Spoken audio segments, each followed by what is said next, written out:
Hello. Get this started here. Welcome to the office hours, ladies and gentlemen.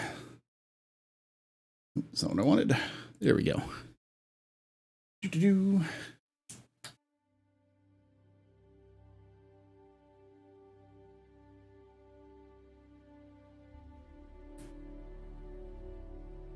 Let's get to the office, shall we? Hello, welcome everybody. This is the office hours. This is a live stream that I do on Thursdays. I'm moving the office hours a little earlier, just in general, going forward. All of my streams are going to start during the week around 8 p.m. Eastern, about an hour earlier, just because I've been noticing that I finish up around midnight my time, and I can't get to sleep because, you know, engaged and wired. I need some away from screen time for like an hour or two before getting to bed. So hopefully this means we'll end a little earlier in general. Rig, welcome. But yeah, welcome. This is a live stream where we talk about Star Citizen. We do AMA. It's an AMA, so you can ask me anything, but you can we look at the news, we look at the new lore stuff. You can ask questions about any of that stuff. We have discussions. I have noticed a really weird uptick recently, and we'll talk about this probably today, of people who are blaming Squadron 42 for Star Citizen's problems, which is kind of funny. At least in my opinion, it's really funny. Hey, Darsh, how you doing? We were talking about it on the Discord, but this week's ISC was really, really good. Hey, Vos. And strangely enough, the people complaining about Squad 42 are mostly wrong. Like, I think a lot of people think that if Squadron 42 didn't exist, that we would have more stuff for Star Citizen. And the problem with that is that it's not Squadron 42 that slowed down Star Citizen's development. It was the landing on planets that slowed down Star Citizen's development. The most we would have gotten is maybe a couple of months early for some stuff, but it would have been in a much worse state. The actual thing that's slowing down Star Citizen's development right now is things that have nothing to do with Squadron 42. Persistent entity streaming, server meshing, those all things. That's what you should be mad at, not at CIG making a single-player game. Hey, Red, how you doing? The Lynx is looking real nice, yeah.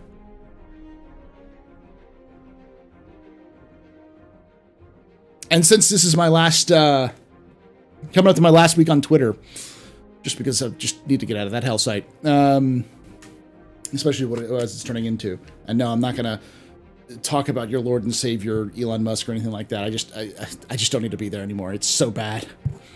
I decided to just like let it out and made the memes that I've been waiting to make, which is that there are so many people who go, well, I haven't heard anything about Squadron 42 development in years. And I want to go, you dense motherfuckers. They release monthly reports on the updates of what they're doing. And sometimes they even have pictures. Not to mention that we had an update on it in 2022 with CitizenCon. I know it was interspliced between 2 hours of talking, but it was there.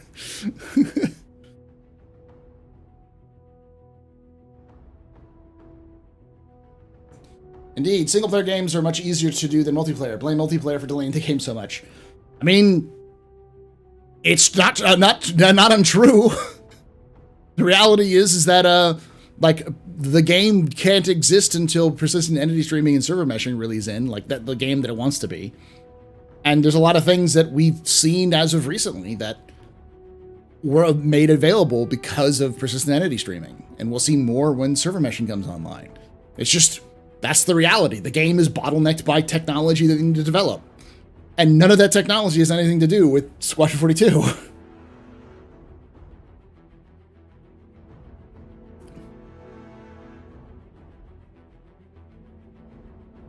No, it's a misnomer that 70% of the staff is working on Squadron 42. They have two different development teams. There's in fact, to the point where like EU The EU has 2 separate sandbox teams just for Star Citizen. What actually happened is that several teams that were focused mostly on the basics of gameplay, movement, combat, those sorts of things, got moved over to Squadron 42. And CIG's even admitted that Squadron 42 was the excuse they needed to be able to develop it without having to do iterations. Because every time they tried to do an iterative development of like drop a little section of the combat updates, it would blow up in their face because it wouldn't work right, and they had to they'd move on to another thing, and they'd come back and everything was broken, and they had to, so like a lot of stuff they needed to build like whole and then drop it in and then make the changes afterwards. And they use Squadron 42 as an excuse because they want to get Squadron 42 out faster than Star Citizen. So they're just like, yeah, well, it's going to be in Squadron anyways, let's just focus on that. That's really what people have been like pulling out of that. And then there are my fellow content creators who have pushed this concept dramatically.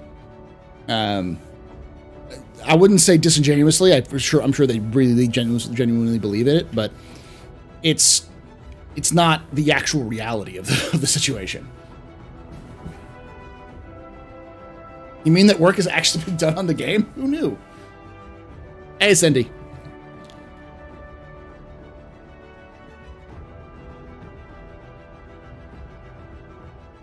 That's the other thing, is a lot of stuff that's going in Squadron 42 is going to get ported into Star Citizen anyways, because it's the same game. At its core, at its base fundamentals, it's the same game. Because they're using every part of the Buffalo, they're developing it so that when Squadron 42 is finished, they can move on to another game, and anything they add from Star Citizen, they can add into the new Squadron 42 stuff if they want to. Hey, Sleazy. Doing good. How are you? Whoever, Steve the Dancer, whoever said that your friend, whoever said this in 320 patch is not the, no. The 4.0 is, at least as last we heard, the first iteration of server meshing, because it's the first iteration of Pyro. And CIG has been pretty consistent saying that server meshing and Pyro go hand in hand.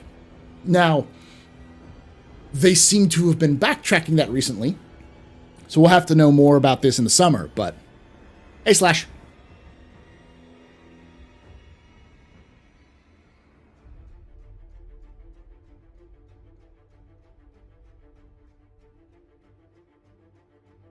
Development is focused on both Squadron 42 and Star Citizen, the MMO, being implemented in the walled garden that is Squadron, then ported to PU where it needs higher stability for actual testing and more volatile environment. Yeah.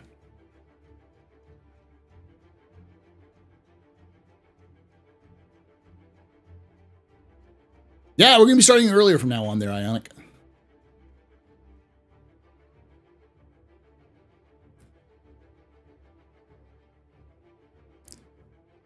I think what it is a lot of people who are really frustrated and genuinely, like, justifiably frustrated. CIG is terrible at dates.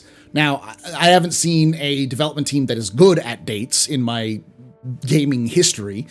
Almost all dates have been missed in one way, shape, or form from companies. The only exception to that is Scott Coffin with the FNAF series, but that was the opposite problem, where he'd always finish it before it was actually supposed to come out. He would under-promise and over-deliver, which is great, which is what all companies should do. But at the same time, a lot of people blame that, like, that fast-paced iterative development is one of the reasons why the FNAF games are kind of in a weird state they are right now. But in general, like, it's a problem. And CIG, genuinely, like, this is from the bottom of my heart, and I know you want to be open about this, but please, shut the fuck up. Just shut the fuck up. If you do not 100%, 175% know that something's going to release at a certain time, do not firefight with dates.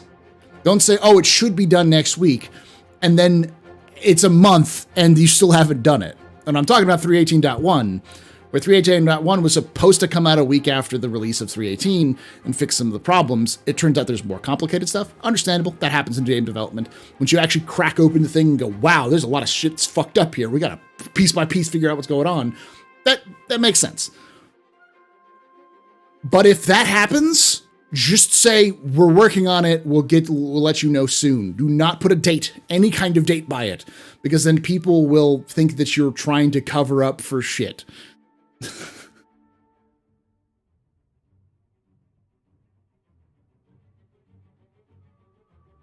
You're not going to have 2023.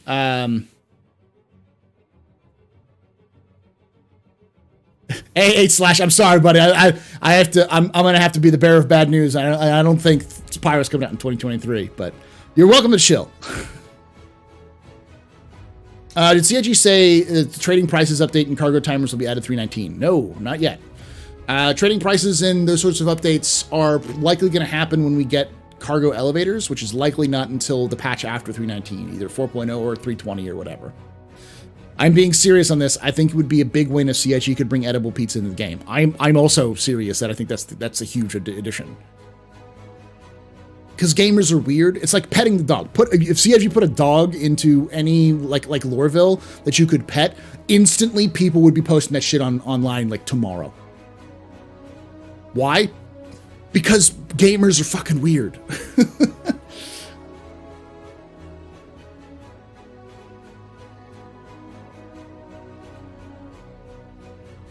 Nope, that one patch is not out yet. And it may come out soon. I don't know, but so the latest update for that, and I'll just make sure you all know this. 3.18.1 is currently in PTU. 3.18.2 is also in PTU. 3.18.1 is fixes to like the 4,000, the 40K errors, the 30,009 errors, those sorts of errors that lets you log into the game. 3.18.2 is actual like bug fixes for like elevators and other things like that broke.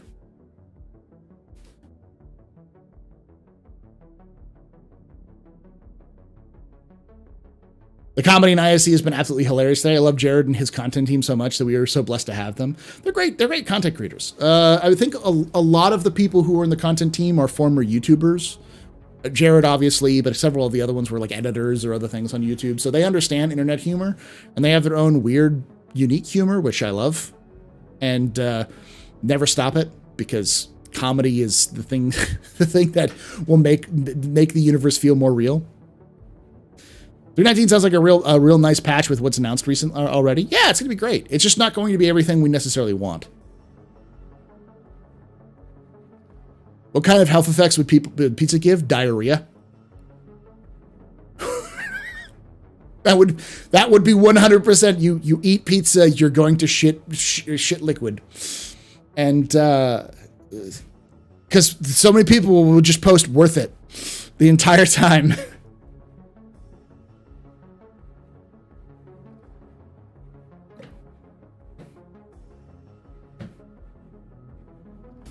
Well, based off of the testing that 3.18.1 has gone under, I haven't heard a lot of 4014 errors with 3.18.1. So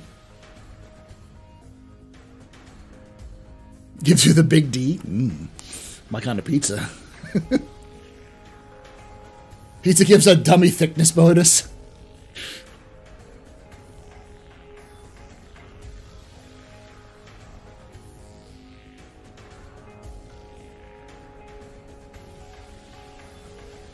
Don't talk to us about shiny new features in a patch when you haven't even been able to let us log into the old one.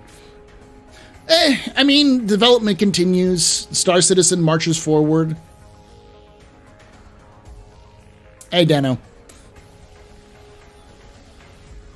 That is 100%. I would like it 100%. I would think that like about 70% of the animosity that CIG is going through, and I've seen online, especially for me in my videos. So many people complaining at me. It's like, fix your damn game. I'm like, what? There's more than a few people who've popped on the lore videos and decided to pull a full, sir, this is a whammers with complaining about the game or making some like, funny quip about the game. But, hey, Compav. But, so that's weird. But, I could tell you that like a lot of people are just upset because they can't log in, which is, again, reasonable. I'm not saying, like, it's unreasonable for people to be pissed that they bought a game they can't fucking log into.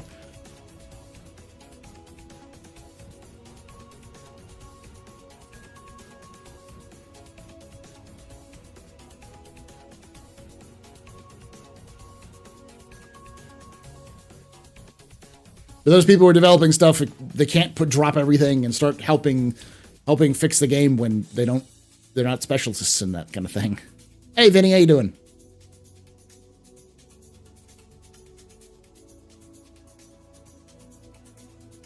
Paul, we know you're the lead dev for the game.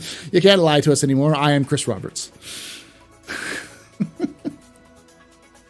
See, with my luck, that's the only thing that Chris Roberts will ever watch of me saying that, and him being like, Ordwin, cease and desist. Gather the lawyers.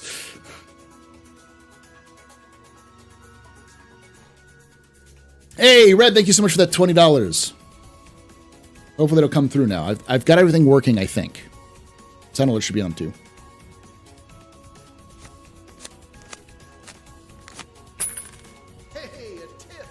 Artwork, super chatted $19.99.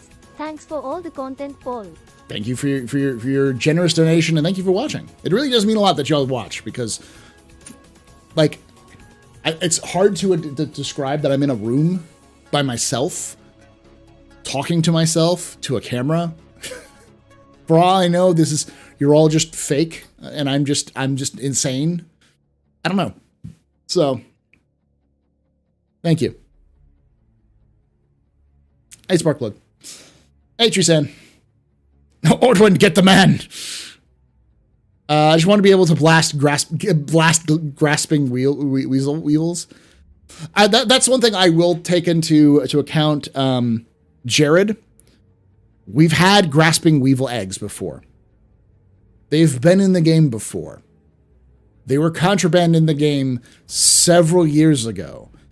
And then they got took out when they took out all of the illegal box missions.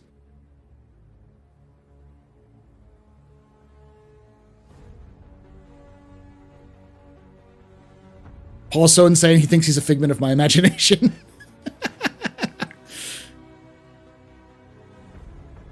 Oh, it's just me talking about how like it's nice to be able to have y'all. It really is nice to like have an audience. It's not just me talking, because for those of you who don't know, content creation is a really weird like thing where you don't really know if anyone's going to like what you do. You just kind of hope, and you do your best to make it visible and use the systems appropriately, but there's no guarantee. And it's rewarding because you can do a lot of creative stuff, and like, this is nice. I'm getting money for doing this, which is great. But not everyone has this chance, and so it means a lot to me that you all are actually watching. So, question: do you think grasping weevils will be the first creature in game? No, we already know what the first creature in game is going to be, and it's already in game. It just doesn't have animations yet, which is the stone bug. Yes, I did see the references to Moist Noodle, the moistest of noodles.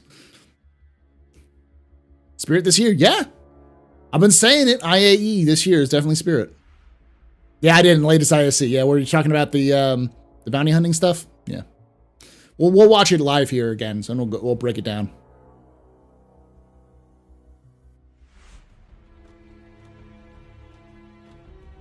I don't think they'll fuck up the salvage for 319. I do think that they'll start toning down the value of salvage after 319, because they really want to test the salvage missions in 319. And then like 320 or 40, whichever comes first, I'm guessing probably more like a 320. We'll see that start to decline a little bit. It's nice to have your content. Good golly, you got me through the week. I love it here. Thank you, Jordan. Thank you for watching. Speaking of all of this love fest, I'm actually going to be doing a subathon. Now, I don't know how to do it with YouTube and Twitch at the same time, so it's going to mostly be focused on Twitch, but there will be ways that YouTube can help.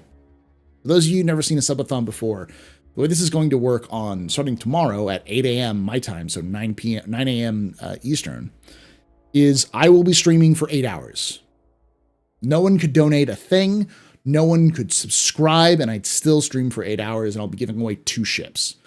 But if you donate, drop bits, or subscribe on Twitch, that will increase the time to a maximum of 18 hours.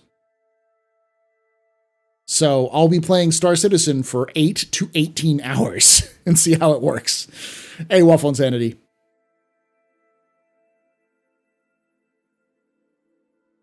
There are flies in the back alleys of the Area 18. Do they qualify as fauna? I don't think so. The idea being it's the end of the month, and I haven't done a subathon in a while, and I need, like, for instance, my streaming PC has questionable hard drives. It's filled with like 1 terabyte black Western Digital hard drives that I don't know when I purchased them all. Some of them are probably close to a decade old now. And I've been meaning to update them to solid state drives for a while, but that's expensive because it's like 5. Video about Gemini weapons hooked about Clem has got me hooked here. Thank you, Benny, for watching. I'm glad I enjoyed that.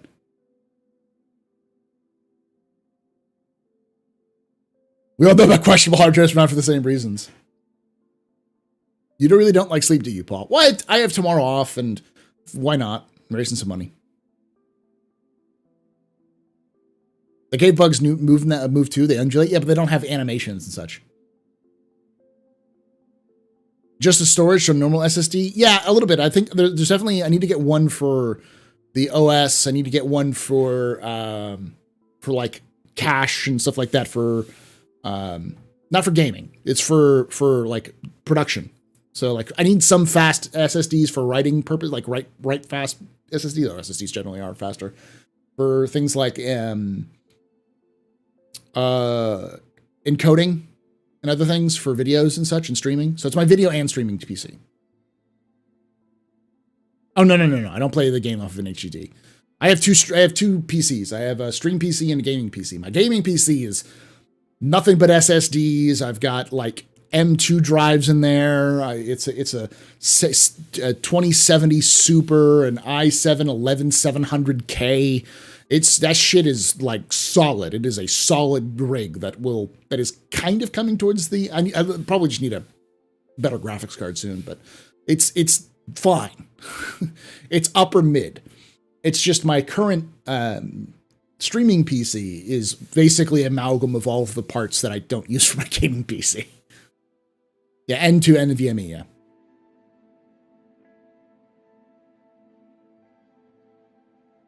Crystal Disk Info is a good program to check your HDD health with.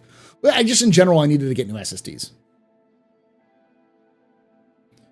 I can watch because I'm in quarantine with damn COVID. Damn, that sucks, Steve. The answer. Astro, what 2 ships would be giveaways be? So the minimum, if we go longer, if we get 18 hours, I will give away more ships. But I have to look at my ship list because I've got a lot.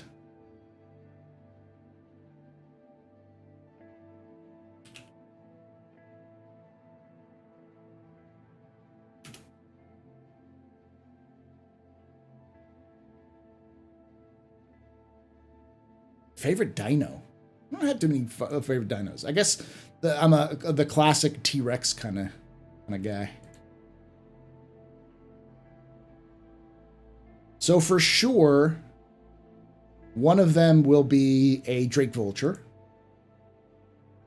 and the other will be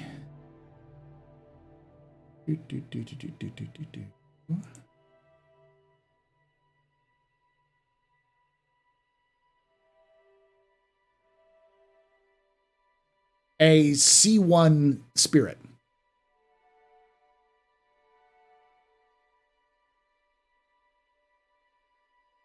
They'll do a Spirit and the Vulture. And then if we go even further, I'll give away a... Oh, no. I was going to do a Hull A. A Hull A and the Vulture. And then the Spirit will be another extension. And then I also have... I still think I have...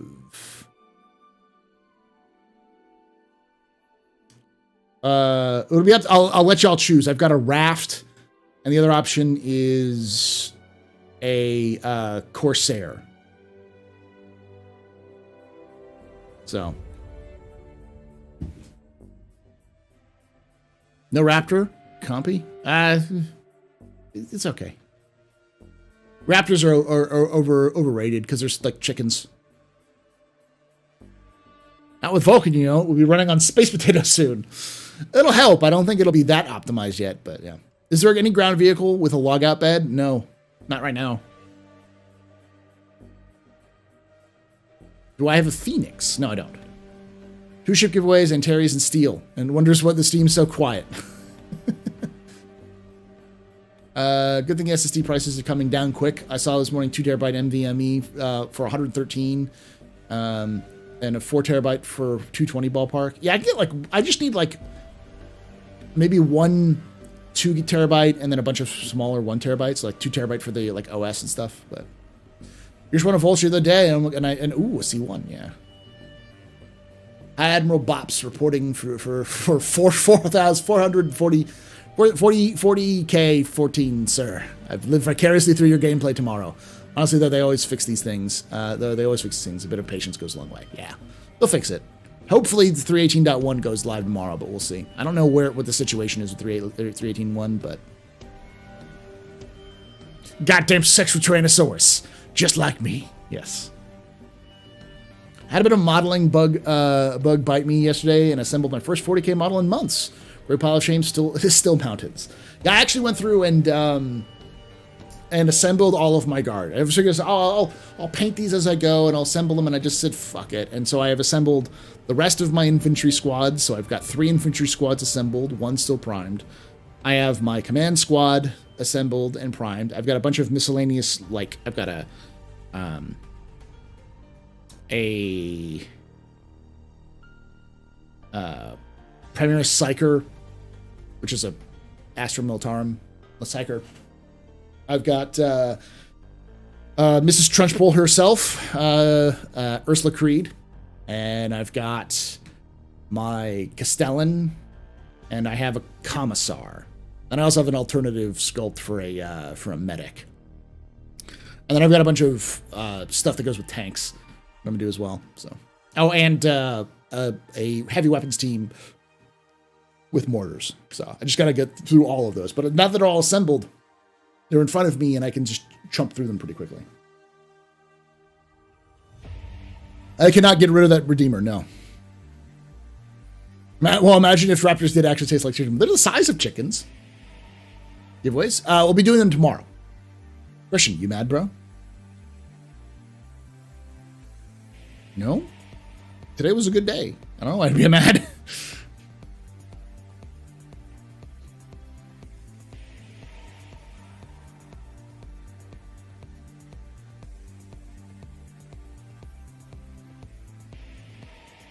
Damn, when will you sleep? Well, the 18 hours, if I start at 9, I'll be done at 2 a.m. So I'll go to sleep at 2. And then that's if we get to 18 hours, because the minimum time is 8. And if nobody decides to do anything that day, that's fine. I'll go to bed nice and early. No, they're scratched. Oh, I need brand new glasses, but I haven't gotten brand new glasses in years. I don't actually need them. Like, I can see fine. I can read. I just have to kind of like squint a little bit to read a little bit more, but Captain's Table will be on Saturday, yes. We have 2 new folks who are in the Captain's Table, who are going to be in the Captain's Table. They reached out and said, hey, we'd love to do logistics. And I said, hey, perfect timing. We're going to talk about why don't we just talk about the new, like, tractor beams and that sort of things, the changes that are going to come to tractor beams and how that'll affect logistics and such. So they lost their minds and said, yeah. So they're one of them is a newer content creator, and they're both from the same organization and wanted to come and talk. So, yeah. Let me look up the names so I can actually know their names so I can shout them out a little bit more.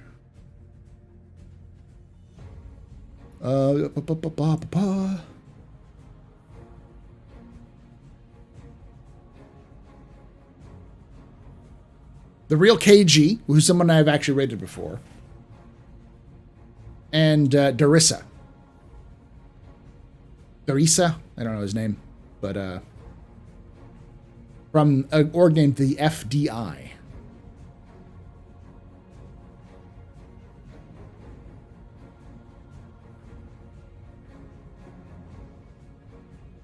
How long till Fortnite collapses with Star Citizen? I also heard they did the same thing with Unreal. Basically turns into 4K Roblox. Free game engines, baby. Recreate Star Citizen. I don't think it's going to happen, sadly. Just get and lenses replaces. Nah, my plan is to go out and get, because I got to get my eyes checked. I haven't had them checked in years. So I need to go out this summer, get my eyes checked, get new frames, because they're not that bad, but they've probably degraded a little bit. Get new glasses for work, new glasses for home, and glasses for stream. Or just glasses for home and glasses for work, and then like those like fancy sunglasses with that. So IC was really good this week, yeah. Good frames are so expensive. Do you know how much this cost me? Do you want me to tell you how much these glasses cost me? Come here. Come here. Less than $20.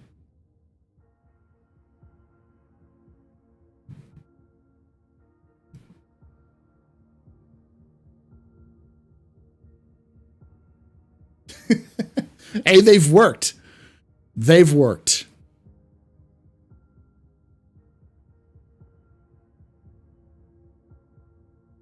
Yeah, there's going to be a lot of new ships and vehicles that are coming into the pipeline. 600i in 2023? Possibly, yeah. No beam gameplay for your eyes. I just haven't bothered going to get my get those sorts of things. I could probably get them, but my eyesight's just going to get worse as I get older. Maybe a little bit. So I don't know if laser eyesight would be a good idea, though. When I get new ones, I am going to. I just haven't had the time to. No, and notice how everyone in the chat has been like, Paul, when do you sleep? That's the reason why.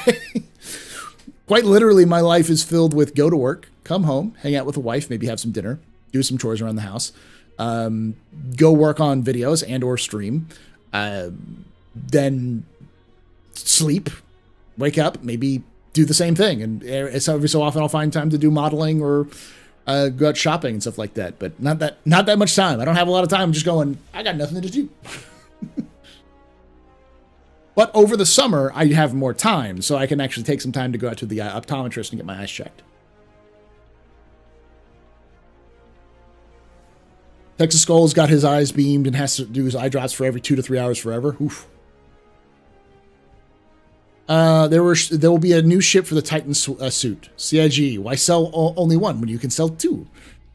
They'll definitely sell. I don't know. They might have it, but that would be for an assault ship of some kind. A lot of giveaways cross my streamers. I hope I can win one for a couple. Yeah, sure. Feel free. We're giving away a couple of them for that. We also give away one for this entire month. Exclamation point March in both chats. If you want to find out, there's a link. All you got to be doing is following us on Twitch, subscribe to us on both of our YouTubes, both of my YouTubes, I should say, and that's it. You're entered to win.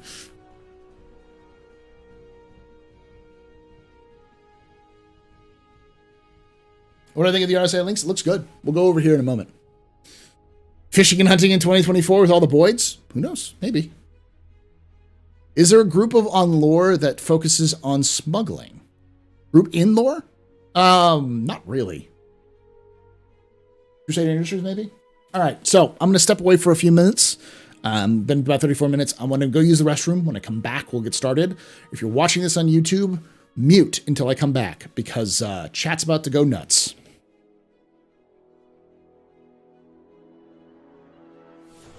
Be right back. Weapons free, y'all. Good news, everyone.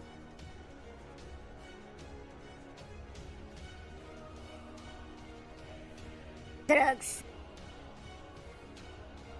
Bounty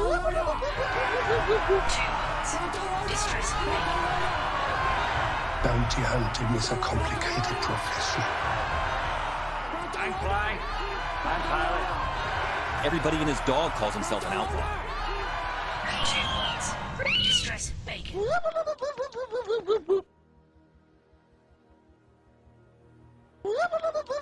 I'm flying. Bounty hunting is a complicated profession. I'm just an old-fashioned cowboy. I'm just an old-fashioned cowboy. 2 words. I'm just an old-fashioned cowboy.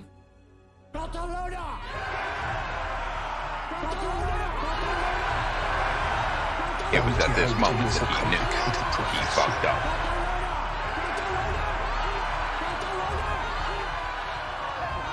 I like money.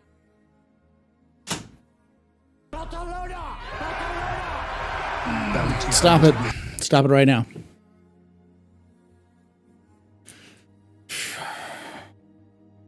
This is best through a stream. I'm not muting. AUB. I'm ready for VR, man. The feels so ready. There's like 3 or 4 things I've seen that need to be created from VR from scratch, but everything else seems plug and play after they get player movement. Yeah. All of the rage. You had ads the whole time. Perfect. Perfect. It's a good time to run ads when you get a UAFK, so.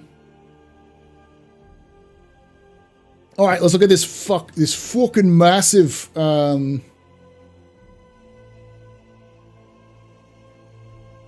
release from CIG. 150.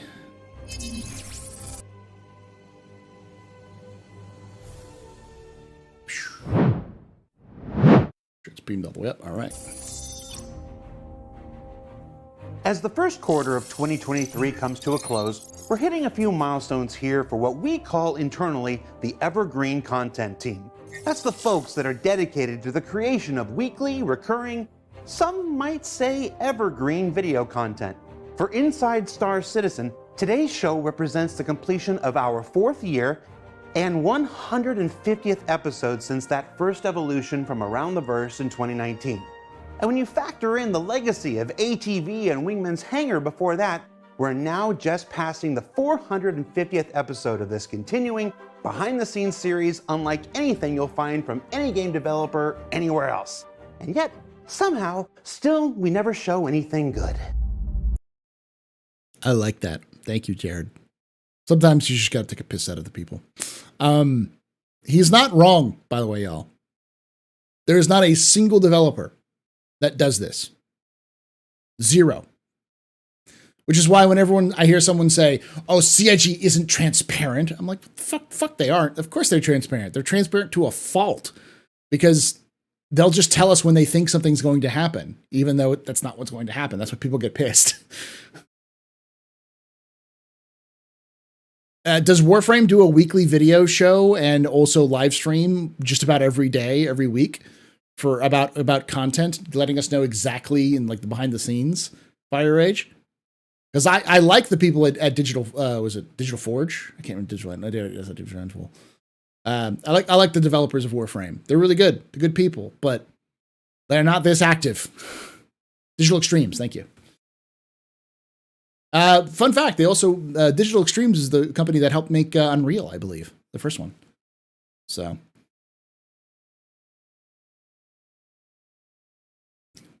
Daily game streams, though, right, Fire Rage? Not like development streams.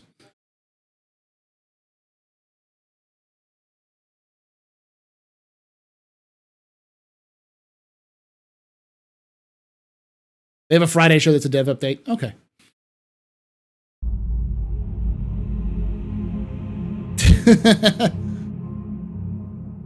It also marks the personal completion for me of 8 years shepherding over 1,200 videos showcasing the creation of this project. Even that one holiday live stream we don't like to talk about anymore. I like to talk about it, Jared. I like to talk about it a lot.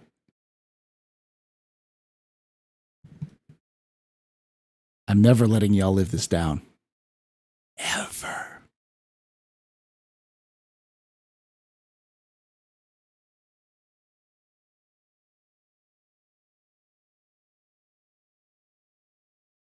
You look good in that guard outfit there, Jared.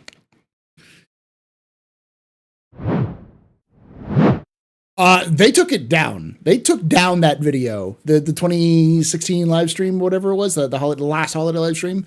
But it's still up in other sources.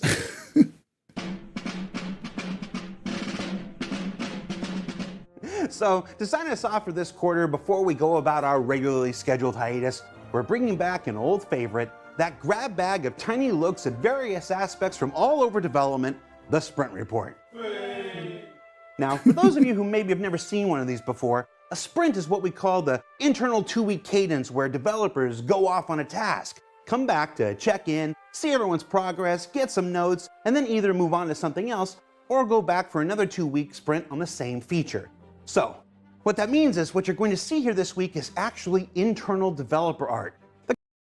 Okay, but before we get to that whole thing, I am going to make you all watch for Christmas in July, so July 24th. We're going to sit down and watch the entirety of the 2016 live stream.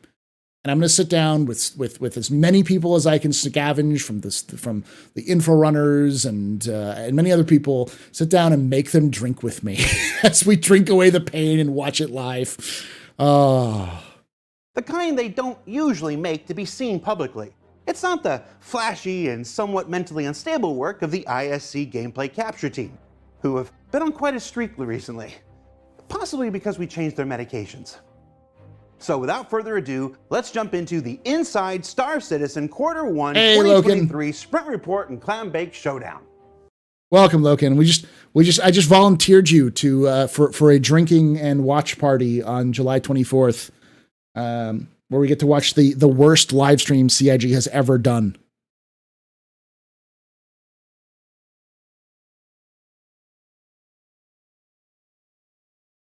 I will let Xylo and Lando come in and drink with us as we watch. We can all watch this. I'd love for them to come by. This is an open invite for anyone at CIG who wants to come watch and explain to us what the fuck happened.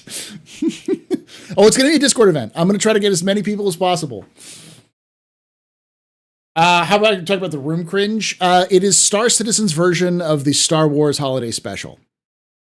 But the Star Wars Holiday Special was much more coherent.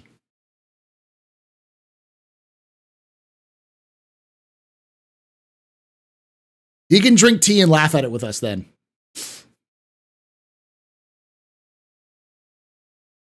And you know what? Just because I like doing this, I'll make it a charity stream. We'll do it and we'll raise money for charity. Have you seen the last Star Citizen holiday special?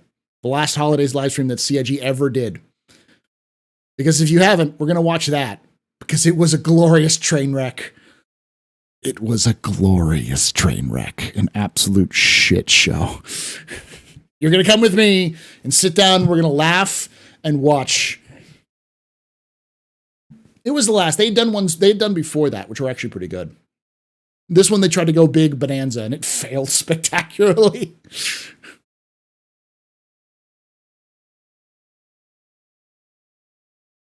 It is so cringy. It is the definition of cringe. I'm assuming that editorial will put a nice, subtle title on screen right here. Also, there's no Clam Bake Showdown. I don't know why I said that. Let's stop lying to us, Jared. Start things off with some spacecraft and vehicles, where there was recently a small onboarding task for a new hire. Oh my God, I just realized. Jared said there's no Clam Bake Showdown. I can already feel the developers developing some sort of clam-based gameplay. Because it happened before, it's just going to happen again. This is the 600i. So let's go back a little bit and watch some of this cool stuff. I don't know why I said that. Let's start things off with some spacecraft and vehicles, where there was recently a small onboarding task for a new hire to update the remote turrets for the 600i from Origin, which you can see here. I think we can all agree it's a noticeable improvement over what's in the game today. And if you watched last week's ISC on the upcoming changes to tractor beams and Alpha 319 and beyond, you might have noticed the Argo SRV flying around in that Beyond section. Here's a closer look at its progress as it currently makes its way through final art towards a scheduled release later this year. Mwah. Mwah. Now, mwah. So it's not just in final art phase, it was in final review as of last month. So it's like done. For those who follow the progress tracker on the public roadmap, here are your... It's so fucking beautiful. Look at that thing. Mwah. Oh, so good. So good. First looks at 3 vehicles currently making their journeys throughout the pipeline, starting with the RSI Lynx rover, companion sojourner to the famous Ursa we all know and love, and often found packaged with the luxurious constellation Phoenix. It's currently in gray box phase, and it's nice to see the RSI styling continue to evolve. Especially with those tires. I mean, I'm not usually a tires are cool dude, but those... Gray box is a weird thing. A lot of this stuff is gray box, in the sense that it is art that is done, but it may not function. It may not have all the details put into it. It also depends on what stage in gray box. It's just in gray box. It's no longer out. It's not in like what is it called? LOD 0.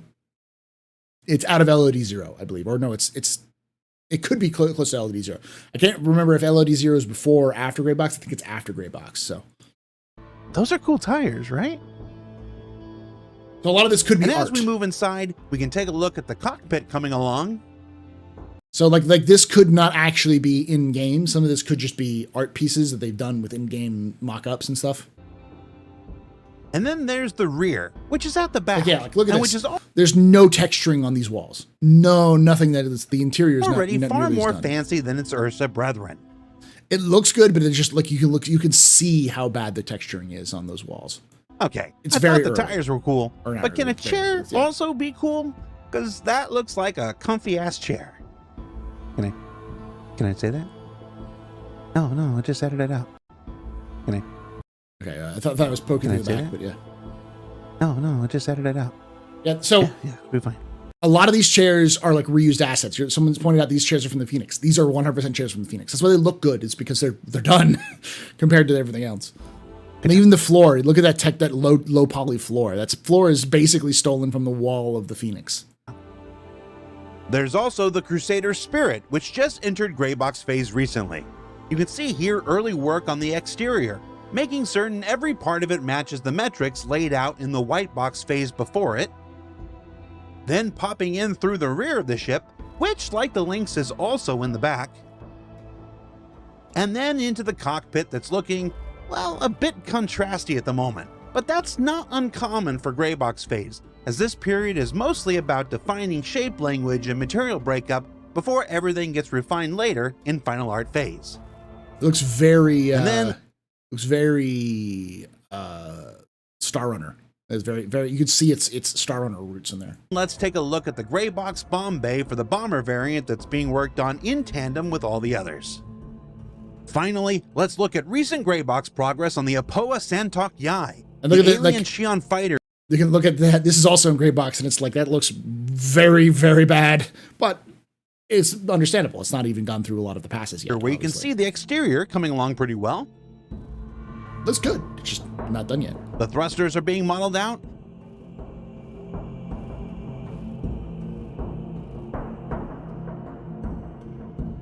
And they've started exploring how the landing gear will work, experimenting with the shape language a bit to make certain they're beefy enough to believably hold the mass of this entire ship when all is said and done. And as for when you're going to see the 600i turret, the Lynx, the SRV, the Spirit, the Santok Yai, and more make their way into the persistent universe, I'd recommend as always keeping an eye on the public roadmap for details when they become available. Now let's move from ships that fly to winged creatures. As astute readers of the monthly report might already be aware, one of the many things the AI team is currently working on is pushing Boyd's development in the persistent universe. Now, yes, Jared, we have been reading this. This is not new if you've been reading the monthly report. This stuff has been talked about, but it's cool. Boids are the algorithmic behavior of small creatures that can populate the planets and moons of the persistent universe, with a test here of condors slowly learning to avoid flying into mountains or drowning in the oceans beneath them. Dun dun dun dun dun dun dun dun dun dun dun dun Condor Man. Nobody, huh? Just me? And then some work on ocean fish. Here, completely, totally, and utterly unanimated. It's just a test of behaviors here, people, without all the motion parameters that'll make them look good one day. Look fine. Now, I'm including this as a test, if I see all you out there on the internet's like, these Star Citizen fish look great, I'm gonna know you don't listen to a word I'm saying. We're going to say it anyway now, Jared. They look great. Oh.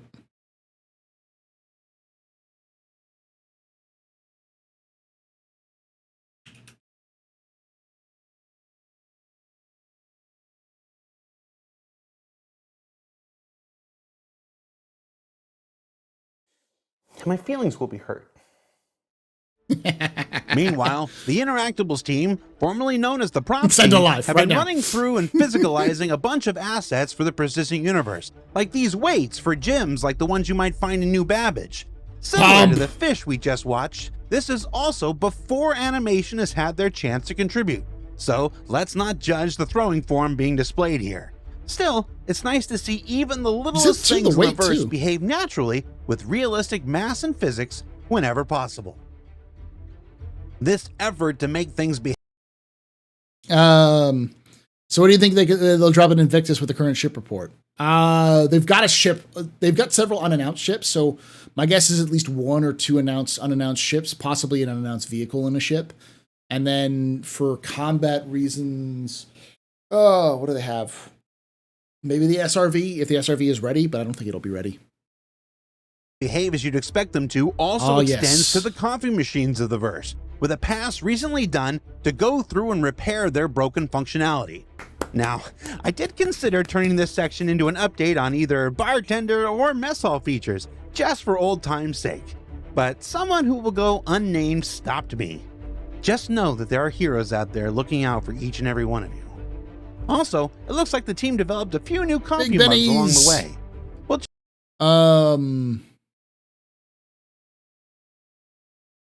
I saw the expat steal the exercise balls from New Babbage. They have surprisingly good physics.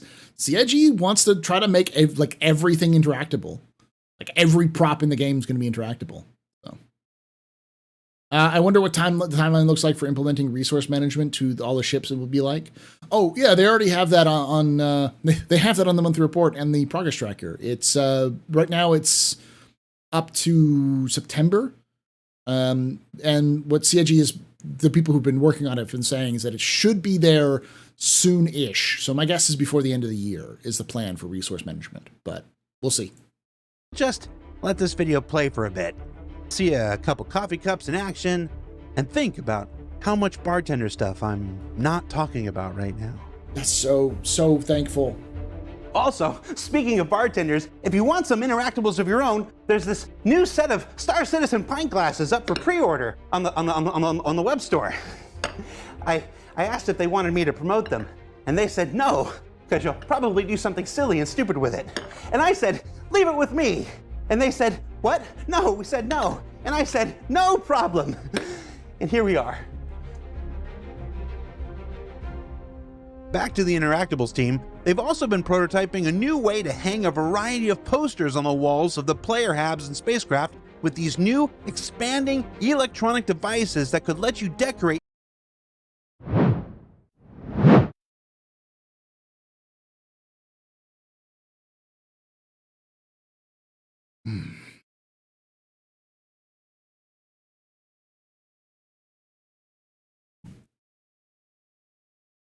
We need fucking waifu posters, CIG.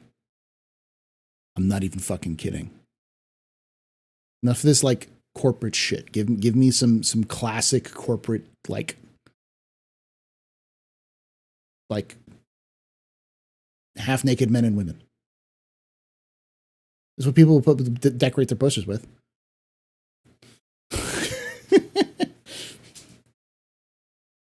Give me pinups, yeah. I volunteer as tribute. Yeah. This is a perfect thing that CIG could do for streamers too. Just let streamers design their own posters and with like partnership program with CIG, and that would be a great thing to give away. Easy, simple. That's marked up for them. The prototyping here is using common adverts for in-universe events, but the possibilities of this feature become apparent very quickly in allowing players to not only decorate their spaces, but to collect and memorialize important moments from their time in the persisting universe, to take missions to set up flyers for in-game shops or events, post bulletins for bounty missions, and much, much more. And this last bit is from both the Interactables and Mission Feature team, who have been developing the next dangerous new contraband to sweep its way through the persistent universe, grasping weevil eggs. Grasping weevil eggs. Is this what's the file name? Oh, no, that's what it is. Huh.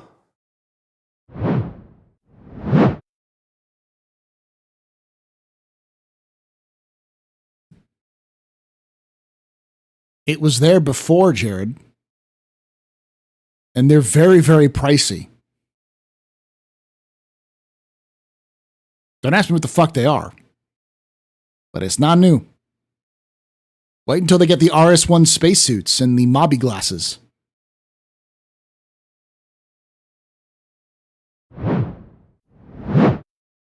Let's switch on over to the environment, planetary, and lighting team's work with these images of updated atmosphere progress for the planet Hurston, which adds a stronger layer of pollution much closer to the planet's surface. Moe avatars of ships when? Oh, Jaded. Oh, Jaded. You do not know my Star Citizen waifu project, do you? Oh, it's already started. Helps suck light out of the atmosphere, add a richer gradient, and really just makes the place seem dirtier overall, which we can expect to play very well with the upcoming Loreville 2.0. I like this atmospheric. But Jared is a hilarious dude. He did a lot of comedy when he was doing YouTube stuff before he got hired to do this job. And he just doesn't, he's not allowed to be funny. In Alpha 3.19, some of which you can see here. I'm just gonna let these images speak for themselves a bit.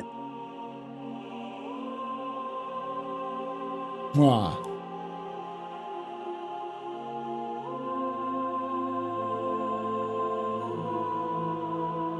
It looks so disgusting. It's perfect.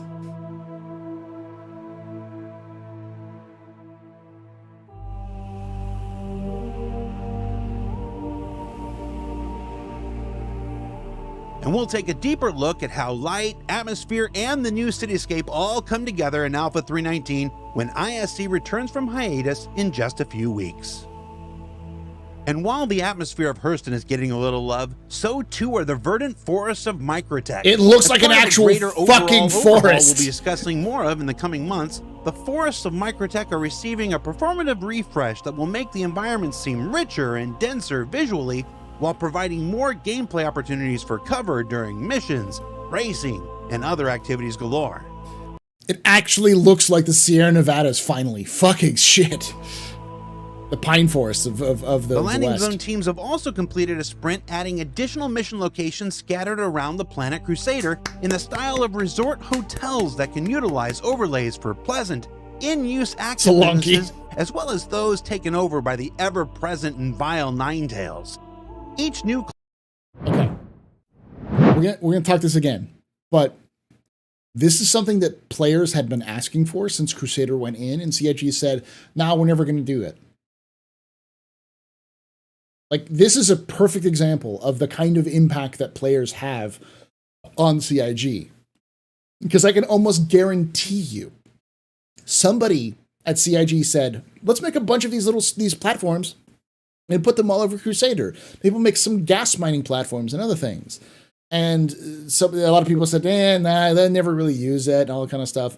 And the players said, yes, they will. Oh, yes, we will. And then they decided to do things like Siege of Orison. It did pretty well. They did a little more experiments. They realized, yeah, there's actually fucking space for this. And it's like, yes, finally. So this is an example of how players don't necessarily have new ideas. I'm sure there are, but most of any idea that a player has is something that a developer has, because so many fucking developers are Star Citizen fans. Like, they got into the game because they were fans first. So they also have the same ideas we have and are just sometimes not allowed to like really, or don't have the audience to speak to. And once players prove that there is a role for it, move forward. So, yeah. Cluster is designed to be a procedural home for a variety of mission types and looks to draw players out from Orison and into the far corners of the gas giant. Excellent. And down on the surface of Hurston, work is underway on early white box phase of local law enforcement offices, a place for players to utilize the next evolution of bounty hunting gameplay we'll discuss more about later this year. I was disappointed that Jared didn't make a Ghost Hunters joke, or Ghostbusters joke. Picking up and dropping off. To collect, or in this case, drop off the... Back it up again. And down on the surface of Hurston, work is underway on early white box phase of local law enforcement offices, a place for players to utilize the next evolution of bounty hunting gameplay we'll discuss more about later this year. To collect, or in this case, drop off the captured bodies of criminal outlaws collected by players. Now the drop off here is right up front, because in early tests, it was getting kind of weird just walking through the hallways, pushing bodies deeper and deeper into the facility. Unless you're into that sort of thing. Moist Noodle. Yeah, he is. He loves pushing hard, cold, rock hard bodies down open hallways deeper and deeper. That's a regular Saturday afternoon for Moist Noodle, and he would not disagree with me. It's not a morgue. It's the repository for, you can think of it as like a drunk tank or like a holding cell. That's what that is. It's a holding cell until they're processed.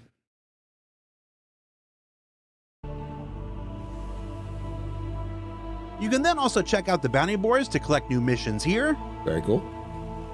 Or go forward into the shop and resupply as needed.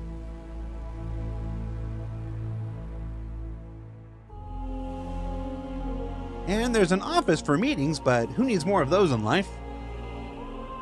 And then we bring ourselves to the detention area, where a number of cells can vary from location to location.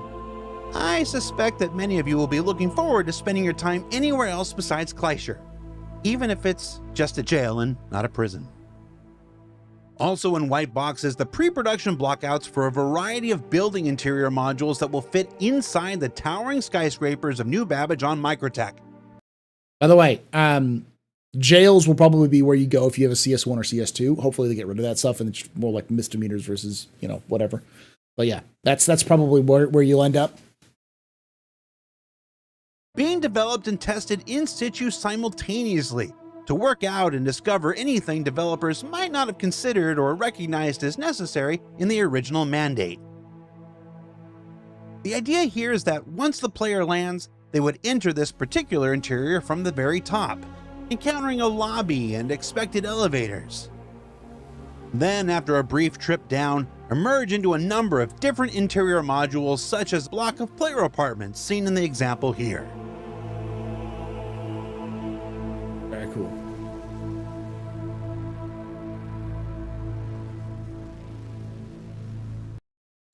So when are they going to flesh out the red side of gameplay? Because so far they've got a lot of crap punishing red play and rewarding cops. Pyro. That's basically it, is pyro. But you got to remember that bounty hunting isn't just players, it's also NPCs. In fact, most bounty hunting even today is done by NPCs, is done on NPCs rather than players. Oh. And speaking of modular interiors, the Montreal Tools team continues their work refining the very process used to make locations for the persistent universe, including several sprints on something called the PU Locations tool, a plugin that artists and designers can use to build. Are players going to be inactive during transit? We don't know a lot about their plans for that.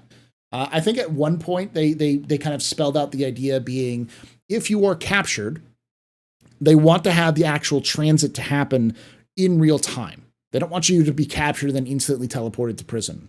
The reason why they want that to happen is because they want to give you an option. You like kind of like death and with an option where you can like give up rather or wait until get rescued.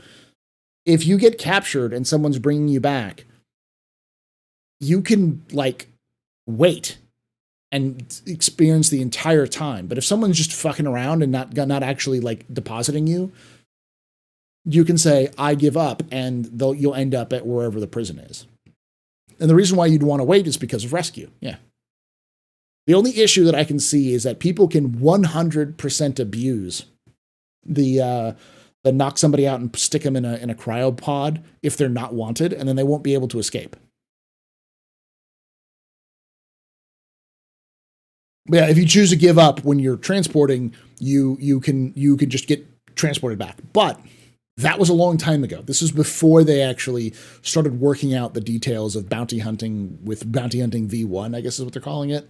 That is maybe different. So, MX. Build and iterate modular locations quickly for the various star systems of the persistent universe. What you're seeing here is the PU Locations tool fully integrated into the game editor, where this person has decided they wish to create a space clinic in Pyro. No doubt a location players will visit quite often in the lawless frontier that awaits. Next, let's cook the first module, which is the lobby and includes the relevant connectors necessary so that the player can traverse from one room to the other without falling through into the cold depths of space. It's important players feel safe in their space stations, at least from the environment art. Legal note, this does not extend to elevators, which are a unique curse upon players and developers alike.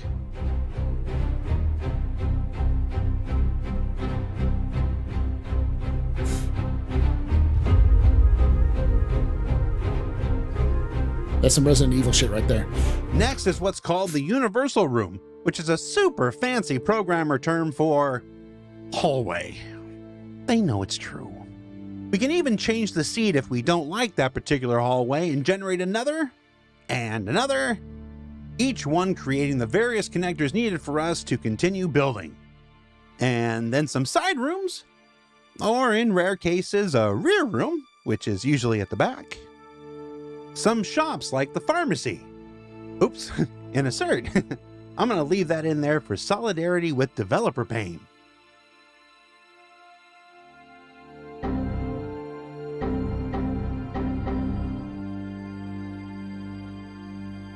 Now let's go inside and start cooking some overlays, which is basically everything involved in the set decor that will further distinguish one space clinic from the next. Things are pretty generic at the moment, so we turn on our viz areas, check our tags, start the cook, and whoa, nice. We move forward. Looks like we forgot to cook a container. Easy enough. We're not going to put rooms here, so let's go ahead and start closing these connectors off. And then we can cook us up another overlay for this side room here. Nice. And this process is repeated in all subsequent rooms, and overall it's another terrific example of how game development is exponential and absolutely non-linear in progress. This is a great example of tools. This is the Mighty Bridge tool. You can actually see the Mighty Bridge client there and to the right, where it says right above the disconnect Mighty Bridge. This is a tool that they use for the location tool. There's a bunch of other stuff they added together, and this is what they can do. Like, it's obviously more complicated than this, but if they wanted to just generate a space station, like an Outlaw space station, they can do it in a couple of clicks. That doesn't mean it's unique or interesting, but it's done. And then they go in and add set props and that kind of stuff later, hand paste it. But something like this would probably have taken them months to do before, but with the right tools, it can take them a week. So,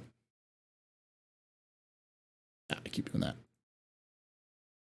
Now, as asset libraries are built and grown and tools are conceived and iterated on, the progress you can make at one point should be exceeded by the next, and overall becomes a continuing reminder that the struggle of what comes before is necessary and right to birth the improved technologies, efficiencies, and general effectivenesses of everything that comes next, including a new version that does everything you just saw in one click that recently became available to developers. Bingo. And it saves time and effort and a really impressive tool. Whenever I hear someone say, well, the CIG is not even finished, like they haven't even done Pyro, and Pyro was starting to get made like 3 years ago.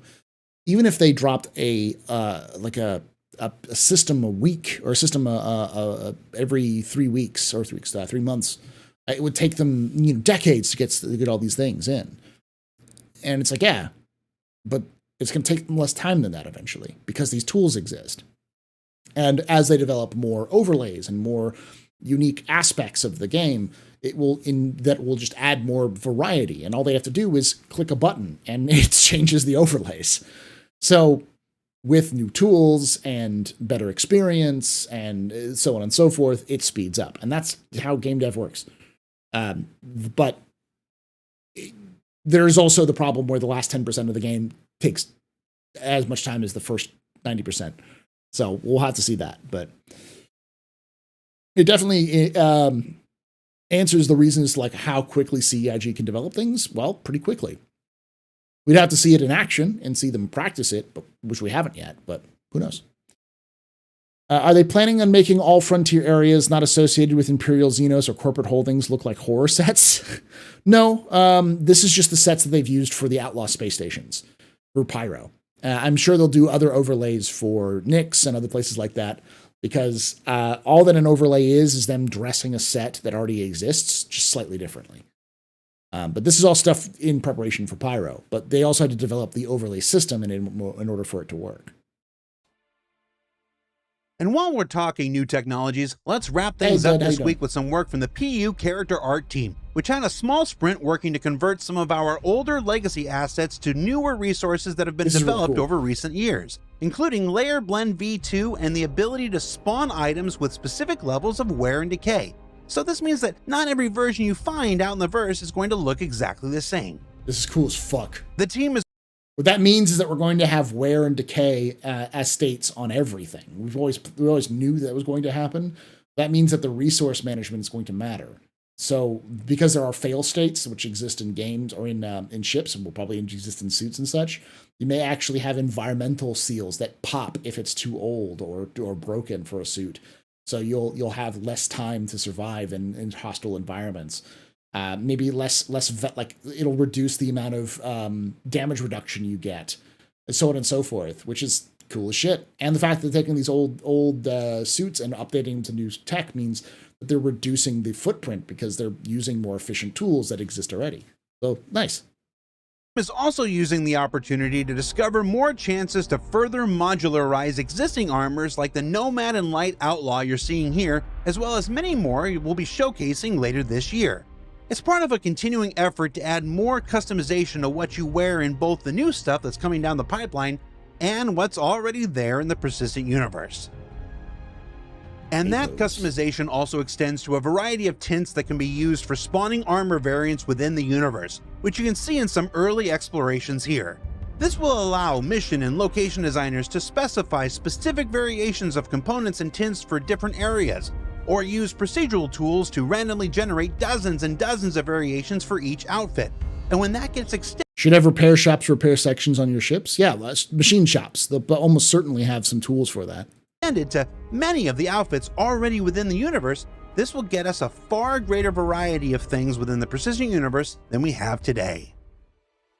And oh heck, I know I said we were going to wait until our last big segment on Lorville in just a couple weeks once we return from hiatus, but let's go ahead and leave you with just a few shots of the absolutely fantastic work the lighting team is doing bringing this new Lorville 2.0 to life.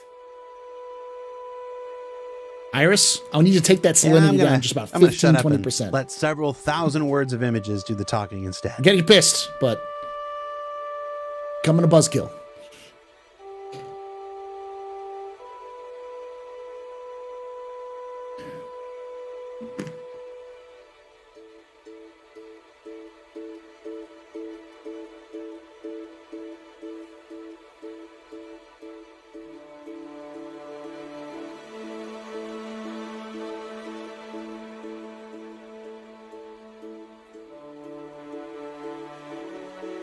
So what we learned this week? Well, we learned that there are... we could modify our armors. Hopefully soon. We'll see. Because CIG definitely wants to do more repair and other things like that. As always, a lot of ships and vehicles in the pipeline, all scheduled to make their way to the Persistent Universe throughout the remainder of this year. That work to bring fauna to the Persistent Universe is back on the menu. That grasping weevil eggs are a thing, as is the continuing work to physicalize as many aspects of Star Citizen as possible. That locations, new and old, continue to be iterated on and improved upon, as do the tools our team members use to create them, and that, boy howdy gee willikers, I'm pretty certain we're just gonna park the only constant outside Lorville at night for all of Star Citizen Live next quarter. Now, as we're at the end of this quarter, ISC is going on its regularly scheduled hiatus, but the work doesn't stop there. Next quarter, we'll be back with our final looks at Lorville 2.0 before it goes live in Alpha 3.19. We're going to take a deeper look at the vast changes and improvements coming to Arena Commander after that, as well as the new derelict settlement towns, new player experience tutorial, a sequel to the buggy racetrack in Origin, but for Microtech, explorations of the new ships and vehicles arriving at this year's Invictus launch week, a discussion with superstar concept artist Gavin Rothery about envisioning more ships for Star Citizen than anyone else alive. We're going to look ahead to a whole bunch of new features coming in Alpha 3.20, and then of course continuing our journey to 4.0 here and there along the way. It's been one hell of an 8 years, and the last 4 of them bringing 150 episodes of this show to you has been a blast. And we're still getting better at doing so each and every week.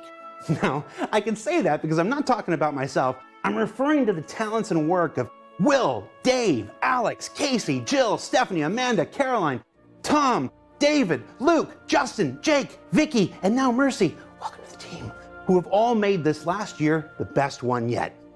Thanks for putting up with me, and here's to another 150 more. Oh, and if you've noticed and liked the 10 different memes that have been here on the screen all quarter, we'll be releasing to the social media later this week. I can tell you they make great phone wallpapers.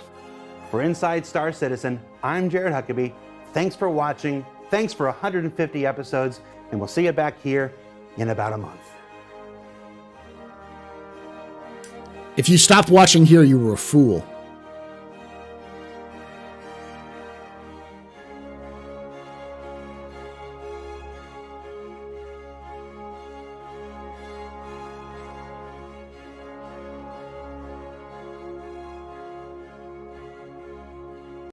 A little sad the sprint report was overwhelming art, graphics, and stuff rather than gameplay focused, but some cool stuff.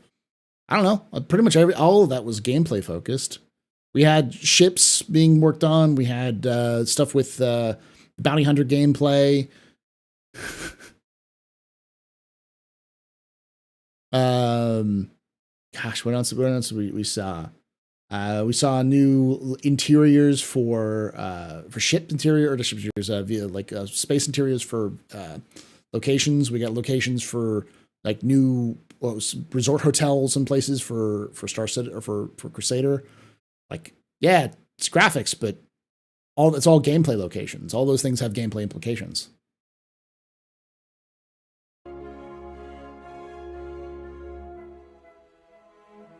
I love this. Whee!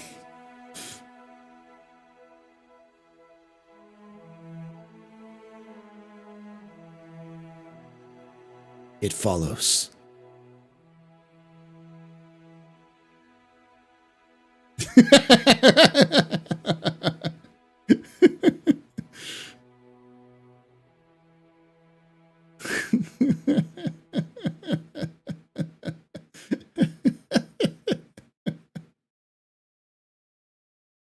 It's a good way to end this quarter, and a good way to end this quarter.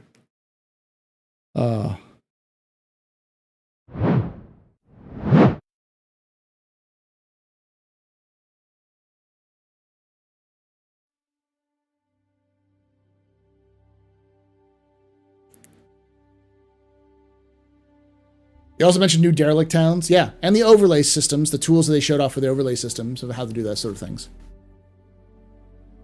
Very nice, yeah. I would say the stuff that was mostly graphics based was the more immersion type things, like having your coffee cups that could be refilled, and like the posters could be displayed on walls and stuff like that.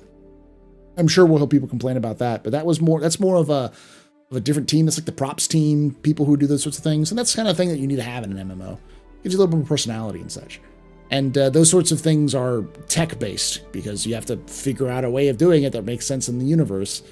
And they want to do it in a way that you can buy a poster, walk back to your hab, and hang it, sort of thing. So, and I even forgot about it, even that has missions linked to it, because you may have to go out and like post posters and stuff like that.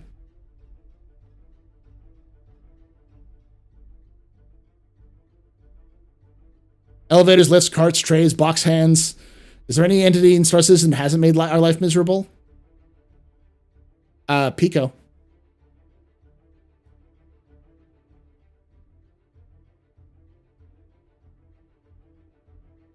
And Buster Bars.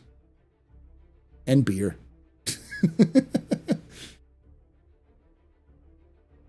And Pico Balls. You had Pico kill me once. he is an eldritch abomination that will eventually kill you.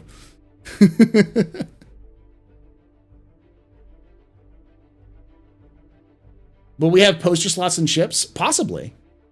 It'd be interesting if the poster slots themselves could be placed procedurally and then put the posters up, but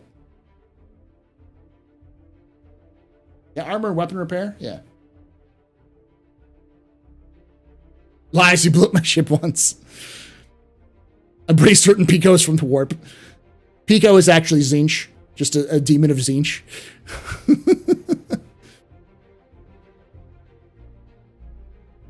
Give me a pinup calendar, CIG.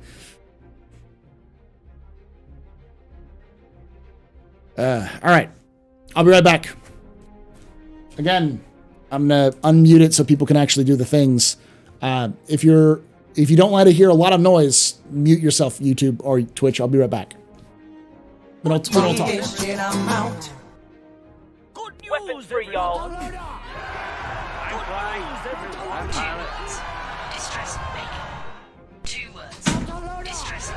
Bounty hunting is a complicated profession.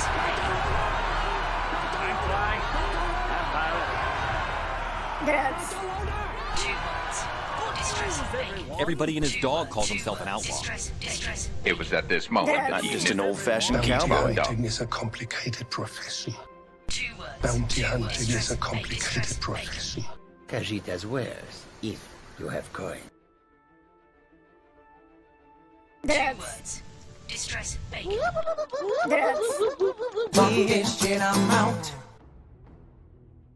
Cajita's wares, if you have coin. Cajita's wares, if you have coin.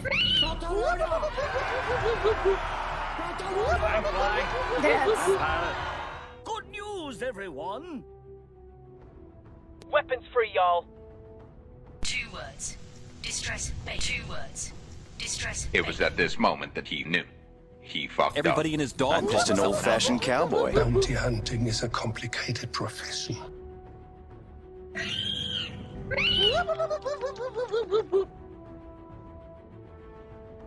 Cajita's wares, if Hello, 2 I like words. money. Distress bacon. Hello, I like money. Drugs. Good news, everyone. 2 words. Distress bacon. Drugs. Hello, I like money. Good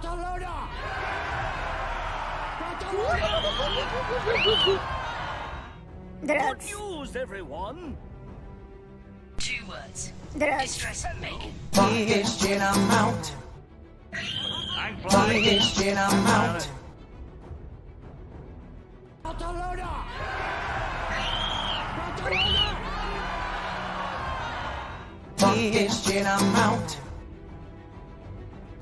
It was at this moment that he knew. He fucked up. Drugs. Weapons free, y'all. Drugs.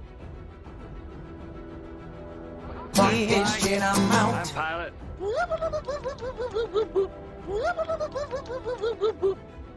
2 words. Distress bacon. I'm just an old-fashioned cowboy. It was at this moment that he knew. He fucked up. No more fun.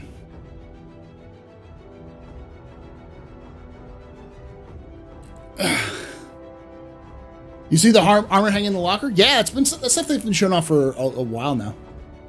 Later, Benny Smith. Thanks for hanging out.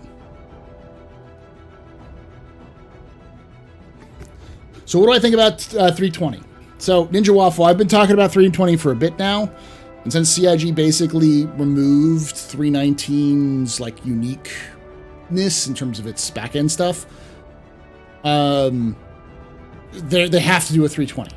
I'm almost certain they're going to have to do a 320 because I'm sure that they still want to test some new things that won't be available in 319. It has to do with persistence and PES and such. Like things like the decoupling the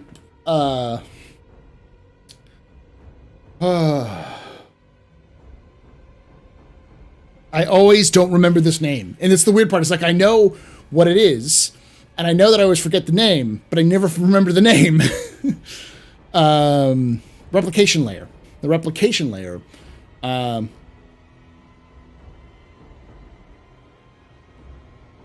Oh, he actually said 320 in ISC? Okay, well, it's confirmed then. I didn't hear him say that in that, but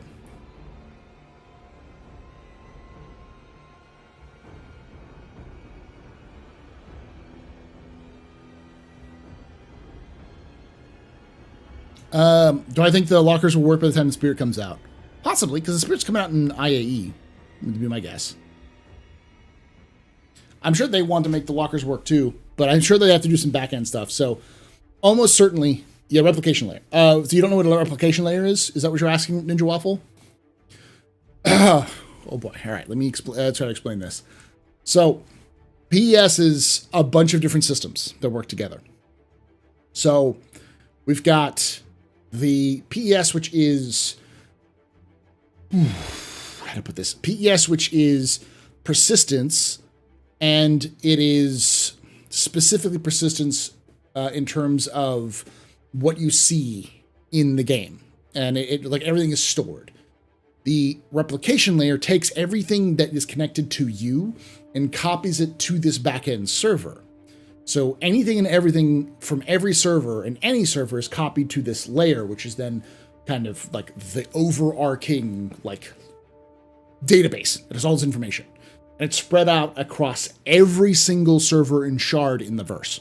So every shard in Star Citizen will have this replication layer running underneath it, which will have all that information. Just basic information. Then that basic information is going to be added back to Star Citizen when the server is specifically called for it, when a player comes in or whatever. And this specifically right now is connected to every server. So there is a replication layer which is connected to every server in the game, or every shard in the game, but not between shards. So not everything is saved. There's still a system, I don't remember exactly what the system is that saves your stuff, but I don't think it's the same system. So we will be getting, they said they wanted to decouple the replication layer from the shards and then push it to all of the different servers, which is the first step towards server meshing. I don't know if that's possible with the 318 architecture. It could be, because 319 is using 318 architecture. So it could be, but if it's not, then they definitely need a 320 to be able to push that, because that's required before they go to 4.0.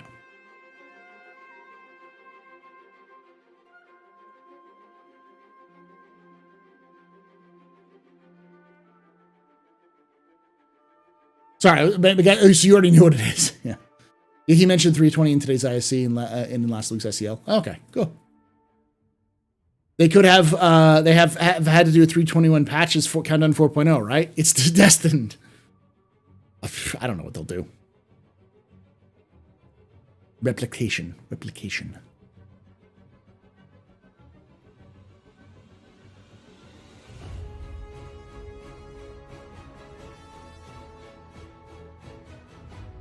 Pico, Lord of Change.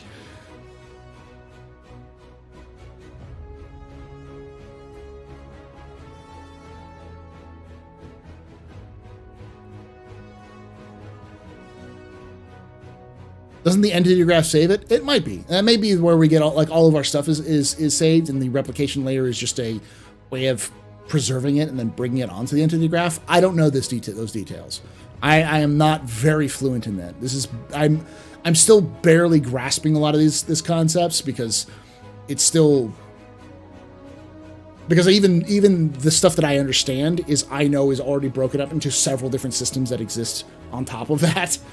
It's not as simple as Lego blocks. There's so many other things that are going in there.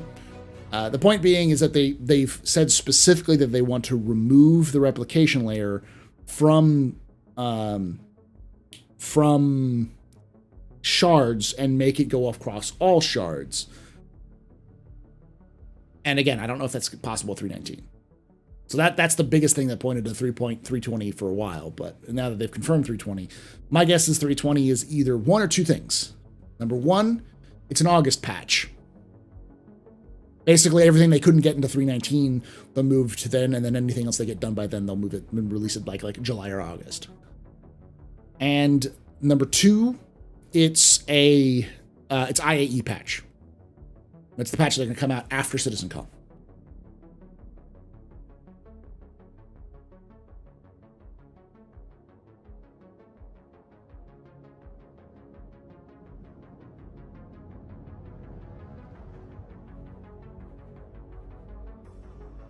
The separation of persistence layer is crucial for server meshing, where you can't replicate servers on the fly. I imagine so, something like that. It's not, I don't think it's necessarily replicating servers, but everything inside the servers.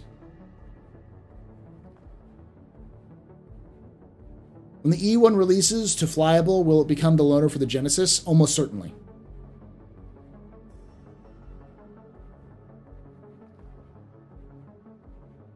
Probably a Hercules would be your large ship there, DJAJ. Probably be a Hercules and a E1 Spirit.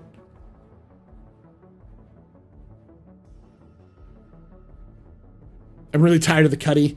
Would much prefer to Freelancer, but I'll live. No, IAE is November. That's what I said. It's either 320 will either come in August or the IAE patch, which will be in November. Because CIG has this weird thing.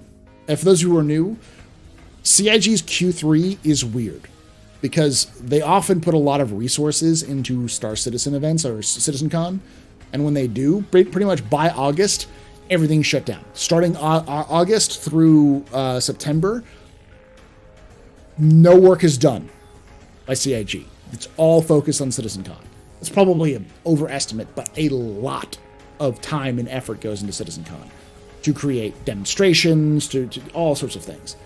Which is one of the bigger complaints that people had about CitizenCon before they stopped making them, was this feels like a waste of time and money to effectively just do a mini GDC for a bunch of developers. Because, hey Sandy, good to see you. So, it's hard to judge because a lot of people have felt that it's just a big marketing event and not really a good one at that. It wouldn't be a bad idea if you're doing to say, like, if they're announcing Squadron 42, that'd be a great choice for it. But if it's just, hey, we're on the road to Pyro, you know, it's okay.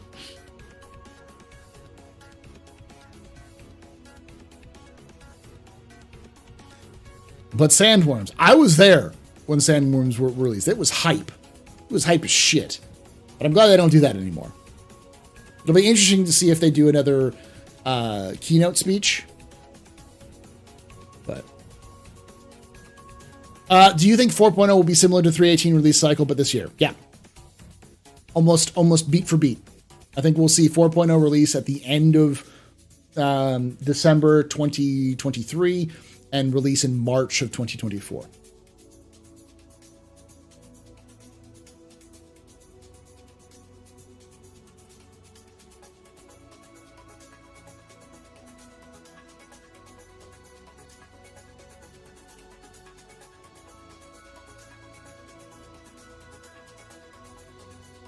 Squadron 42, one can only hope. Yeah, I don't know what's going at CitizenCon this year.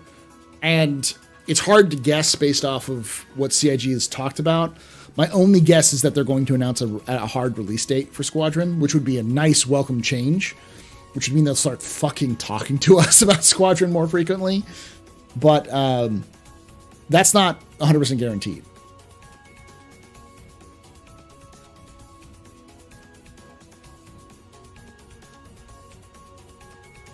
They got P2 at the end of 2024, end of Q4, right? Just not just at the year wrong. I think we're gonna have the same thing with 4.0, honestly, because this CIG does this brinksmanship all the time. Good marketing brings in more people. But do you think CitizenCon actually brings in new people? It has in the past. CIG produces marketing material unlike most other companies in gaming because they have a really good trend of making some really niche shit that people really love. Like, we joke about things like IAE or like eyeballs, like moist eyeballs. But I remember when they did the presentation on eyes and skin at CitizenCon one year. They talked about like dealing with capillaries and like all of this stuff. And it was like nothing else you'd seen in gaming. No one was willing to go that level of detail.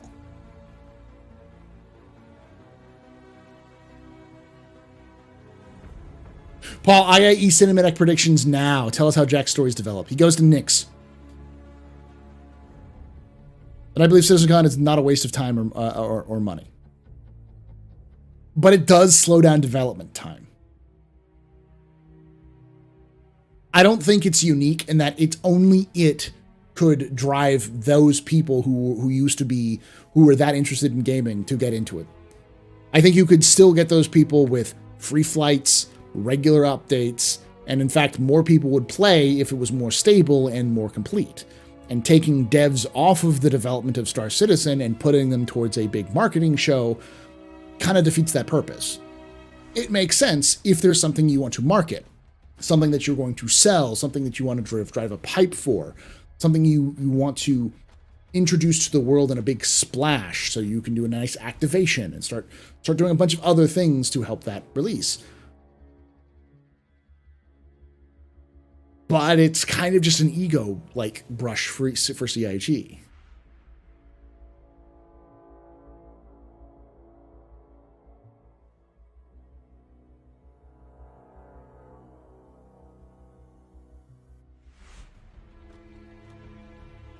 Hey, Auralia loves moist eyeballs. She would much rather have them instead of ponytails. Why does that feel like a a joke?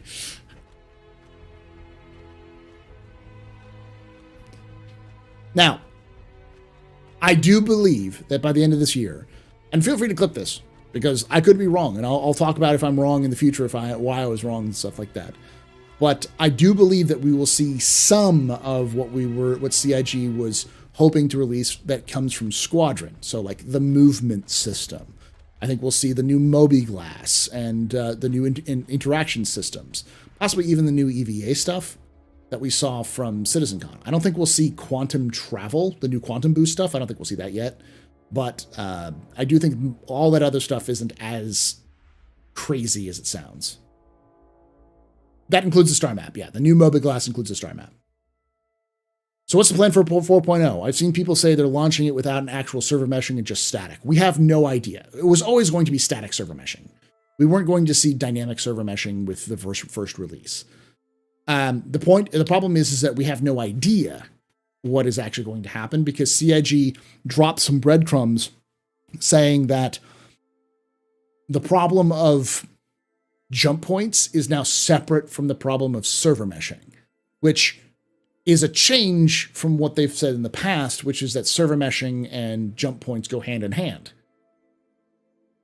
which seems to indicate that server meshing is no longer required for jump points, which is a huge change considering CIG has deliberately not released Pyro or even, fully worked on Pyro because they needed server meshing. We need more updates. We just don't have enough information, and CIG is reticent to give us that information. Likely because they don't know yet. They probably made that realization during their meeting, or are now looking into it and seeing if they can get it done, because CIG does this often. They have this big, giant thing, deliverable they need to do, this huge section of a game.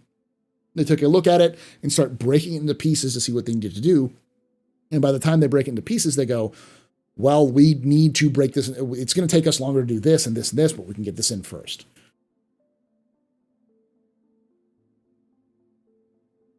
Oh my God, I just realized, will we be able to work out with dumbbells to up our strength stat? Yes. That's what dumbbells are for. Almost certainly working out is going to be a thing you need to do for like in-game stuff.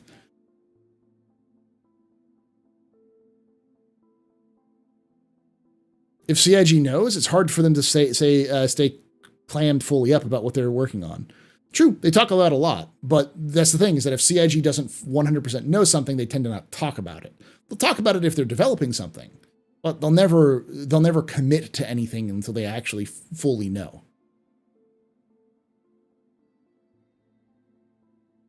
Maybe server meshing is required for jump points, but isn't sufficient. Don't know, more info. We need more info is the answer. So it's hard to tell. I did a capsule about it a while ago and decided not to post it because what I need to do is sit down and actually do a video for it. Sit down and do like an honest to God, hey, this is the reality of past works with CIG, what they needed to do, what they planned on doing, and how they actually delivered it by breaking it up into smaller chunks and delivering it over time.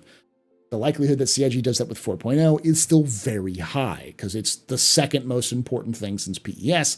And PES isn't even fully implemented, even though it's in the game, because we still don't have all of the aspects of PES which we're supposed to have, like being able to log out of your bed, log back in, and everything be normal, or crash your game like a hard 30K crash, log back in, and you're back where you were right before the crash happened instead of going back to your station. Those sorts of things were required. Those sorts of things require more development, which they haven't done yet.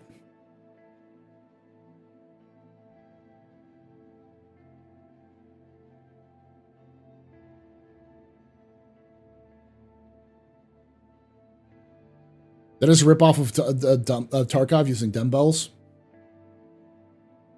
GTA San Andreas had that same thing in like the early 2000s. Working out, using dumbbells to work out to get your strength stat up is not a new thing. What about this new PTU schedule and with speed up produce? Let's look at that, because that's a good thing to look at too, because a lot of people are like, I can't even fucking log into the game. What's going on? So let's take a look at what CIG's updated with.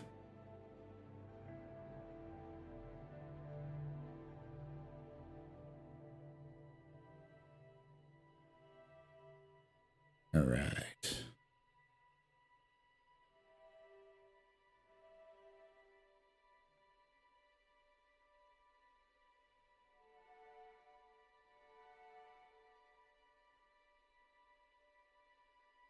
Ooh, all right. So this was released a day ago.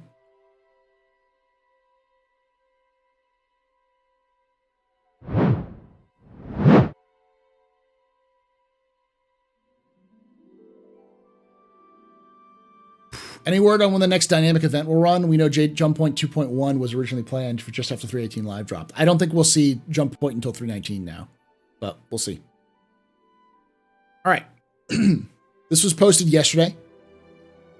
We would like to share an update regarding our plans for upcoming 318 patch releases. Following through discussions with our publishing and development teams, we have made a decision to implement a fundamental change to our testing process with the objective of shortening the delivery time to live.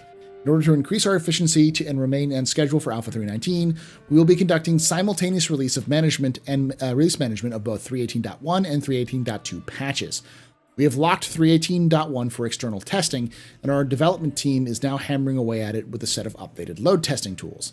While load testing has always been a part of a process, we're making changes to incorporate new method of locking and doing final load testing internally for all full future releases.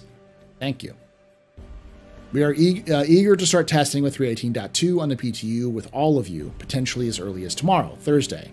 By testing 318.2 and locking 318.1 this way, we believe we can save time and help us reach our upcoming milestones. This will also help us make space to create 319 branch as soon as possible so we can start the process of preparing to go to the PTU after the release of 318.2. It was important that we communicate this to you early so there's no confusion when 318.2 rolls out for testing despite 318.1 not having hit live servers yet. We're excited about this new approach and hope it will bring significant improvements to how we roll out our regular content. As always, we sincerely appreciate your ongoing support and look forward to seeing you in the verse. So, oh, this reply. I love this. Okay. So let me explain to you why this guy is insane and high. And I've seen this too often. Right? Focus on the PU. Move guys versus Squadron 42. It's had its chance.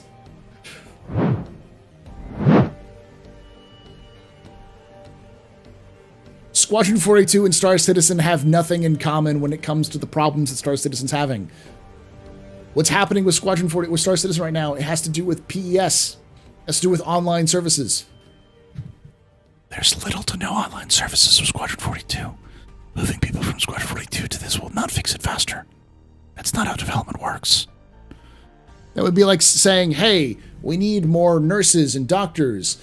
Let's get anyone with first aid training and throw them into a hospital. What? No. We need more teachers. Throw substitute teachers in there. What? Parent volunteers, go! That's not going to help.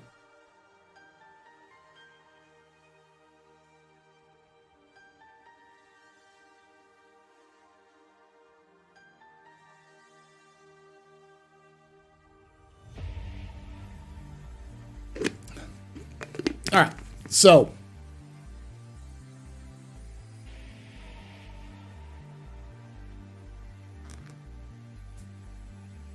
you can post it. You can post the link there, Aimless. You should be able to, at least. If not, I'll give you permission.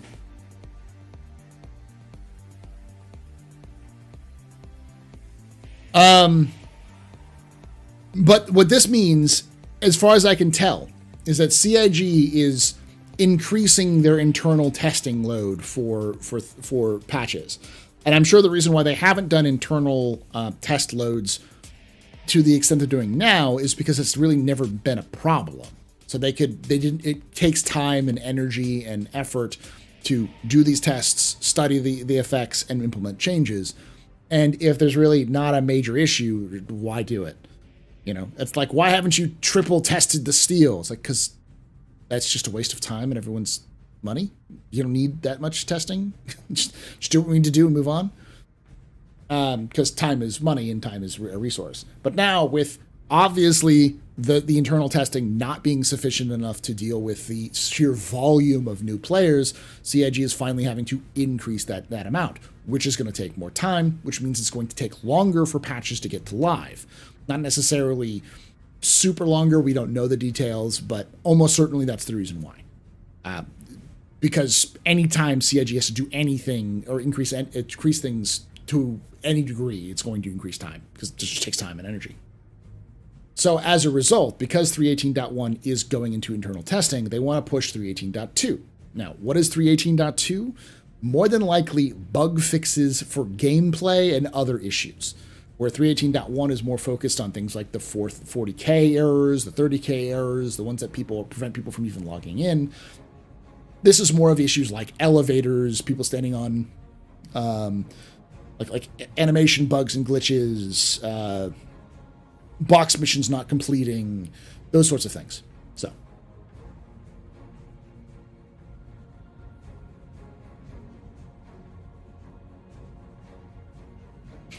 it's all the content creators' fault. They should be working on the game instead of creating content. Sounds like they want us to start testing 3.18.2 while this take a few days to wrap up the release and prep for 3.18.1 to the PU. So we were testing 3.18.2 before 3.18.1 released to the PU. Exactly, Stop and Sniffer. And it sounds like this is something they're planning on doing going forward.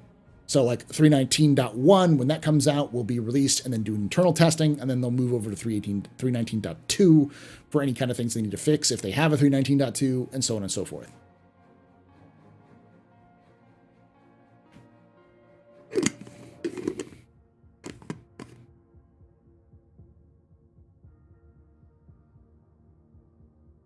Do you want to be able to play live again?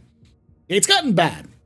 I'm not going to say that 3.18 is the worst patch we've ever had, but it's becoming pretty close to that. Like, at least with 2.0, you could log into the game. Yeah, you couldn't play the game, but you could log in.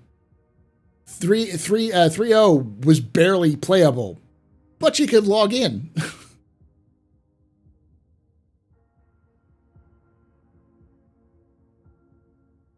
It's number 3. It's minimum third worst we've ever had. Not everyone could log into 3.0. Lots couldn't. Was it just because they took their time? I thought that there wasn't any of that kind of issues. I don't remember there being a massive numbers of people who couldn't even log in to 3.0. Question, does it worry you that another job position identical to Tony's Z job was posted for the economy in Star Citizen? No. So,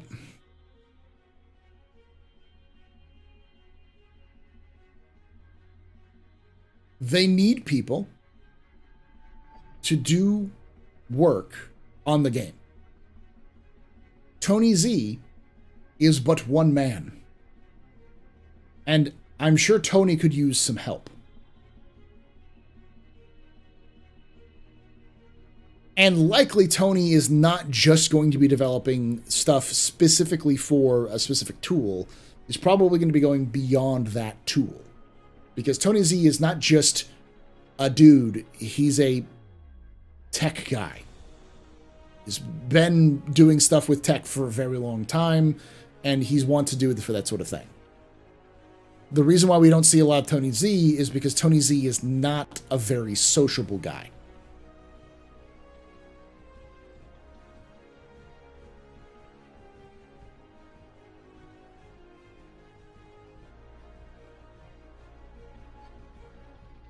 I'd have to disagree with Mike, because Mike also disagrees that there was anything to play in 3.0 and 2.0, which there was. Mike's comes at it from his own perspective, which is Star Citizen is not a game yet. And basically 100,000+ people disagree with Mike's statement. Because people are playing Star Citizen as their main game, as a daily game, and enjoying it. So Star Citizen, and they have been for 3 years. So Star Citizen's been a game for at least 3 years, if not longer.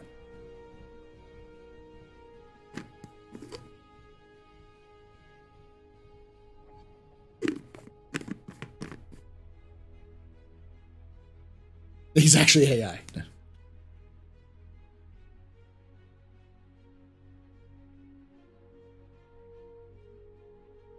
Tony's a pretty cool guy, but he's not very social.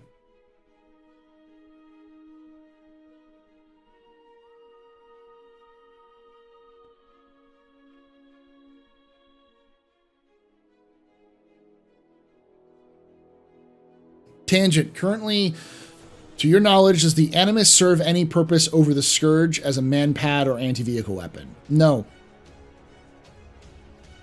Not currently. They'll eventually they'll get tiered, but yeah.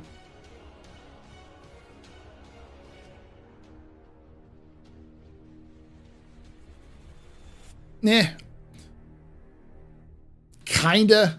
I get the argument, but I also don't think it's necessarily an argument. Because that would also be Mike admitting that Star Citizen's a game now, which he won't ever say. Like, getting Mike to say Star Citizen's a game is like trying to like,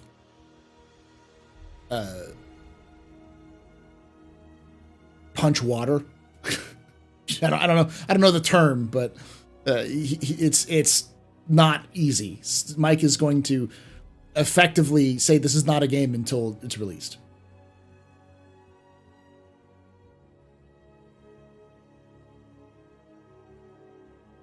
Squeeze blood out of a stone? Yeah. Trying to kick water uphill? Oh, I think it's trying to bail water with a sieve. Or try to catch water with a sieve.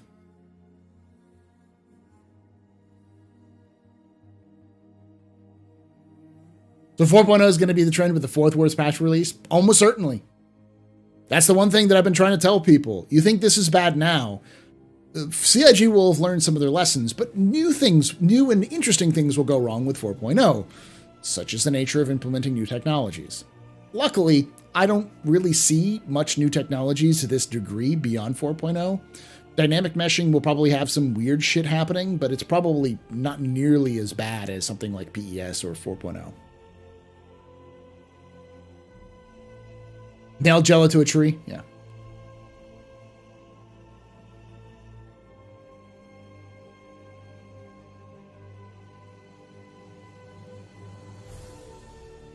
I disagree in the sense that Star Citizen is a game for many players.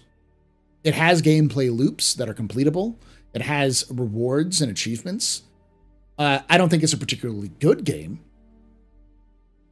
Not because it's bad, but because many of its features are missing. But it's a solid early access title, like many other games. It's just been in early access for longer than most games. Like what we're seeing right now with Star Citizen, I'd say like with around 4.0, between now and 4.0, would be where most games enter early access when they're entering early access. Buggy, messy, but most of the features, the basic building blocks are there. Maybe missing a couple of other things, but you can play the game. And have some loops. So.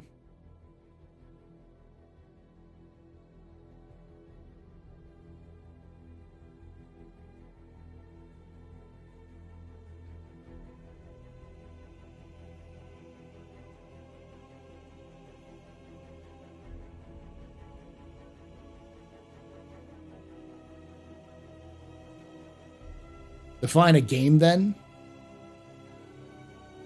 That's going to be completely different from any person's thing. My concept of a game is something that has structure, goals, and win and like some sort of win conditions or some sort of victory conditions. And all three of those are been in Star Citizen for a very long time. But the point being, we're going to see changes going forward, especially with I disagree with the gameplay loops part. I think we have gameplay half circles, lol. No, we have gameplay loops. They're just not fully well realized.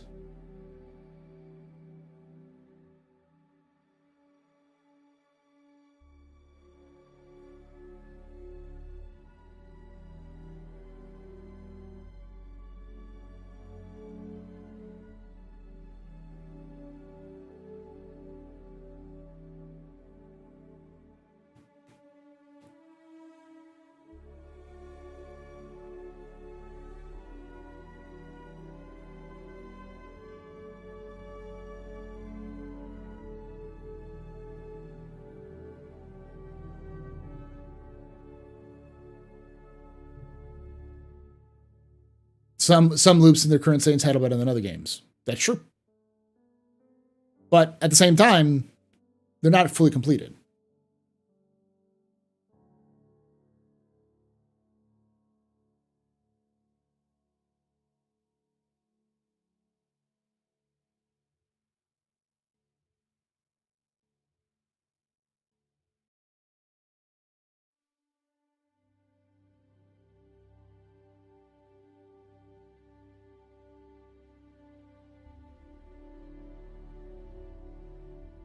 Depends on the build, but yeah. Ugh.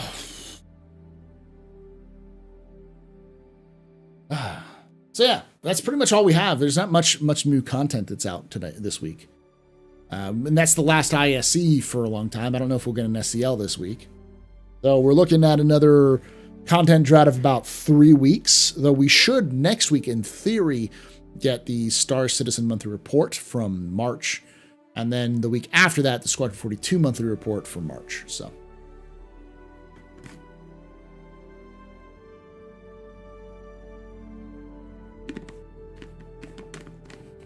Two big patches in the works though, right? I don't know. What? I mean, there's 3.18.1 and 3.18.2, but yeah.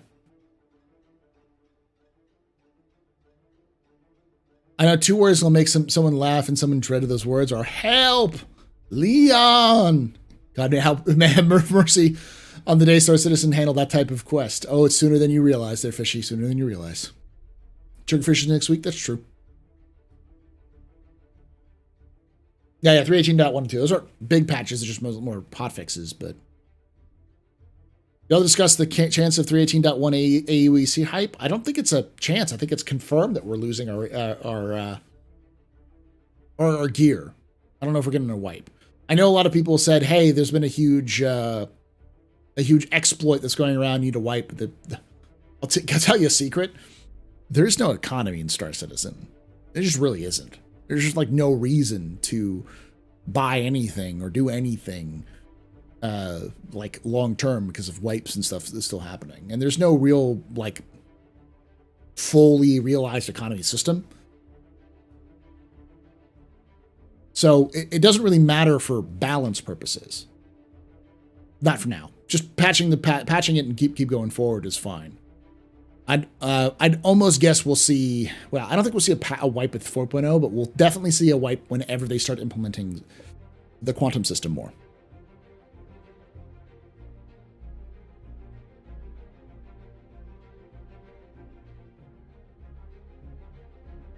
Many of us are here for Paul, regardless of the Star Citizen content.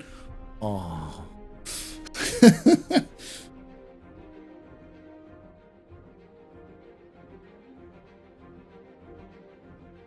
Yeah, the quantum refining dupe bug.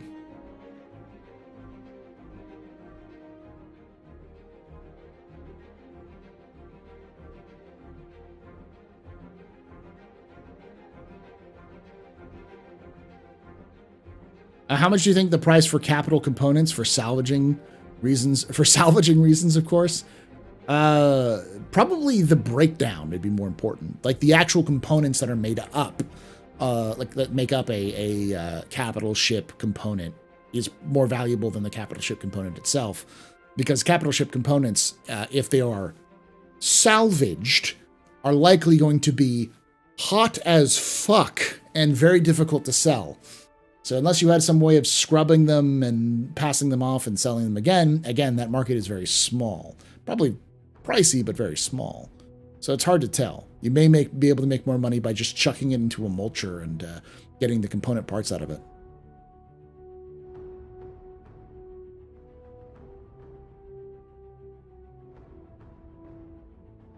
Yeah, there's some AUEC dupe bug you can do right now, which will get you a lot of money.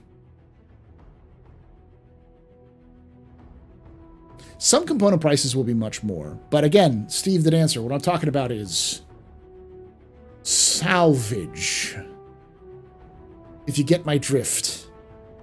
I took it forcefully.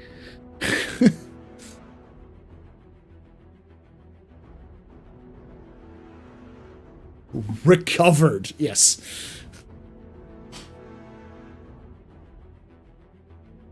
Just glue an Aegis railgun to a Kraken. Any expectations for SitCon this year? None. I mean, I have hopes. I have hopium. My hopium that I'm in just mainlining is that it's Squadron 42 release date, but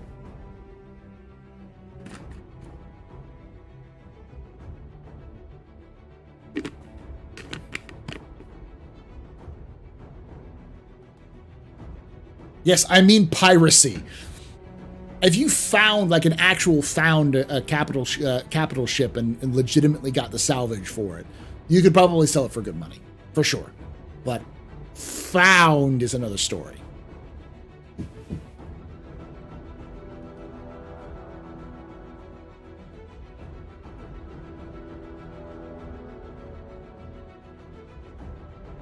Honestly, I really hope that soon after 3.19, the only way to get military-grade components is from bounty salvage, so that they can create a player market for them. We'll see, but I think the player markets and stuff will happen more naturally through the quantum system, which again, we'll have to see. I'll see you there. Yeah, I'll have a good time, for sure. It's always a good time. If you're going to CitizenCon, don't go there for the unique reveals or any shit like that. Just go there because you want to get drunk and or just hang out with a bunch of people who are Star Citizen fans and enjoy the ambiance. It's a great, like, big Bar Citizen kind of event. With a lot of cool, like, demos that you get to see. And talk with the devs.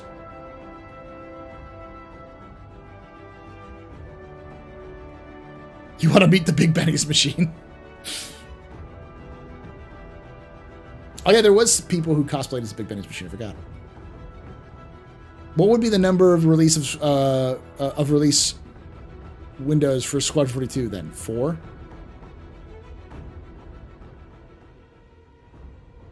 What? There's only been one release window, which is the 2016 release window. CIG has never officially set of a release time outside of the Answer to the Call 2016. Everything else has been estimates.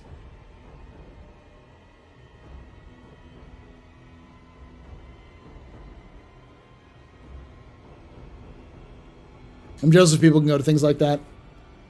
Just not too drunk. Don't get too drunk. Oh, it's always bad. Usually people get too drunk.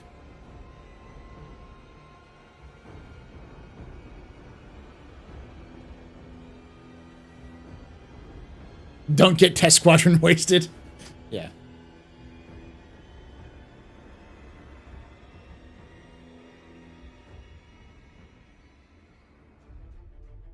Oh god, at least it's not in Vegas. Yeah, I've heard so many. When I saw people like on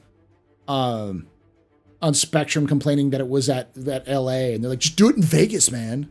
I'm like, that's such a boomer Xer thing. No offense to boomers and Xers out there, but like going to Vegas for a Citizen Con for like a video game convention sounds like the dumbest fucking thing I've ever heard. That sounds like a giant waste of money and time. And a giant mistake, because people are going to get drunk and go off and do stupid shit at those locations.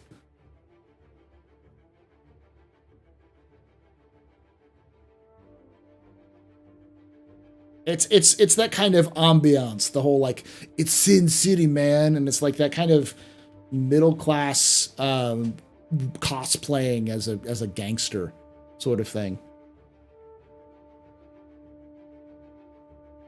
And it's no shade on people who like live in Vegas and work in Vegas. I get it. But it's not a place I'd put a video game convention. No, I'm a millennial. I'm an elder millennial, but I'm a millennial.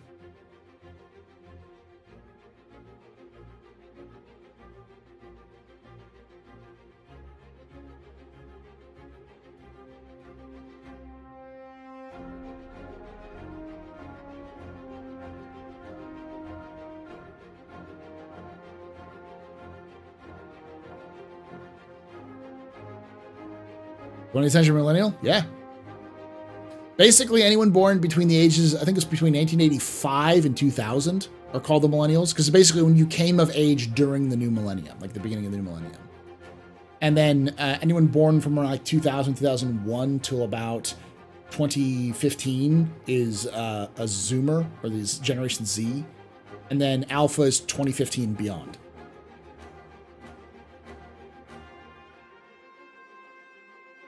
Yeah, elder millennial is a weird place to be because you're like at the crossroads of Xer and millennial.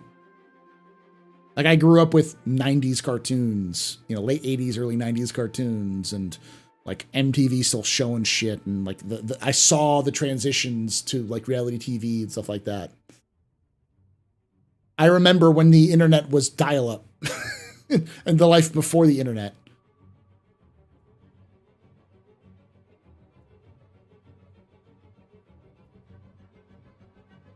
I was born in 87, so I was born a year after you.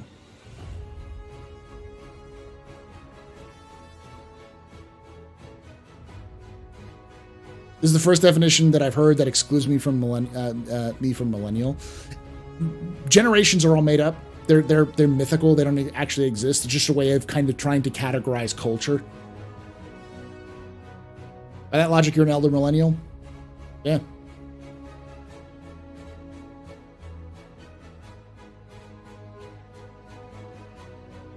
Yeah, I remember when we were called Generation Y. I remember the Y2K. the problems with Y2K and the freakouts that everyone had of Y2K. I remember people fucking fearing the turn of the millennium.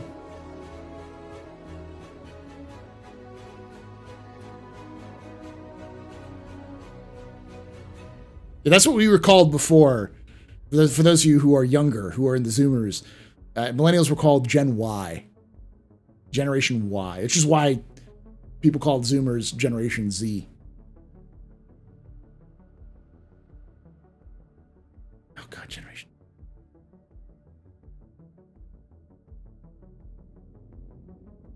I remember the first EverQuest. I never played the first EverQuest. I didn't get into MMOs until WoW came out. But I didn't have a good enough computer for that kind of stuff. 72 for you and Sendy. Yeah. Yeah, it was just after that Commodore 64 era. I think we got our first home computer in like 93. When did Civ 2 came? Or Civ 2. So when did Civilization 2 come out?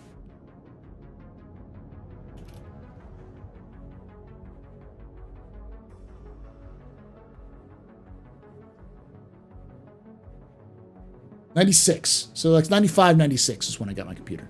First computer. And SimCity 2000, yeah. The banks will crash with Y2K. Yeah, my first game I ever played was Warcraft 2. Well, on my own computer. I played Oregon Trail growing up and stuff like that. Love your lore videos and you're from my era. Hey, Cramp, I'm glad. Thank you. Hello, fellow extras that saw the 8-bit era as a step up. Oh, yeah, I remember when 16 bits was a huge deal. We went from 8 bits to 16 bits. That was a huge deal.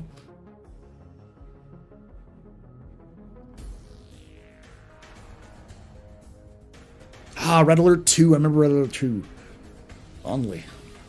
Or Red Alert 1, I should say. I remember fondly. So what's with the 69 crowd? Because I'm not a baby boomer. Probably an elder Xer. Because Generation X was like around the 80s. Like when you reach your teenage age around the 80s. So you were 10 in 79, which means you were a teenager in the 80s. Yeah, that's right.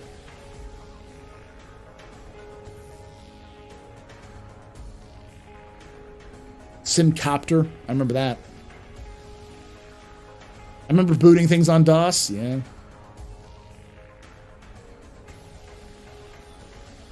I remember Myst, yeah.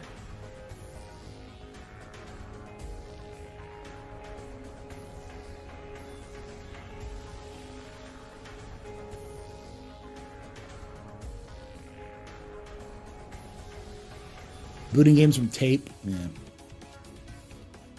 I remember trying to cover my sneaking out to try to turn on the computer and get on the internet and covering the modem with towels to try to get the sound from you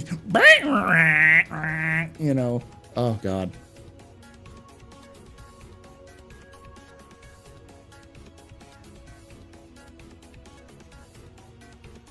Ah, nostalgia berries. Times sucked, by the way. Those times are terrible. I much prefer it now. That's the one thing I have learned that most historians kind of fall in line with is that, you know, I love history and history is fantastic, but having lived through history, I'd much rather live today than live in 98. Life is much better now than it was in 98.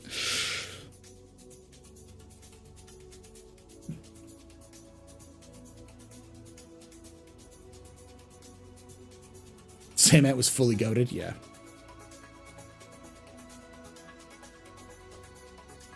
Dad, hang up, I'm on the internet, yeah.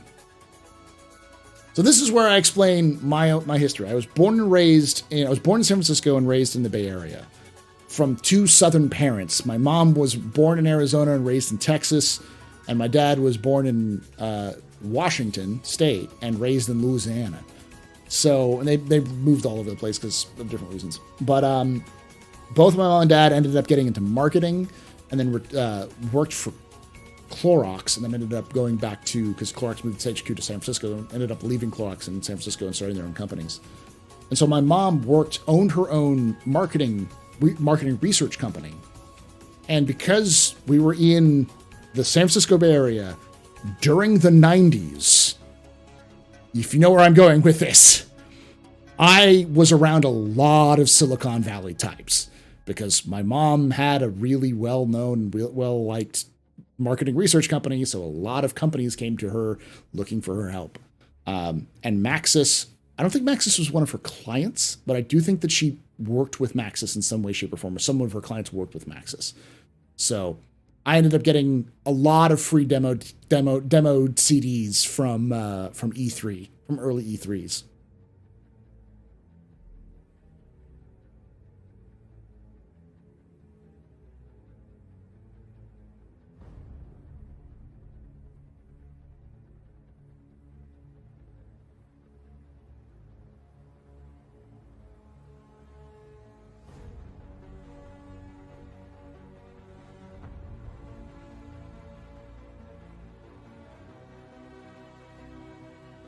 So, what are your thoughts on E3?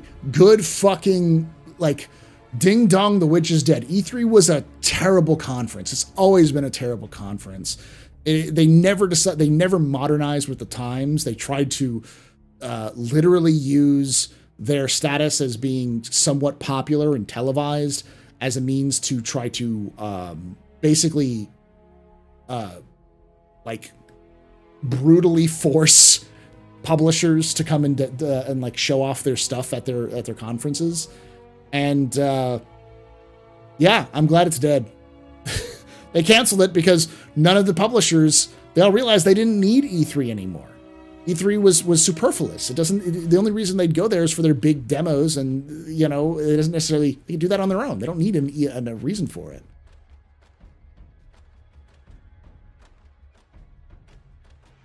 Now, the E3 is usually held in June, but they canceled it. As of today, they canceled it. It's been a big day for news. All right, be right back. I'm running an ad again. Let me go use the restroom.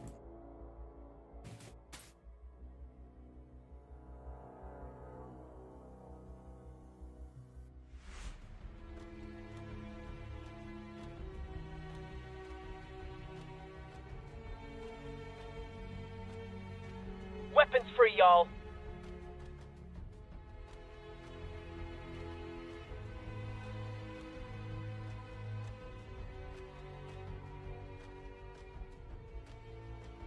Good news, everyone.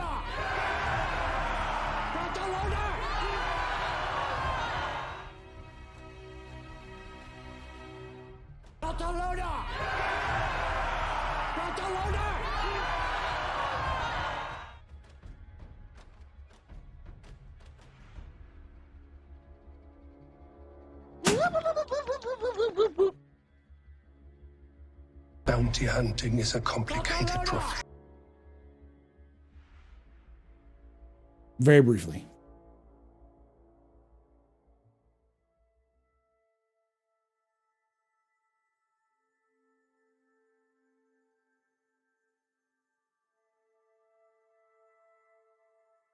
E3 was ostensibly amazing for us gamers, though. The problem is they fucked it up. E3 was great for when they allowed people in, but then they kept making it a developer conference, then not a developer conference, then open to the public again. They try to make it a convention more than a tech show, and they didn't know what they wanted to do with it. In the meantime, the Tokyo Game Show and Gamescom completely evolved. They became conferences. They managed to figure out how to juggle these two sides of the industry and encourage more people to come show off and demonstrate their games, because it wasn't just for developers who had the biggest amounts of money, but people who are looking to generate hype and interest from things like investors or publishers, people who didn't necessarily have publishers.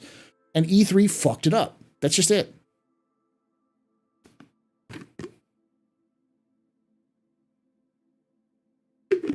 They deserved this.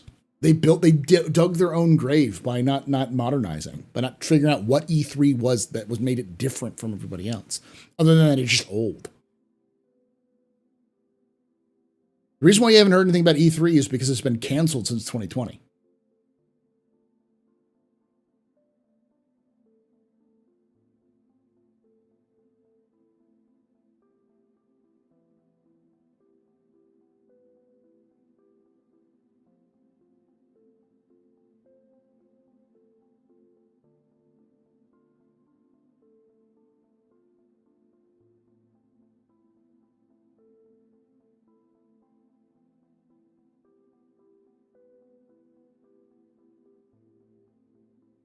I don't know the behind the scenes crap, but for gamers, for E3 was epic. It was great. I mean, honestly, I also remember when I was in college, I think it was coming in towards the end of college, maybe the beginning of college, was when G4 was still on the air for cable, and they used to go to E3 and do a bunch of interviews and televise all this stuff, and it was cool. It was cool to watch all those things because you got to see a lot of behind the scenes stuff and talk with people, and it was nice to see those sorts of things. But it's the year of our Lord 2023. Shit's changed since 20 2006, you know?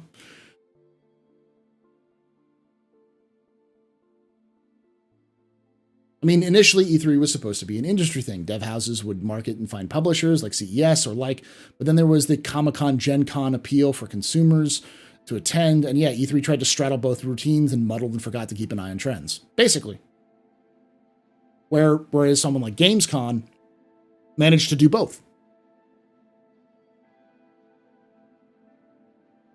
And Tokyo Game Show is very similar, though I think Tokyo Game Show is much more focused on as a industry thing, as an industry kind of convention. But I don't know too much about the Tokyo Game Show. Games Show.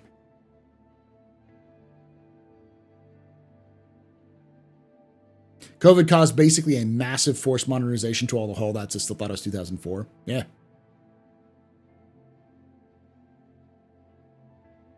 Most companies that went to E3 are companies that people love to hate, like EA and Ubisoft. And that's the reason why they canceled the E3, was because people like EA and Ubisoft and Activision and Microsoft and Sony and Nintendo just said, nah, we're not going to E3 this year. That's it. Based on Utomini. That's what AD means.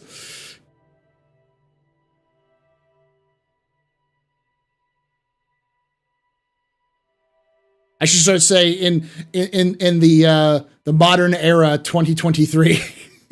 Or no, what is it? Current era?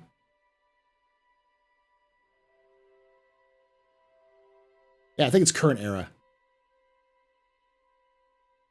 Because BCE is before the current era. In current era 2023. Common era. Thank you, common. I always forget what C stands for in CE. I teach history.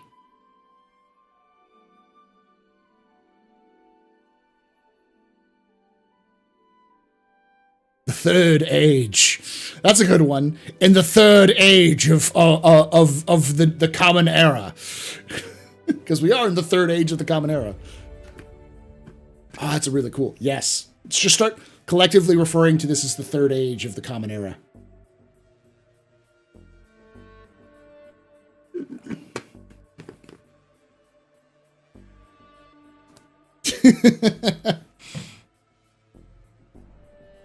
First age was the first millennium. The second age was the second millennium, and now we're in the third millennium. And common era, yeah, is CE. So the third age of the common era.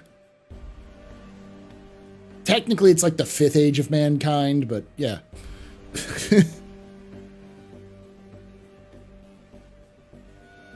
Probably more like the seventh age of mankind, because if we start back to like, well, further back, but it was like seventh age of civilization. Go back to like 5000 BC.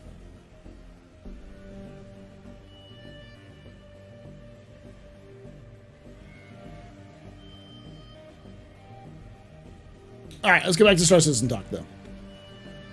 There's also GDC, which is just for devs. Yeah, and GDC is perfect. It already exists. Like E3 doesn't need to exist anymore.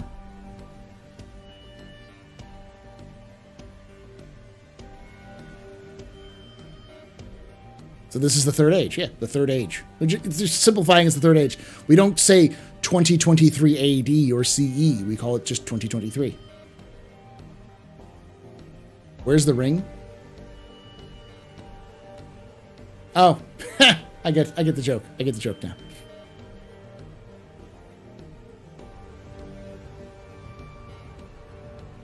This is where I reference that CIG is developing Sauron tools. Those and this last ISE really does display that. For those who don't get what Sauron tools are, it's what I like to call tools that do a ton of different things for CIG. So, for instance, the building blocks is a Sauron tool because it does basically all of the UI runs on building blocks. Everything that has a visual interface is building blocks. So, one tool to rule them all, and in the darkness bind them. I guess Data Forge would be another one.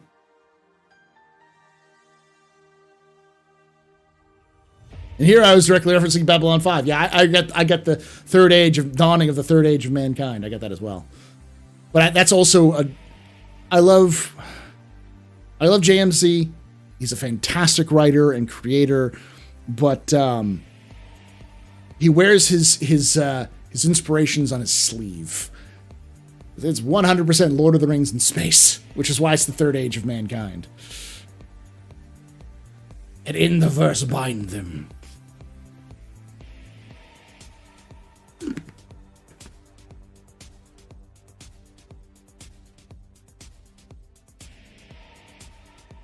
Well, if you want to, of human civilization, it's 12,023.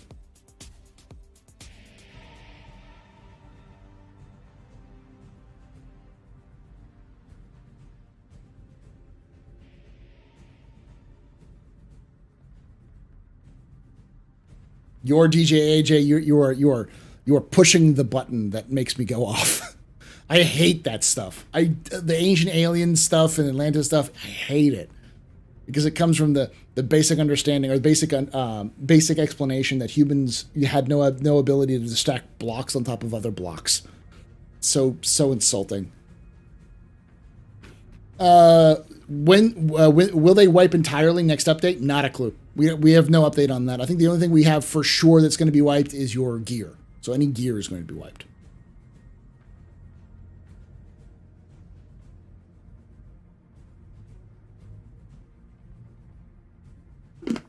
To go with the Sauron things, 3 shards for the Europeans under the sky, 7 for the American lords in their halls of stone, 9 for the Asians doomed to die, 1 for the Dark Lord Roberts in his dark throne of the verse of Star Citizen, where the shadows lie, 1 shard to rule them all, 1 shard to find them, 1 shard to bring them all, and in the pledge store bind them, in the verse of Star Citizen, where the JPEGs lie.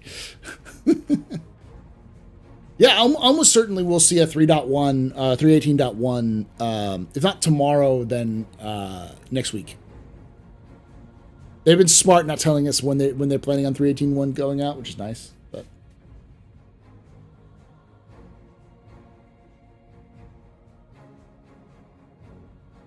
Göbekli Tepe is a fantastic site. Because all that does is tells us that people were building monolithic structures well before we actually have records for them. Which is insane. It's cool.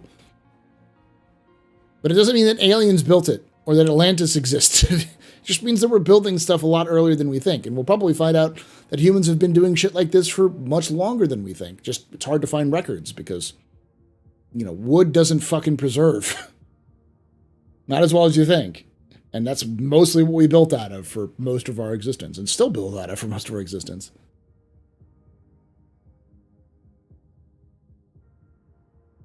I'd like to get past past 40K.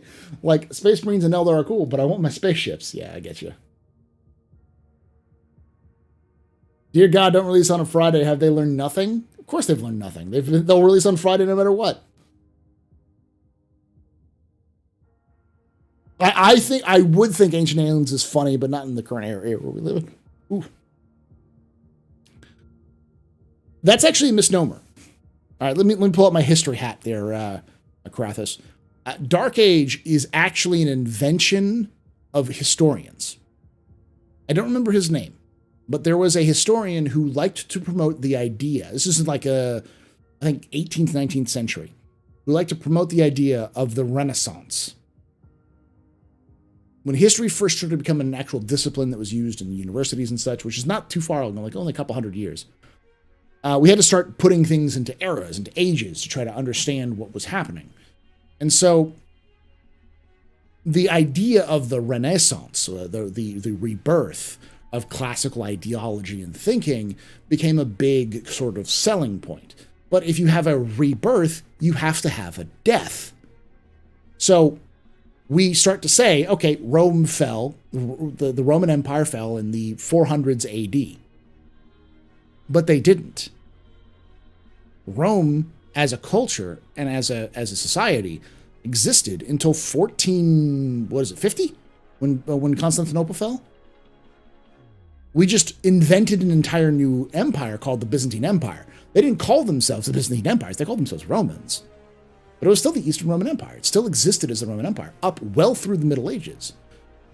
So, if Rome fell, then all these barbarians came over and we lost all this information. We did lose a lot of that information, but it was not lost to everyone. It was just lost to the Western Europeans. People in Rome, in Constantinople, and the Eastern Roman Empire still had that information. The Arabian tribes, and even farther back in places all over the rest of the world, they still had that information. But by promoting this time as the Dark Ages, meaning we've lost all this information, was a way of promoting that, we regained that information with the Renaissance, which is true, but it's not like everything went backwards. It's not like we lost everything we've ever known. The information still existed. We have records of it. It's just, it wasn't available for the Western Europeans. That's it. And it's the last about 50 years or so of historians, especially since this was the field that I studied when I went to school, have been trying to reverse that stigma. Like that nothing happened. It's like, they did. We had the first, the rise of nation states, the concept of nation states, the concepts of national identities started to rise. We saw a unification of Christianity as a religion existed throughout this region, which also gave people a unified identity with. So the idea of being a European would really start around that area, no matter what kind of culture you were part of. It's the one thing that kind of tied people together. There's a lot of stuff that happened in the Dark Ages. So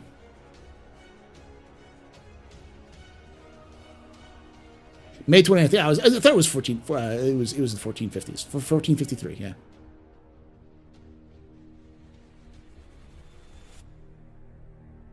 The Dark Ages were the Brits called the time between the fall of Rome and Britannia and the end of the Viking invasions.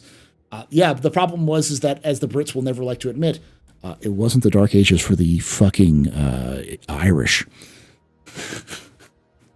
The Irish preserved a lot of that information.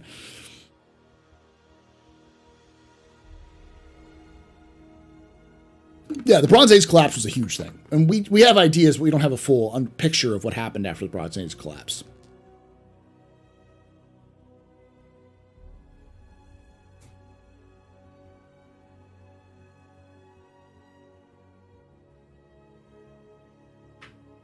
Nikki, I know what you're referencing. That documentary on Netflix is not a very well-sourced documentary. It is piecemeal and is very, very specific. The Younger Dryas is a very important time in history.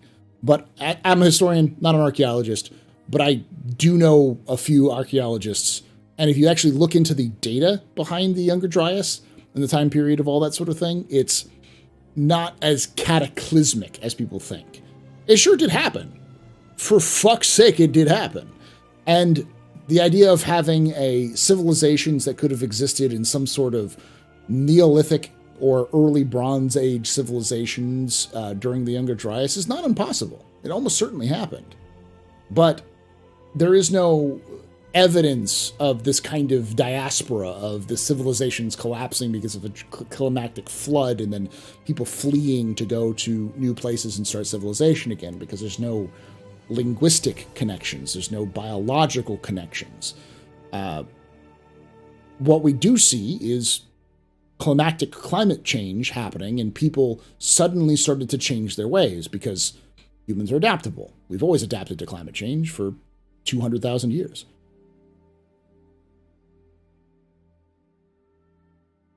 The Sea Peoples are actually believed to be fake now. An invention, effectively. A mistranslation of the Egyptian beliefs.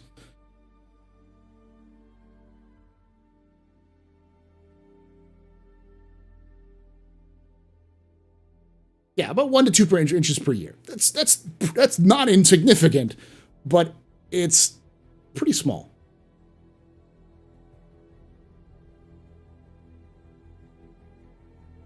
The impact under Greenland recently would be a problem with the status quo. Nikki, again, I'm not going to get into too depths with this because that requires its own sort of thing. But there's this myth that archaeology and history are resistant to change. And there is some truth in that. People tend to get set in their ways and don't want to change them. But the impact that was seen in Greenland, which coincides with a lot of other things, which does cause climate change, is a fantastic discovery, and also proves that there was definitely something that was going wrong. We see it throughout history about these sorts of like changes, especially in archaeological sites. But it doesn't, like, it's this assumption that, like, oh, they're trying to cover up the truth and it's going to change the ideas. It's like, no, man, it's just things change in terms of things get earlier.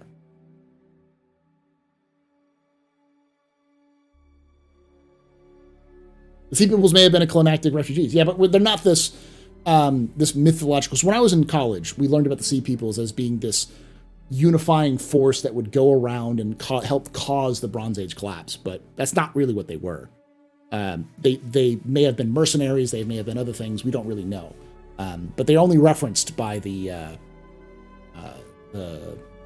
Egyptians. Or Netflix documentary money.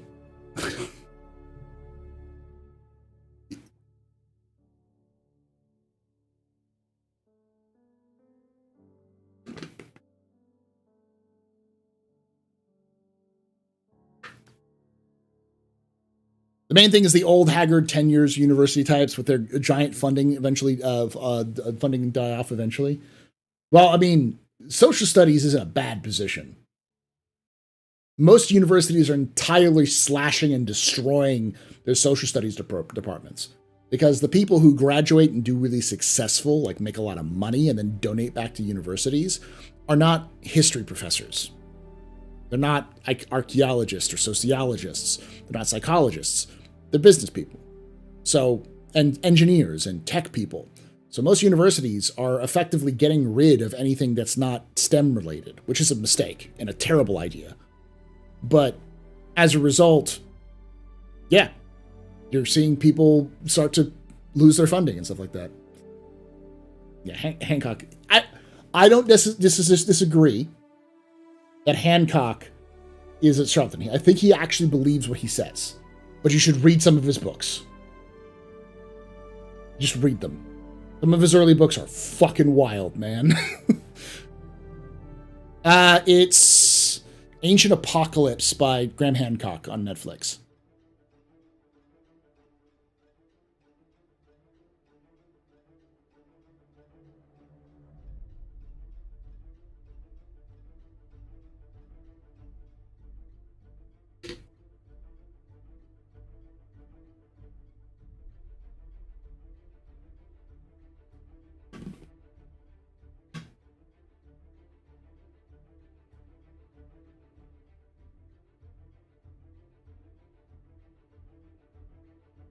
So you've read the fact that he believes that the ancient Atlanteans were a pre-industrial civilization?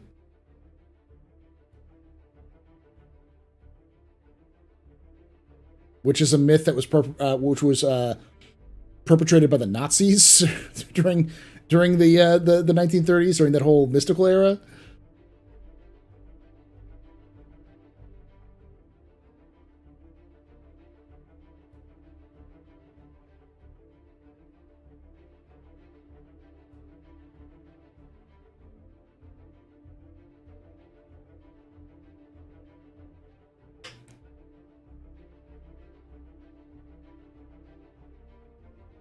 I believe that was specifically the fingerprints of the gods. Is that what it comes from?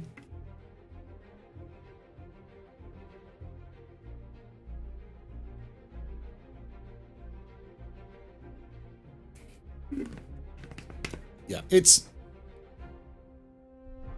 like a lot of crackpots. Hancock isn't necessarily wrong, and he is, especially when in the time period he was coming from, he had ideas which were probably laughed at for his time.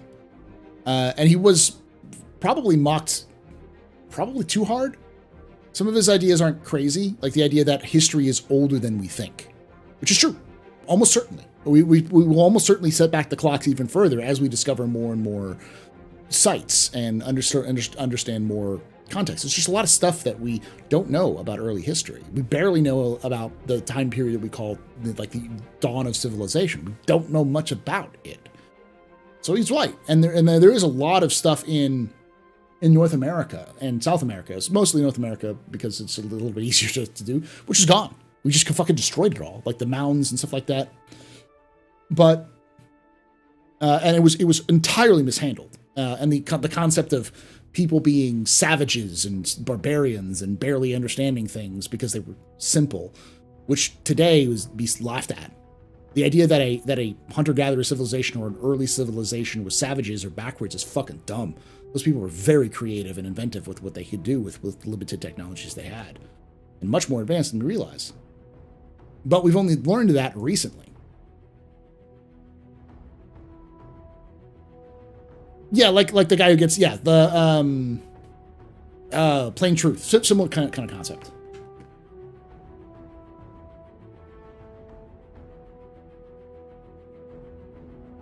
Like a great example of this is Utsi Man. We're getting on a sidetrack and we'll get back into Star Citizen stuff, but Utsi Man's a great example of he was effectively a traveler, like a trader. Neolithic. You know, we learned a lot about early societies based off him because he was perfectly preserved, I believe, in the Swiss Alps. Things like how tattoos have existed for so long as like healing methods and all sorts of concepts.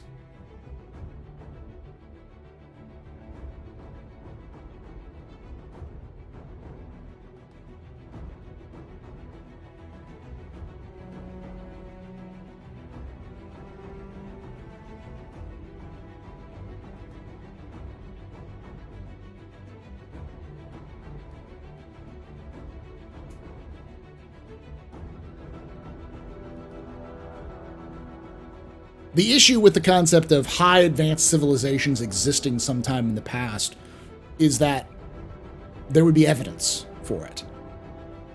You know, think about Rome, right? Rome is incredibly old. We talked about the Roman concrete. Someone talked about Roman concrete earlier. We just discovered how Roman concrete works. And Rome is so old that it's really hard to kind of like really grasp how long ago that was. But we still have evidence of this.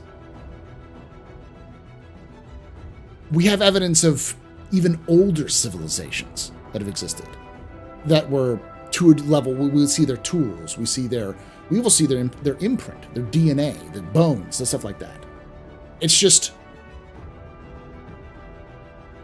the likelihood of us finding early Neolithic or Paleolithic civilizations living in places at a more advanced level than we thought is probably high. But the idea that those were super advanced civilizations that are the descendants of or the ancestors of all of us is not proven at all. I'll leave it at that.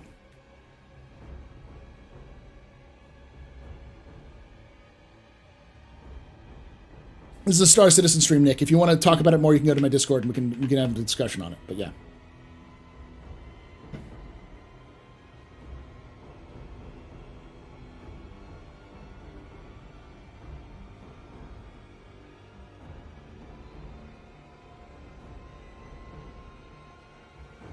And again, Nick, I'm not gonna have this conversation. Let's get back to Star Citizen stuff. Though I know a lot of people. I get off track and people go like. I apologize for not talking about Star Citizen. Like, this stuff is fascinating. Shut up, Paul.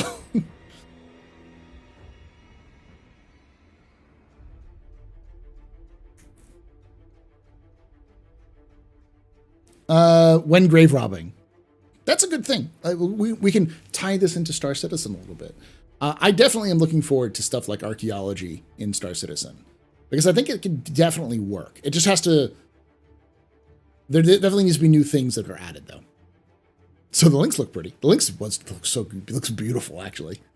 So I don't know if we talked about this already, but 3.18.1 is going in another full wipe. I'm hearing things from people are glitching stuff to make a ton of money. No, we're not going to see a full wipe at 3.18.1, just a partial wipe at least.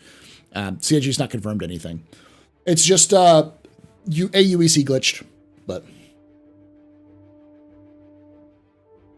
yeah, the Hades and stuff like that.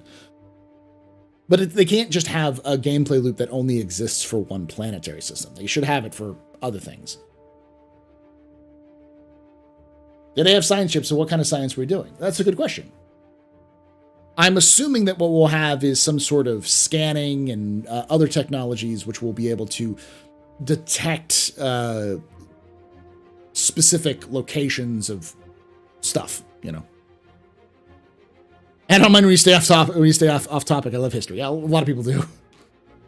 Scanning and selling the data. I think probably scanning, taking like surface samples or other bits of debris, and then trying to analyze them for dates and those sorts of things.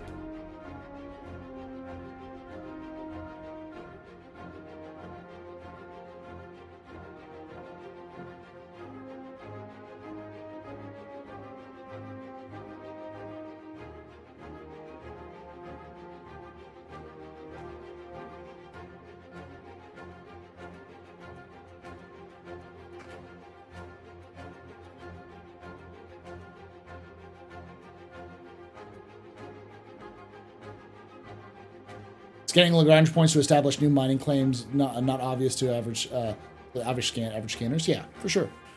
But I think science is going to be more focused on object science. So like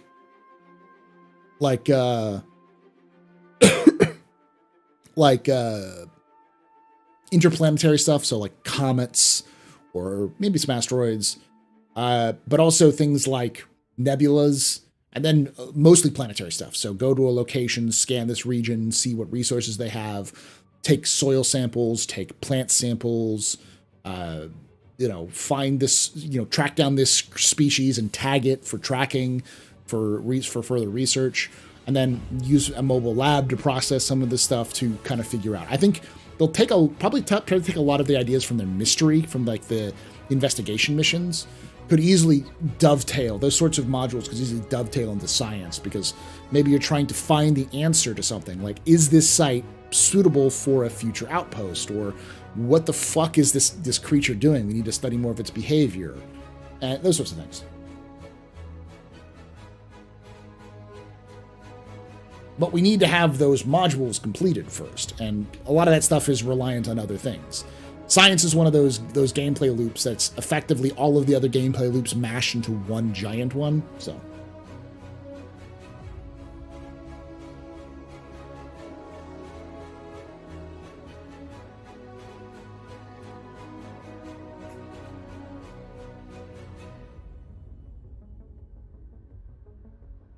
I've said this 1,000 times, and I'll say it 1,000 times more. I think exploration gameplay is going to be fun 3 times and dull as fuck. I think exploration gameplay is not going to be what people think it is. But I don't think it's going to be dull. I think it's going to be relaxing. People who enjoy the current salvage gameplay, for instance, will really like exploration gameplay. Because it's just fly to a region, set down a marker, maybe like set down a little scan machine, do a little testing, run some scans, find out some data. And if you're a science nerd, I'm sure CIG will do things like soil compositions that actually should be soil compositions, and wind patterns, and all those sorts of things you usually see be able to be logged, and then you'd be like, oh, this is cool. But it'll be for a very specific type of person. It's not going to be Uncharted. It's not Indiana Jones. That's not the gameplay loop. When will we see player-generated markers? After the rework that they're doing for the maps and such. I'm sure that'll happen probably next year at the earliest.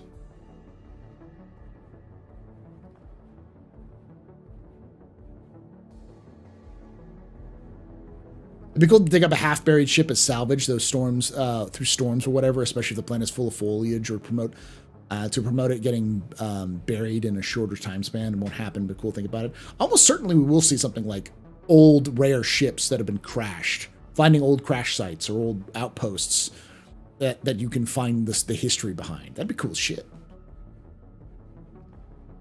And for me, relaxing gameplay is dull as fuck. Yeah, it's not going to be for everyone. If you're looking for, you know, Uncharted or Indiana Jones, that's more of a smuggling sort of thing, and even then it's not going to be 100% high octane. Star Citizen's not a 100% high octane kind of game. Discoverable star systems more than 100? For sure, but it's going to be pretty rare. Players finding star systems is going to be like the exception, not the rule, when it comes to exploration. I know a lot of people are like, oh, I'm going to find jump points. It's like, good luck. I can almost guarantee you there are currently 80 people in the YouTube chat, and there are 166 people here on Twitch. This total number, I'm not going to try to calculate because I'm bad at maths that quickly, at quick maths. Over 200 people in these chats. Not a single one of you will find a jump point when Star Citizen is released. I'll correct that. Maybe one of you will. Maybe. Out of the, God, what? Million and almost 2 million people who play this game? Not a chance.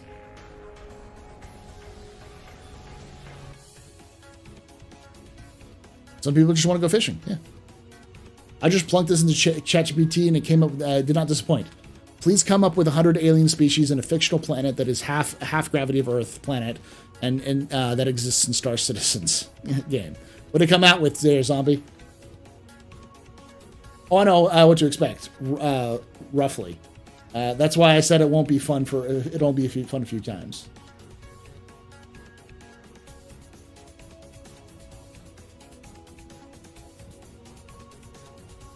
Honestly, I think bots will find JPs. I think players will. I think CIG will definitely let players find jump points, and that'll be something that they'll leave to players to do. But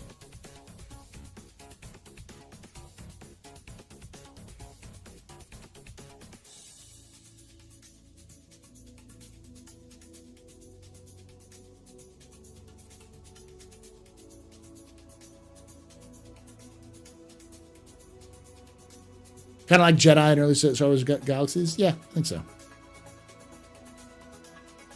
want to reestablish with Oratani. I'm sure that'll happen, but that'll be a scripted event, likely. What other exploration gameplay will there be if not discovering jump points? Do you like maps?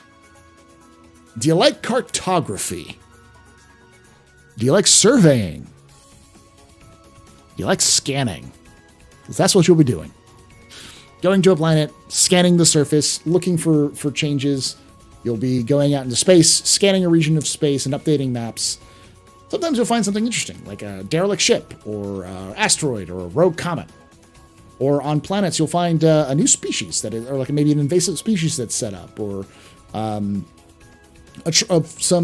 wreck that has existed, or a pirate outpost, or smuggler drop.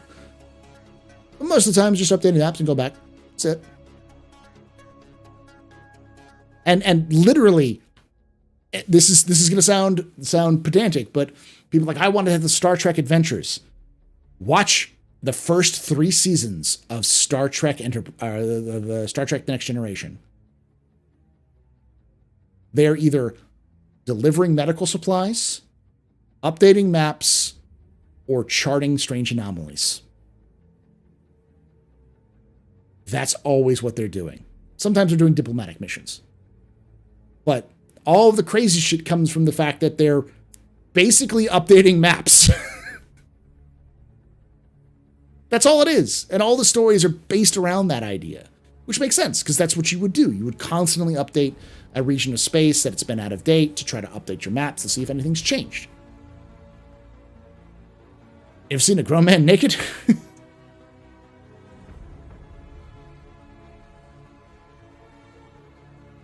By bots, I mean people that have accounts that are being controlled by bots with some sole purpose of finding JPs. When they say they find it, this will be something those types of players will do. I don't know if that'll be possible with Star Citizen as much. I don't think you'll be able to dual box as much like you can in other games. Did you play Freelancer? Briefly, yeah.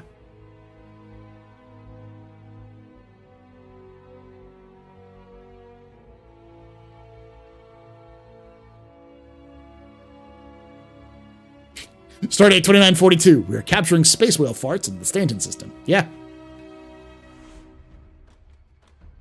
Exploration is going to be more of a path to other gameplay. It can be a path to other gameplay more than anything.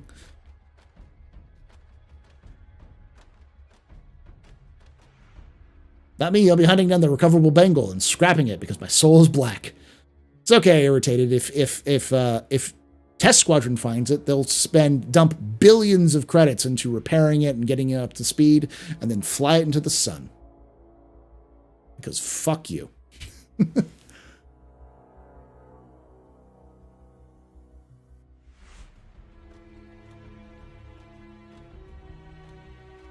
You dual box the mole. Now you've dual boxed the mole. You haven't dual boxed the mole when it's fully completed. I still love that CR. What Star Citizen is what CR wanted Freelancer to be back in the day. Except Microsoft said there wasn't a future in that, and then made him make another Wing Commander alike.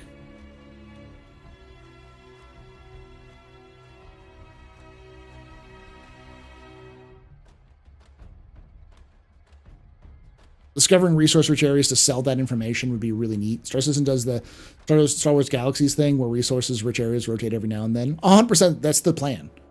Like even if you completely deplete an area in space, they will have regeneration, or they'll have other ones pop up in other places to keep things lively.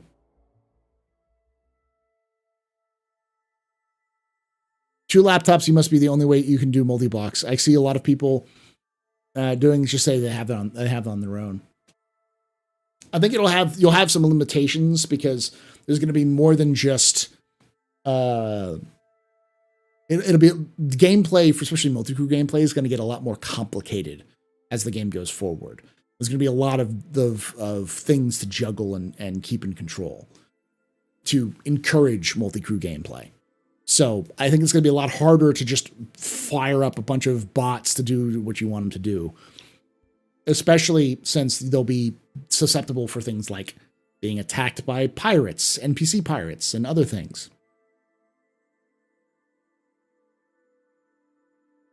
I get what you're saying there, Max, but I'm saying that it's likely going to change by the time we get to more complex gameplay loops.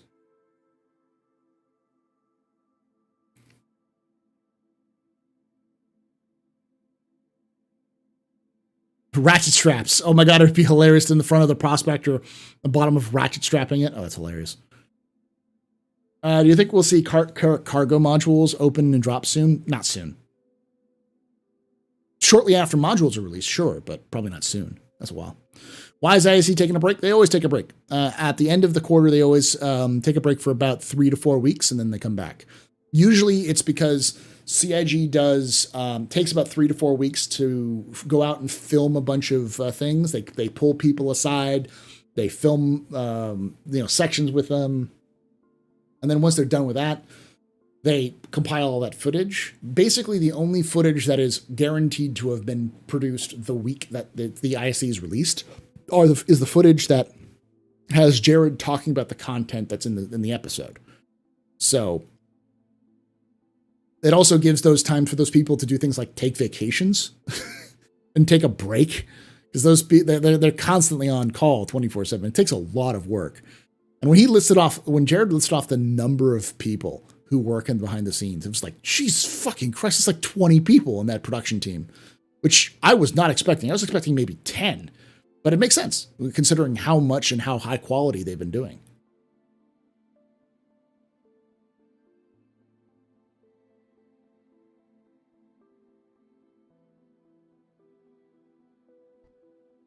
For in-game money, we'll be able to sell ships that we purchased in packs to game launch. I don't think so. Not for in-game money. Almost certainly not. Liberator and Crucible for 4.0? No. Post 4.0, but not 4.0.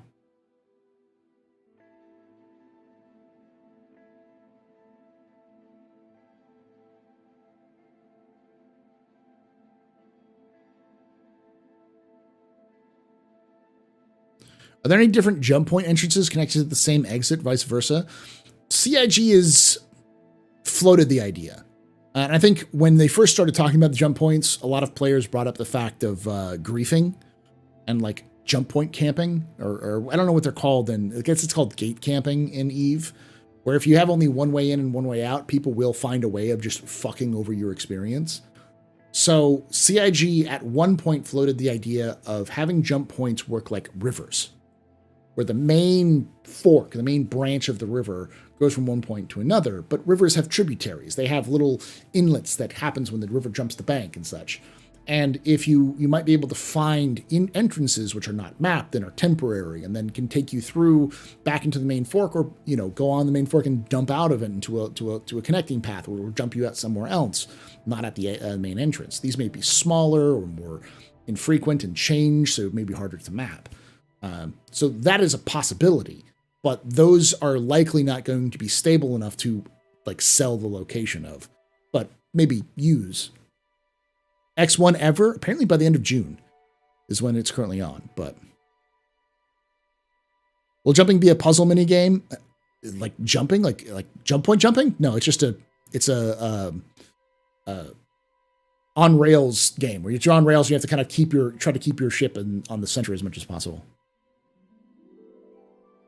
Hey, Alex.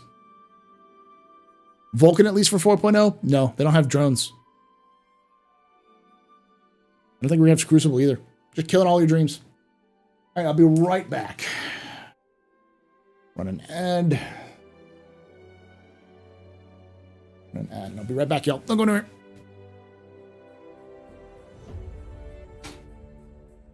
Weapons free, y'all. Good news, everyone. 2 words. Distress.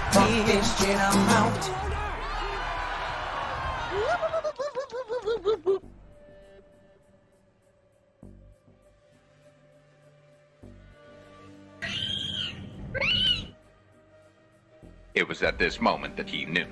He fucked up.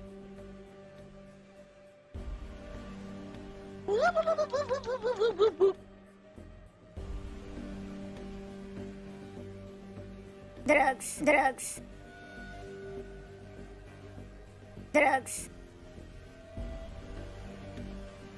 Cajitas wares, if you have coin. I'm fly. I'm pilot. Drugs. Drinking 64 liters of water in 3 hours will do that to you.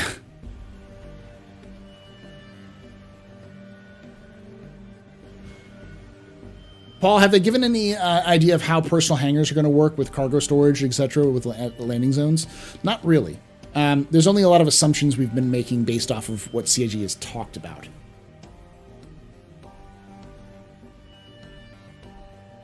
Gate capping wouldn't work in Star Citizen just because with only 10 systems, you can't let players own systems even unofficially. No, but it would you'd still be when 4.0 releases Inferno, you'd definitely be able to have gate camping where people are standing right outside of the pyro jump gate and just firing at people who go through willy-nilly without any consequences because it's pyro. So there's no law and order there. Basically, a small group of people could effectively blockade the entrance to pyro forever. Eventually, they'll have multiple entrances and exits, multiple ways of getting to those locations, but it's just a really boring gameplay loop. They definitely need something to kind of spice that up a little bit.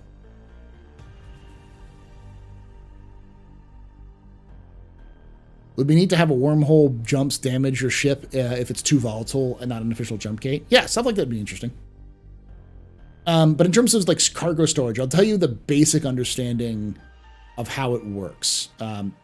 We don't know the full story, but it's either going to be a physical location that you fly into and then have a physical area that is in the game, you can see it in the game, you could fly to the region and go there, or you select landing, you go into say landing pad 2, you land on landing pad 2, the doors close, and then that landing pad 2 becomes an instance of your landing pad. So someone else could get landing pad 2 as well, but it's just a different instance when they land and that closes. That allows for multiple people to use the same landing pads while also giving people a personal hangar that they can use. And the third option, which is my preferred option, but hard to tell, is you have landing pads and personal hangars. So a landing hangar is where you come in and you land your ship. And then once your ship is landed, you have some sort of storing thing. My guess would be something similar to EA Elite, where your ship will lower down on an elevator, descend into the elevator, and the elevator doors will close. And then, background magic happens, and then it'll rise back up in a personal hangar, which may not be a physical location in the sense like you could point to it, but it is a place you can reach via elevator, and then that's where all your stuff will be stored. It's one of those three options, and we don't know which one yet. I think a lot of people are more leaning towards the second option, which is just an instanced hangar, but it's hard to tell. Will there be inter-system racing? I mean, like between systems? I don't know. There's definitely inter-system racing, though. You getting raided? Hey, what's up, New Soul? You're getting raided by Soul citizens? It seems like. I don't see the raid, though.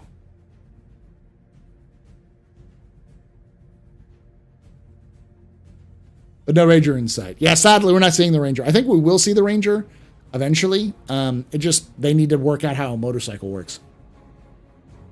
It's going to be mob rules unless figures out how to stop that kind of gameplay. Yeah, for sure. Not just you. And yourself. I know that Soul Citizens is on right now, or was on, so I'm just a little earlier than I usually am.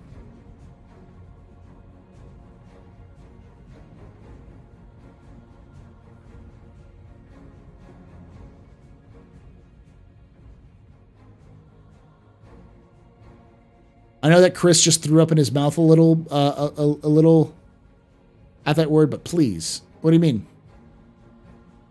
Please, God, for the love of God, that is good. Instance hangers. Because he likes everything physicalized. I think a good compromise is actual locations that are physically in the verse, but you can't see them, as your personal hangars. And then the hangars that we have right now as like landing are just landing hangars. Because that's a nice, easy solution to the problem where, like, hey, your ship's landed, it's now stored, it's now in your personal hangar you can go to, you can inspect it. You can think of it as like a storage hangar that exists for planes today, where you're there for a long time, versus like storing it on the runway or the tarmac. So lean towards the third one because cool lowering down animation. Yes. See, that's the other thing, is that it's really cool to see those like elevator animations, which is like straight out of Top Gun, straight out of a aircraft carrier, where you see, planes rise up, go to the flight deck, rise down into the hangars, kind of thing. That's cool. People like that kind of shit.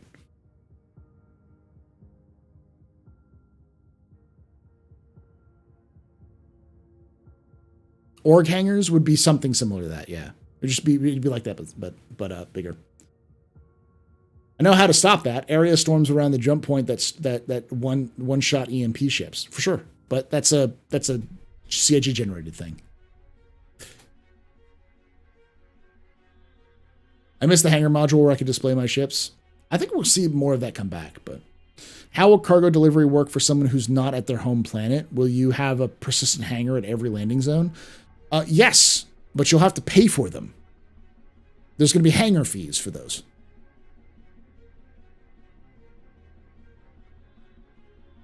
There's an elite player that screamed at how long the hangar elevators take. I mean, this is only for storage and retrieval. It's not like every single time you have to replace your ship, parts of your ship, you have to go into the personal hangar stuff.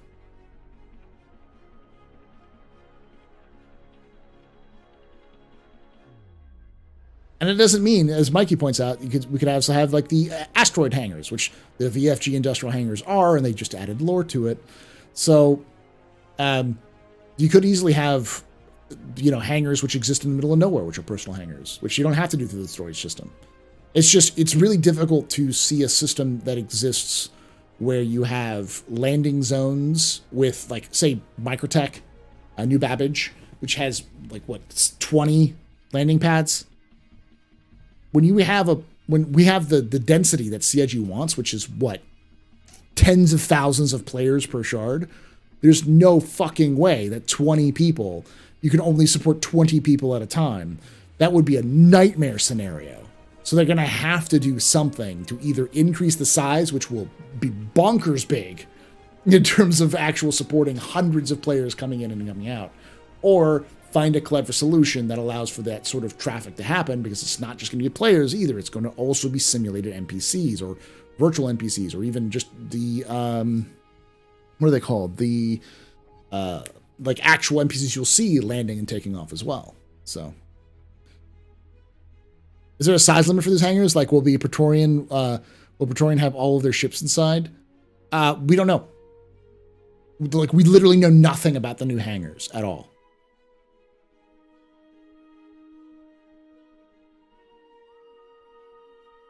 We all miss Levski. Hip. We all miss Levski. They have not added Levski back. No, Levski's in Nyx now.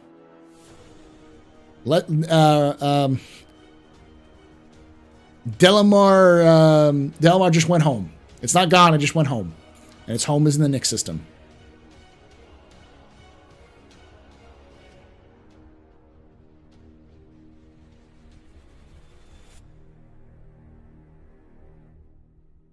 The hangars at Star Points are not going to be where personalized hangars are. They'll likely have separate areas for those. Yeah, I mean, they could at starports. They have large enough surface area they can support a lot of that stuff. But like at landing zones, they're definitely going to need to have some sort of solution for that. Did the cast of Squadron 42 record their parts for all 3 games already? That's my understanding. That all of the parts of Squadron 42 have already been recorded by the cast. Because the original shoots happened before they did the major split off between the 3 different games.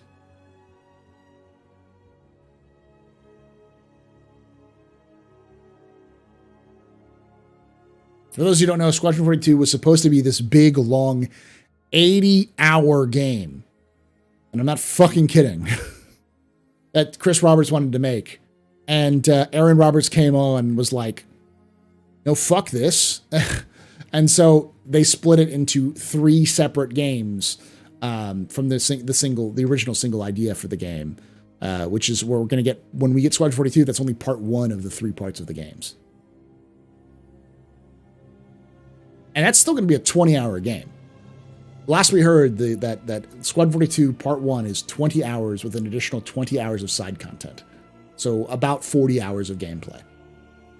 That's why whenever I hear someone's like, oh, where are we spending so much time on this shitty Call of Duty 4-hour campaign that no one's going to play, or people will be done in like less than a day. It's like, my dude, you've not done any research into Squadron.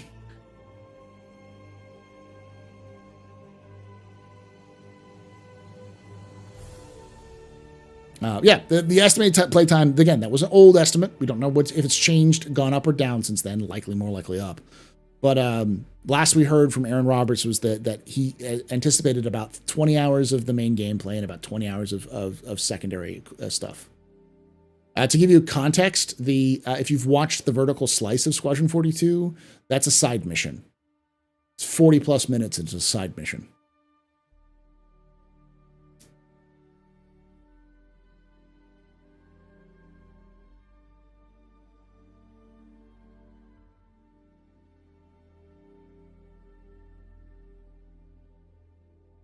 Then they announced they folded all 3 parts in one game. Not last I heard. All 3 parts were still separated into 3 separate games.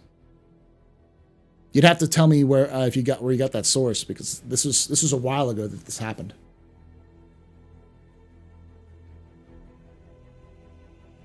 Everyone gets free hangars. If you have an account with Star Citizen, you have a free hangar. You get a free hangar to put anywhere in the verse. Every ship that comes with it. This is the reason why every ship comes with a hangar. If your ship comes with a hangar, it means you have a free starting location or free location to place in the verse. So if you have 20 hangars, you have 20 hangars to distribute.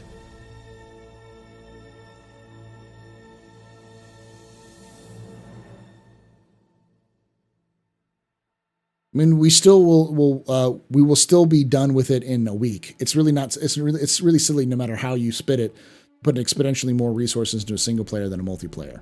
I disagree. I disagree entirely, Andrew, because single player games have a lot of value in the current games market. A lot of people want to play single player games over multiplayer games. Look how many people want to play Star Citizen as a single player game.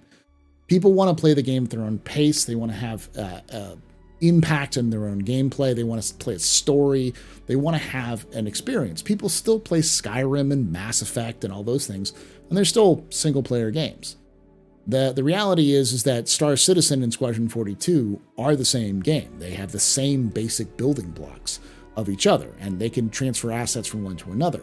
But they play differently because they're single player versus multiplayer. And as the whole point of developing a single player game is that when we finish Squadron 42, we will still be able to play Squadron 42 Part 2 and Part 3. And those should be coming out a lot faster because you don't have to reinvent object container streaming or Gen 12 to produce a new game. Maybe some updates here and there, but you don't have to fundamentally build an engine, as it were, to run a new game. There'll be some small updates and tweaks, which they can do in Star Citizen and then port over to Squadron 42. Aaron Roberts specifically talked about how the goal was to build to step up at the very beginning and build a very complicated, build everything they needed to build with the first game so that the future games would only take a year or two to develop. And then they could do other side shoots and do a new single player experience every 2 to 3 years. And the reason why this sounds right is because that's what Aaron Roberts did with the Lego games. Aaron Roberts' company, which a lot of people from Aaron Roberts' old company joined him in Squadron 42, made the Lego games. And they came out every 2 years. So it's the same philosophy that he used for that. Yeah, there are some PU perks with Squadron 42 as well.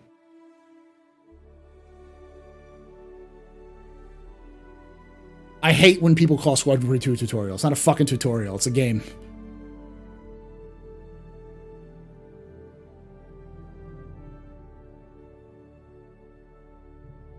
But I get what you're saying. Hey, it's Nick.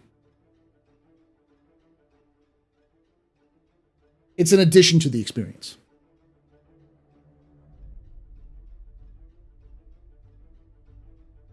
Yeah, finishing Squadron 42 allowed you to purchase the F-8C in-game. Yes, Chris, he actually probably has more dev experience than Chris. Aaron Roberts been working with Chris since they were both kids, because they're brothers. And when Chris went off to do Hollywood, Aaron continued to make video games. Like I said, he made the Lego games.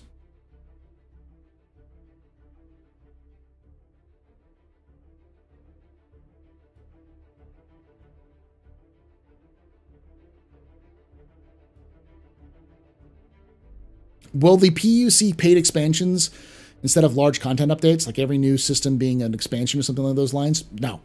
We'll see large content updates. CIG did say that they may do paid expansions eventually, but if it would be something like playable alien races, which would involve entirely new storylines being told and such. So,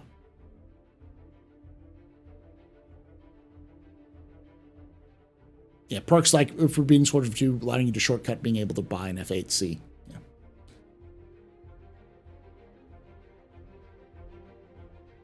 Subscription fees, I would assume. No, CIG doesn't seem to be pursuing subscription fees too much. They're struggling to make the subscription service they do now worthwhile. But yes, so there was originally supposed to be a Behind Enemy Lines mission pack, but that when they split Squadron 42 into 3 different games, Ghost, that became Squadron 42 Part 1, Part 2, and Part 3. So if you pledged and got those Behind Enemy Lines mission pack, which was a work in progress, that is actually access to Squadron 42 Part 2.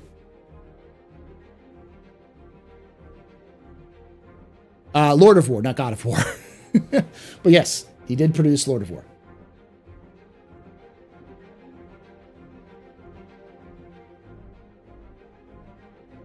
Do you think the acting story Squadron 42 will be a little too cheesy with the class of actors in it? Okay, this is where I have to remind, because I always know I have new people coming in. This is a long story short. I spoiled myself on Squadron 42. I have not played the game, obviously, because the game was really played the full game.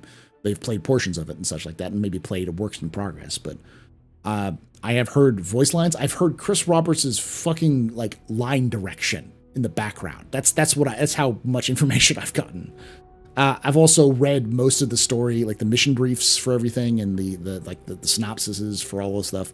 So I generally know the whole story and the twists and turns. And from my experience, from what I've heard, the acting in the story isn't that bad. I wouldn't put it up to the same levels as like Last of Us, but it's a solid popcorn action flick. You know, I would put it up there with any kind of action summer blockbuster kind of movie, which is fitting in line with what Chris Roberts likes to do. An adventure action story with some drama and some tension and so on and so forth. ODST? Yeah, maybe around ODST. Probably a little bit better because it's a little longer.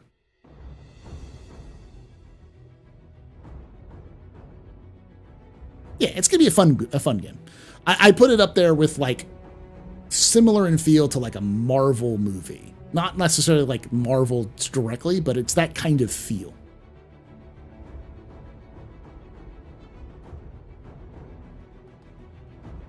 Please do a YouTube playthrough with Squad 42 with a story and commentary. I plan on it.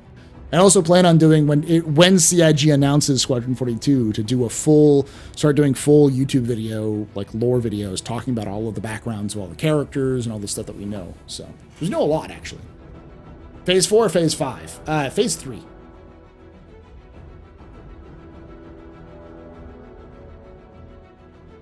I wouldn't say Star Citizen or Squad 42 is Star Wars, but like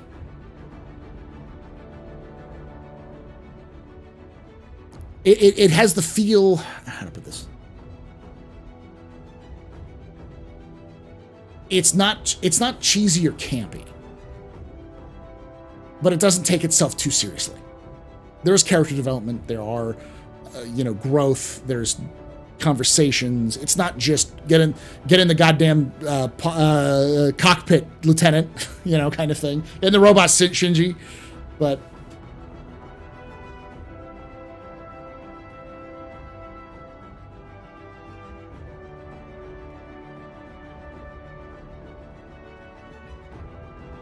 better than the Wing Commander movie.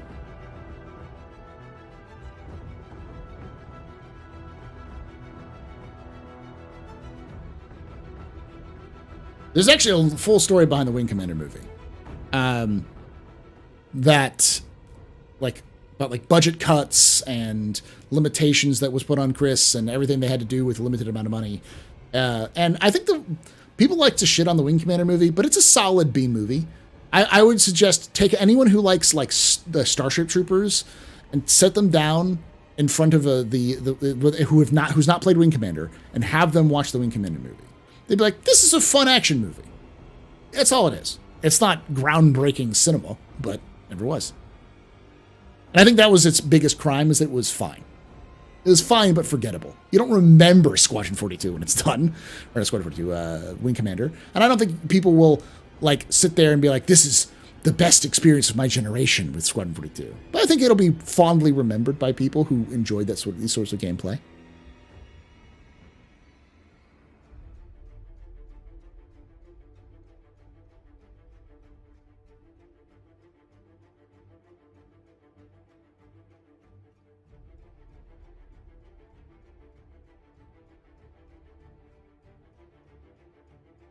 I played Wing Commander. I enjoyed the movie. I had no idea what it had to do with Wing Commander, but I enjoyed it. Yeah. I think that's the other reason, is that a lot of people didn't like it because it had little connection to Wing Commander. Like the Pilgrims, what the fuck is that? It had nothing to do with Wing Commander. The only thing that matters, it was like an alternate universe of Wing Commander.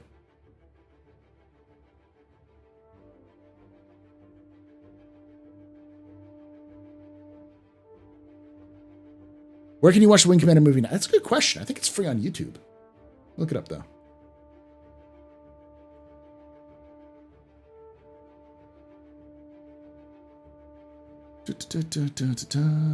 It's on Amazon.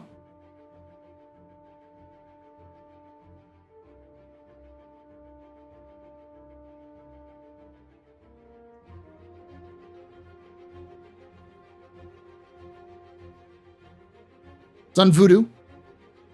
So you have to rent it. I don't think it's on a streaming service.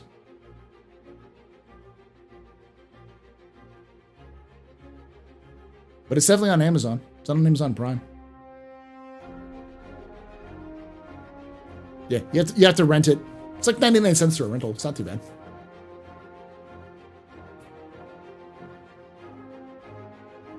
Okay, let's watch the cheesy trailer.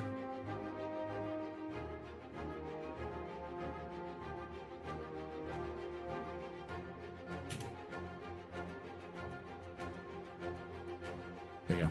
As of 6 a.m. this morning. It was definitely going for that Starship Troopers feel because it's the same year as Starship Troopers, 1999.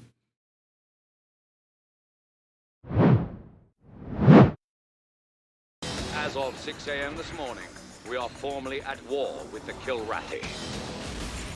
In the final battle for Earth, a team of untested pilots Lieutenant J.G. Christopher Blair. Todd, Maniac Marshall. Lieutenant Commander Devereaux. is our last hope Did you just do that to impress me? for survival. Prepare for the jump. Wish me luck. Gear up, Battle stations, battle stations. lock on, Yeah! and strike back. That's not bad. From 20th Century Fox, Get out! Get out! I really don't like this guy at all, man. Freddie Prinze Jr., Saffron Burrows, Matthew Lillard, Checky Cario. I got 2 more bogeys coming in hot, 6 o'clock. This year, All right, ladies, let's do it. at the edge of the universe, all hell will break loose. So Wing cheesy. Commander. So cheesy. Baby. So cheesy.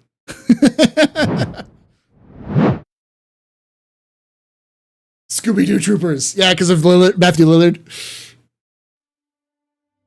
Oh, it's terrible. I say that as like if you want to watch, like, look at it this way.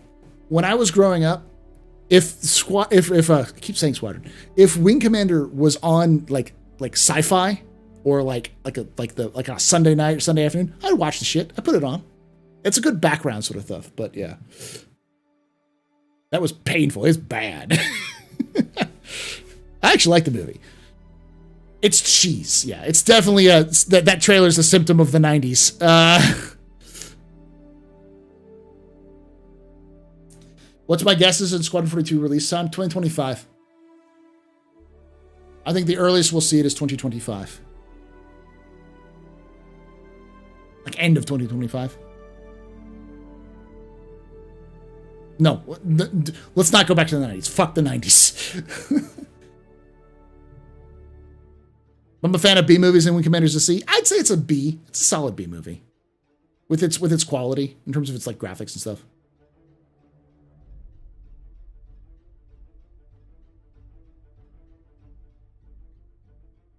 Yeah, they actually apparently had a full animatronics that they were doing for the Kilrathi, and then they cut their budget.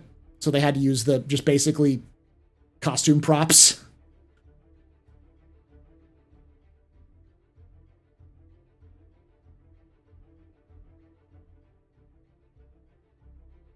The foam suits, yeah.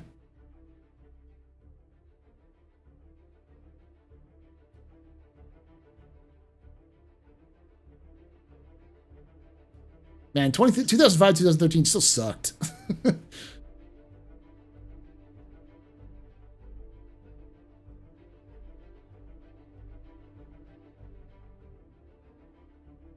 Still a better movie adaptation than Cats.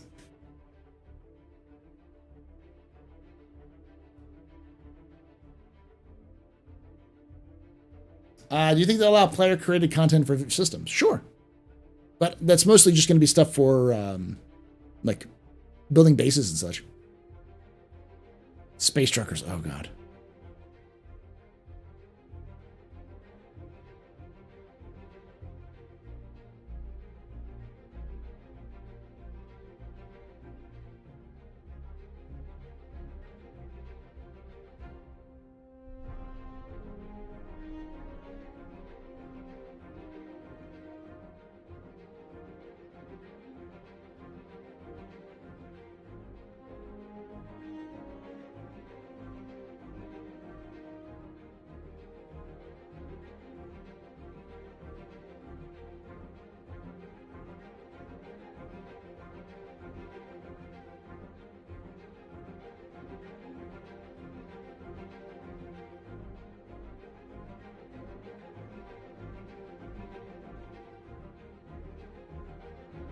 Trying to look through some of this stuff.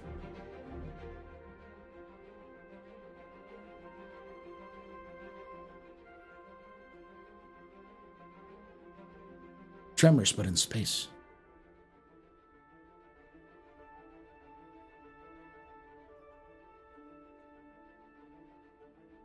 The story of the Wing Commander movie is the story of Freelancer. Is a good way of putting it. Those who know Freelancer, the troubles behind Chris constantly trying to make more money, trying to expand the, or not more money, trying to get more money, trying to expand the scope of the game and try to improve the stuff. And eventually Microsoft being like, no, you've gone too far. Just shut it down, wrap it up and send it out. And Chris didn't listen to him, so they fired him and did it anyways. That's kind of what happened with the movie. They had this good idea, they had a bunch of movie money set aside, and then as they kept going, 20th Century Fox got fucking scared and kept cutting their budget. And so he just kind of did what he could with what he had and finished it up. Which is why it's not as good as it could have been. Shocking, yeah.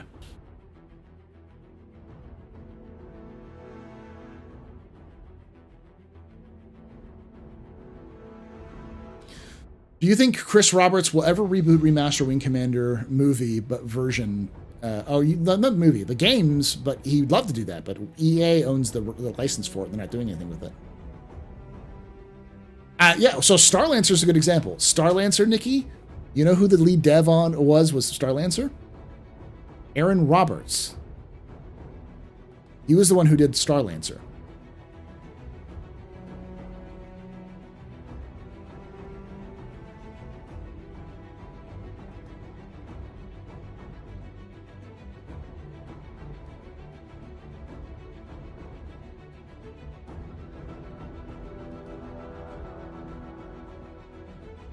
So many people love Starlancer, and they say that it was their favorite game back then.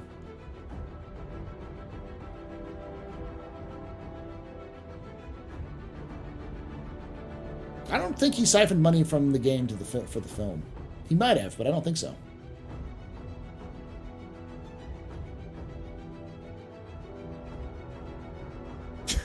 Why did you buy it? Just rent it. It's 99 cents.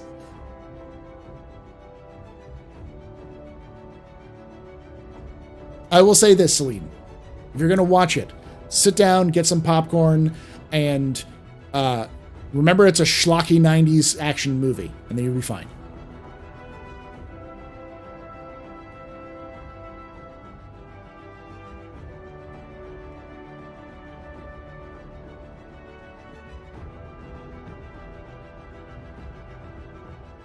If you rent it, you'll forget it. You think CR will do a wink nudge style remaster of Freelancer Wing Commander then? Maybe. I mean, that's kind of what Squad 42 was supposed to be. Was supposed to be like Wing Commander HD. Do you think Chris Roberts Simulator could be a good game? Like how to manage open crowdfunding project with a salty community?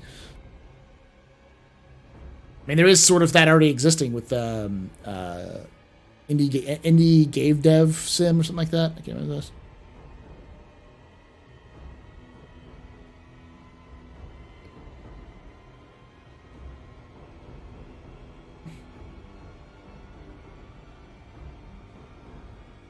Let me put it this way. If Squadron 42 does well, and I personally believe that Squadron 42 will do okay, I don't think it'll be a smash hit that will shatter all records.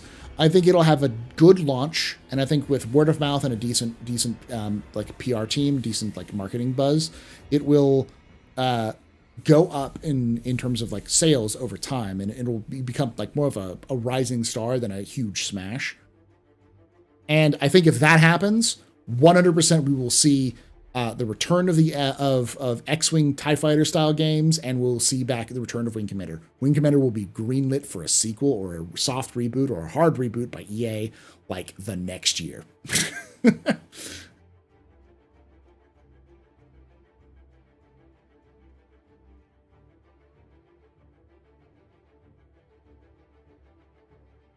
About the Warcraft movie, I have yet to stay awake through the entire movie. I put myself to sleep with it.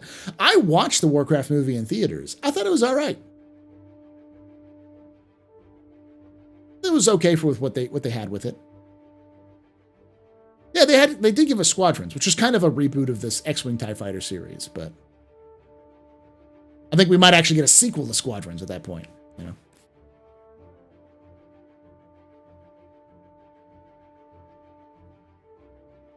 Maybe make some ton of money. Sierra be able to earn the rights for Wing Commander off of EA. Nah, EA will just try to do their own thing with it.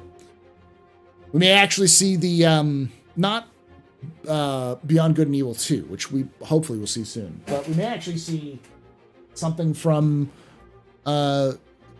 Ubisoft has been teasing and hinting at the idea of doing a space game for years, doing like a space, like a Starlancer, Freelancer style game adventure, which I don't think is Beyond Good and Evil 2. I think that's part of it, but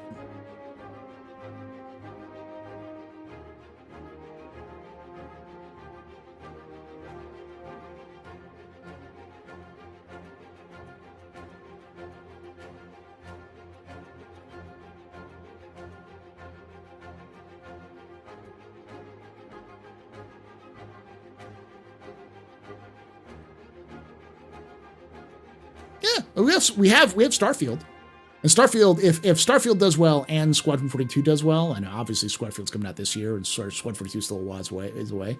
But if both of them do well, I think we'll start to see the return of the space sort of sim genre, similar to how when Call of Duty did pretty well, and a bunch of other kind of clones came out, or Halo, and so on and so forth. So. I thought Ubi was doing an open world Star Wars game. Are they?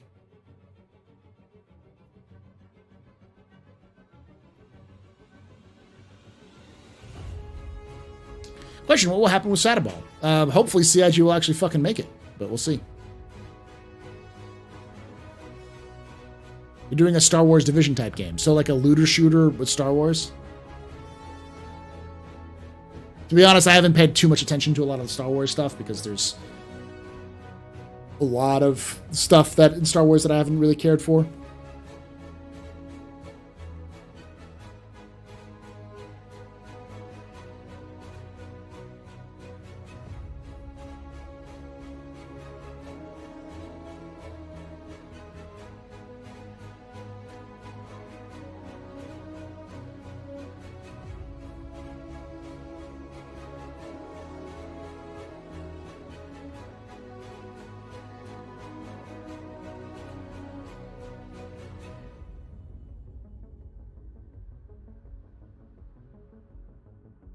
Would you play Jedi Survive? I'm pissed at Respawn right now and EA because they took away Titanfall 3.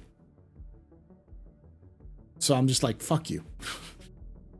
Jake is constantly trying to tell me, it's like, they didn't take away Titanfall 3, they just canceled the project that was a Titanfall version of Apex Legends. And I'm like, yeah, that was Titanfall 3. Titanfall 2 is still my favorite game of the 2010s. It's one of the best shooters that has ever been made. Fight me. It is so underrated. The campaign of that game is so underrated. It's so good. Titanfall 1 was not good. it was half-baked idea. Titanfall 2 was the full completion of that idea.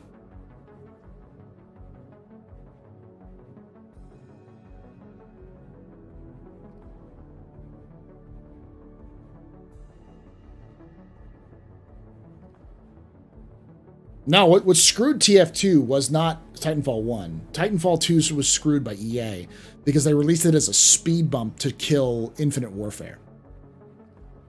They released Battlefield 1 and then Titanfall 2. I may have it reversed, but basically it was Battlefield 1, then Titanfall 2, and then Infinite Warfare came out after Titanfall 2. Their goal was to siphon off as many shooters and sci-fi shooter fans as possible so they didn't have enough money for Infinite Warfare to release so that they could kill Call of Duty. That was their goal. And so, effectively, Titanfall 2 got forgotten because it was dumped rather than released. that had almost no marketing, almost nobody paid attention to it.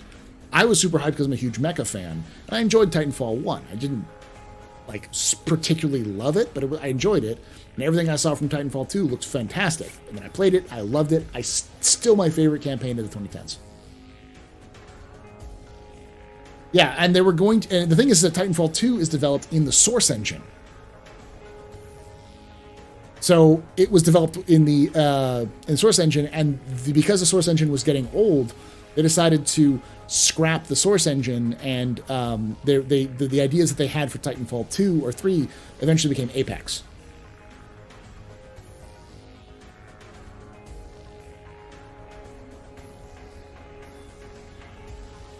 And Apex Legends basically saved EA.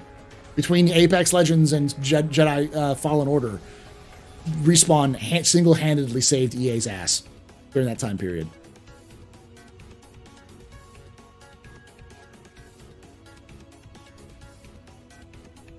Was Titanfall's 2 main character anything other than a generic MC from Central Casting?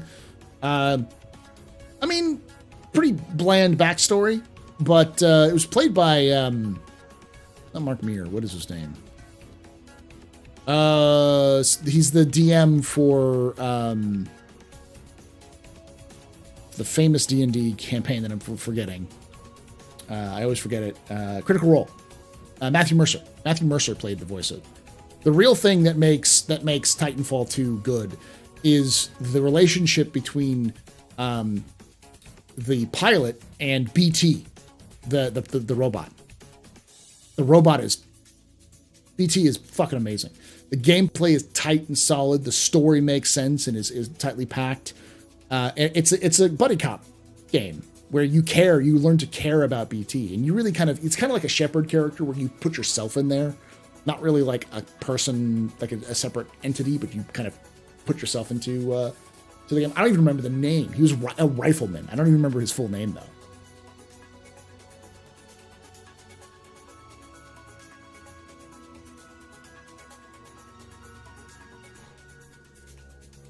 When Real Steel 2.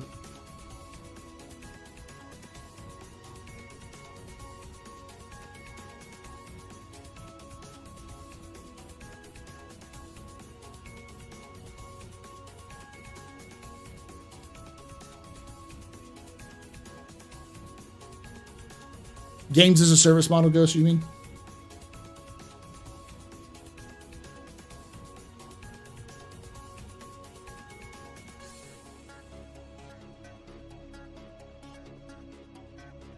Do you ever see? Do you ever seen astromech like companions in Star Citizen? Maybe. They've talked about repair droids, but I don't think we'll see fully personality droid sort of thing.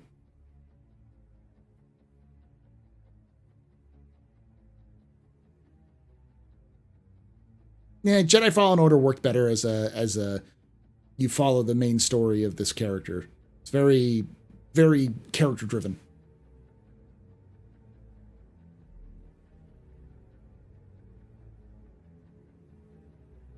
Speaking of mecha, BattleTech's Renaissance is a wonderful thing to experience. Tabletop or because yeah, I've actually started to see lances be sold, like my LFG. Local friendly games, or yeah, local friendly LGS, I guess. My local friendly game store actually has BattleTech lances being sold. I'm like, fuck, I might actually have to buy BattleTech.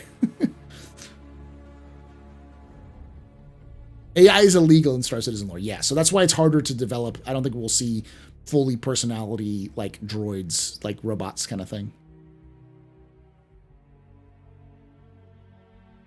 Did they? They released a new Kickstarter? That's good.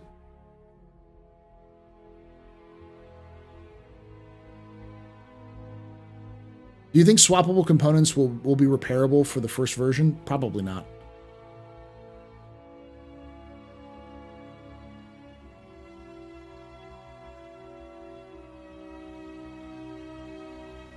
Really? It's apparently taken its place as second only to GW and tabletop department in war games. That's impressive. Because, like, Bolt Action was on Ascendance last I checked.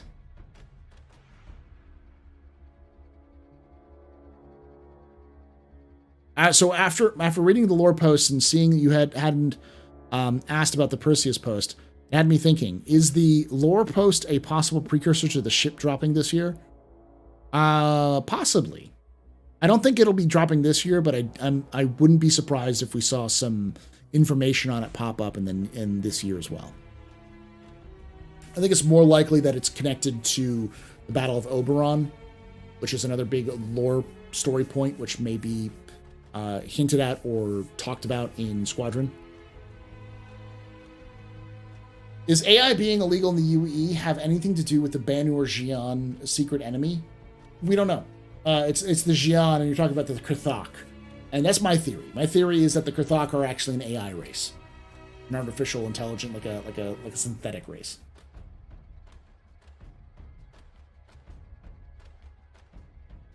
As far as I can tell, Legions is on drip feed and life support, and bolt action is something I hear very little of. It might be. My sources aren't like the toppiest of tier, but it's what I have. A lot of the people I know who play 40k also do bolt action. So.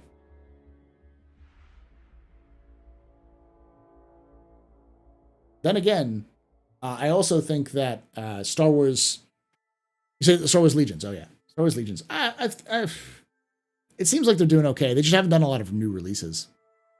What's the scuttlebutt on Quantum? Nothing yet. It seems like CIG has been waiting for PES to be completed before they do any more stuff on Quantum. My guess is we'll see more stuff on Quantum mid this year, or late the end of this year kind of stuff. Can't wait for the next election. This Imperator is doing jack all. To be fair, this current Imperator is an outsider in an insider's universe, so she can't really do much with the support she has in Congress right now.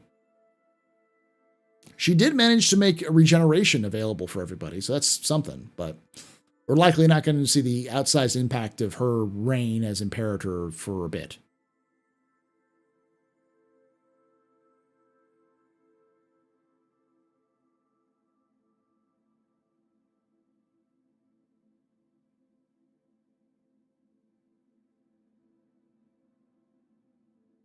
Well, they really stopped giving out, like, the latest release was, like, what, a year or two ago? When they did the full, like, the new army they released was the new faction they released was the criminal factions at the end of Clone Wars series.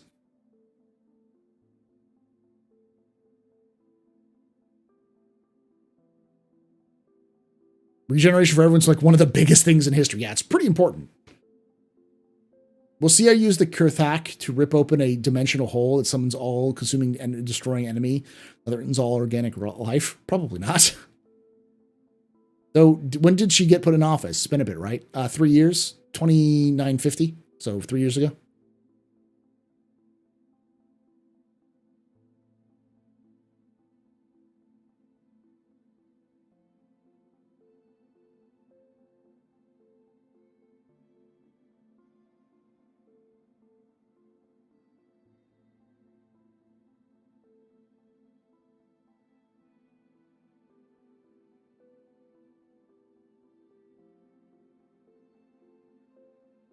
They have a 10-year term and only single term of office. So Imperators reign for 10 years and only and can never run again. Do you think Star Citizen will backpedal on Death of a Spaceman? I think a lot of people will end up hating that, and I think if the game becomes too large. No, I think if anything, CIG is probably going to double down on it, if not expand on it. The thing about Death of a Spaceman that a lot of people don't get is that Death of a Spaceman isn't as hard as people think. Death of a Spaceman is what we know as regeneration now. And I know a lot of people are like, the regeneration's stupid. I'm just getting lore on why I respawn. It's like, it's more than just lore. It's also how the game will function. That's what the lore is there to do, is to support the gameplay functions. And regeneration will eventually have consequences. You will have to pay for regeneration. Right now it's free. If you look at the screen, when you regenerate, on the screen it says your fees have been paid for temporarily by the UEE. Eventually, you're going to have insurance that you will have to pay to help you pay for regeneration. You will also have IVS, or Imprint Viability Score. which as it goes down, you will start losing limbs and have to get them replaced. And eventually your IVS score will drop so low that you will have full death. When your character full dies, then you'll have to roll a new character, and then that new character will inherit all the stuff that you had before, and even reputation, but at a discount. So you'll have to pay some inheritance taxes, and your reputation will be hit a little bit, so you won't really have a lot of everything your character had before. The idea being to force players to be more careful. What if you can't pay? We don't know yet.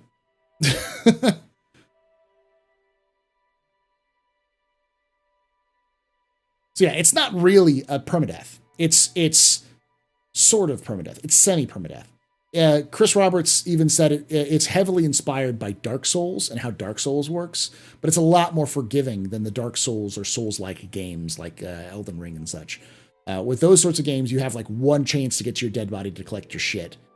With Star Citizen, it'll be plenty. You'll have maybe dozens, if not hundreds of times you can die before you have the big death.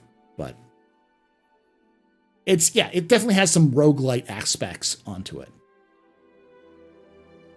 Yeah, I'm getting really sad when my character dies, and that's the point. The point is to make players have a consequence for your death, and also give players a reason to not want their character to die. Other people will just not give a shit and just roll through, their seventh version of their character without shedding a tear. But a lot of people, especially with MMOs, want to like make their characters known and give them sort of backstories and stuff like that. So.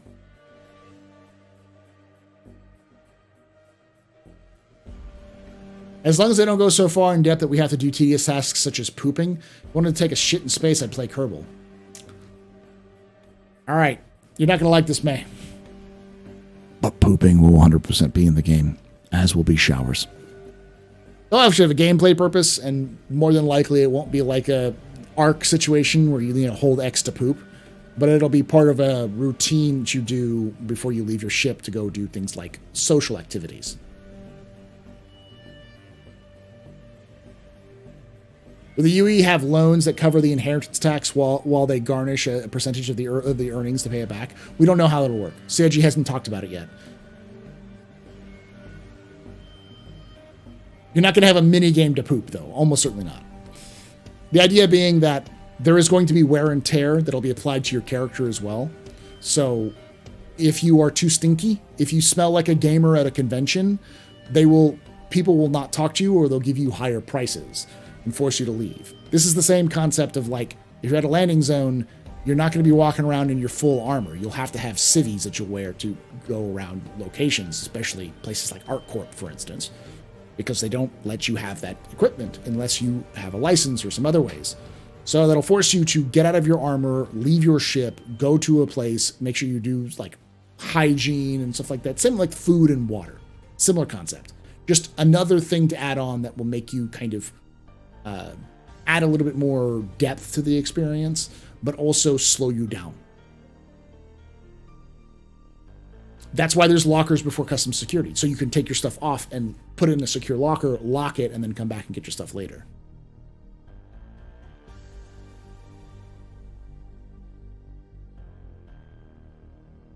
Wear and tear on human body.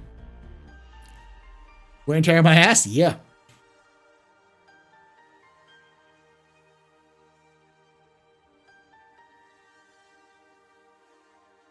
So, like, do you have to poo and shower? No, you won't be forced to do it. But if you don't, you'll maybe even get rejected by mission givers or, other things. You may be able to do certain missions.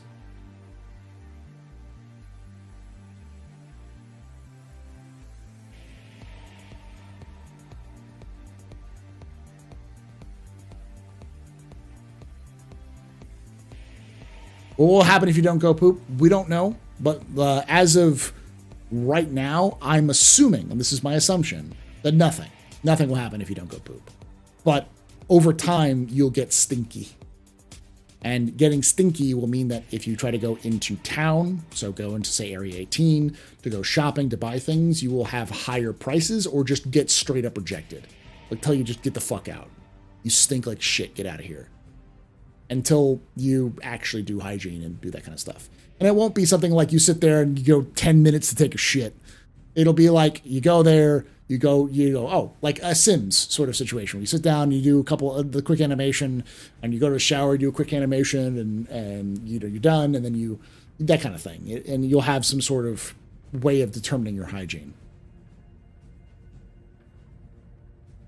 You explode. It already feels like it takes forever to do to everything. That has a lot to do with bugs, though, Francisco.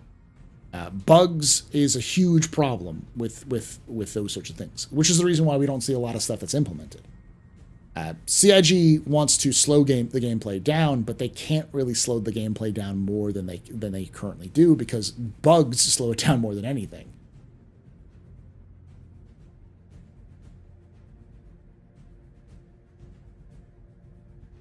Because right now, you're as likely to die from an elevator as you are to die from a mission.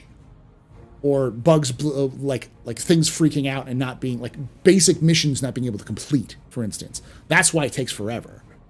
Like, if everything worked well, it would be a lot faster than people realize. It's just, nothing works well.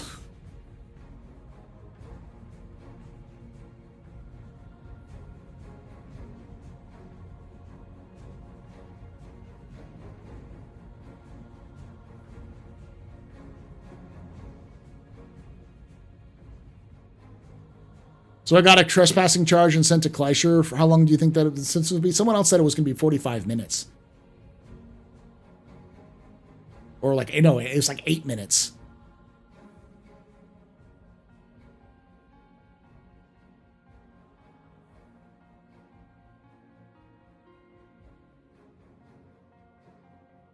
$20 minutes? Yeah. Sounds about right. If they want a sim like, I should be able to poop in a bush and drink from a fountain. You should be able to do those things. Almost certainly, you'll be able to do those sorts of things in Star Citizen. But I don't think pooping in a bush will reduce your hygiene or increase your hygiene much.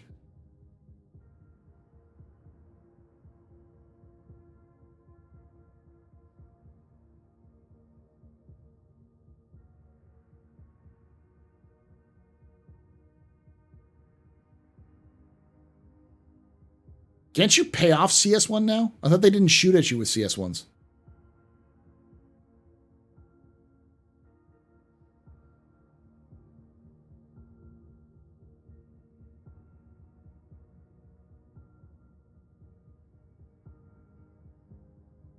You didn't have the option.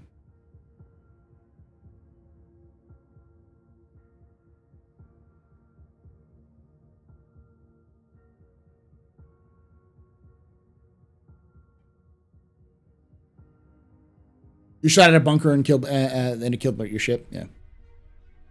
Paid off CS2, so the security guard deserved it for teleporting. I'm of two minds. I think that longer sentences are a good thing in the long-term health of the game, because piracy and like being an outlaw is much more profitable than it's ever been before. The only issue is most of the gameplay attached to the like outlaw, like to like the gameplay itself is broken.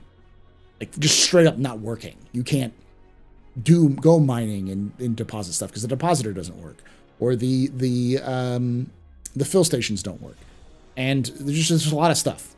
And I know a lot of people are like, well, I played this game so I can go fly in space, not be in jail. It's like, but you're playing a game. You're playing a game type which is supposed to be difficult and challenging and have consequences. So I get people getting mad, like, well, I got a 20-hour ban. Ha ha ha ha. It's like, well, you probably went around and killed a fuck ton of people and then got caught. I don't want to say skill issue, but it sounds like a skill issue, my dude.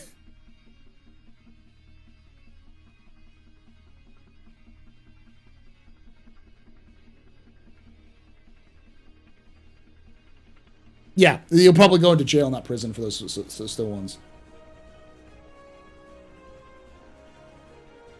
The only thing I will say is that a lot of this stuff seems premature in the sense that Pyro doesn't exist. That's the problem. That's always been the problem with Prison, is that Prison exists as a disincentive from doing piracy stuff in Stanton, because it's supposed to force you to go to Pyro. You go to places where you're not going to be thrown in jail, where you're just going to get shot and left to die. Yeah, I remember the tribes, the sliding, and all that kind of stuff. What does everyone want to completely Care Bear this game? Paul, no one wants to completely Care Bear this game. The point is to have a balance.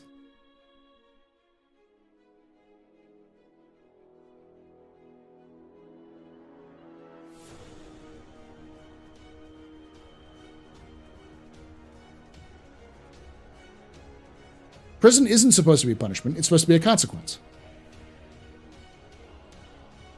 And there will be some aspects into it, but you know, like there's gonna have to be consequences for lucrative gameplay.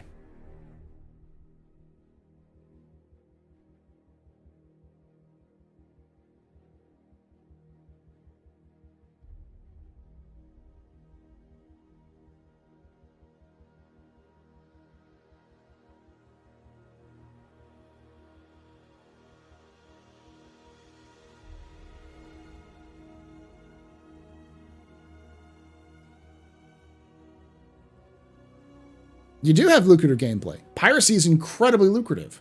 You can make a fuck ton of money off of piracy. Even pirating NPCs, which is entirely possible in this patch.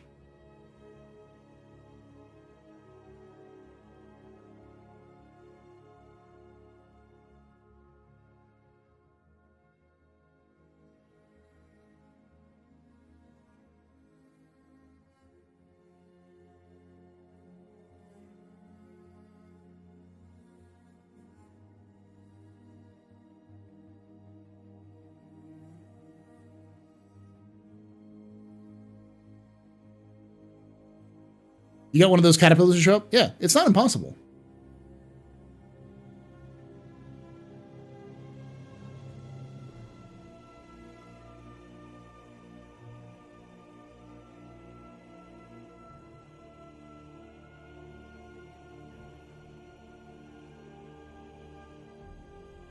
Six 1 SCU boxes.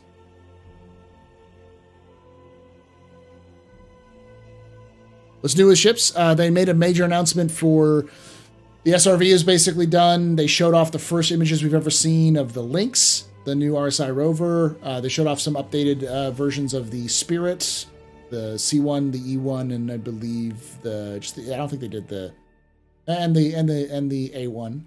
And they also showed off the Suntech Yai, all gray box stages.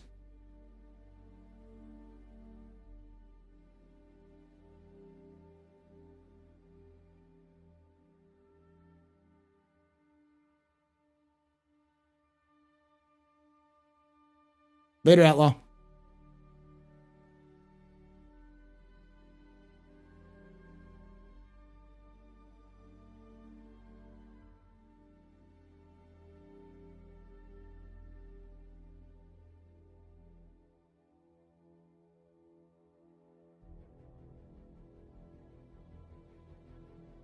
I don't know what you're referencing, Paul Russo. I don't know what you're saying.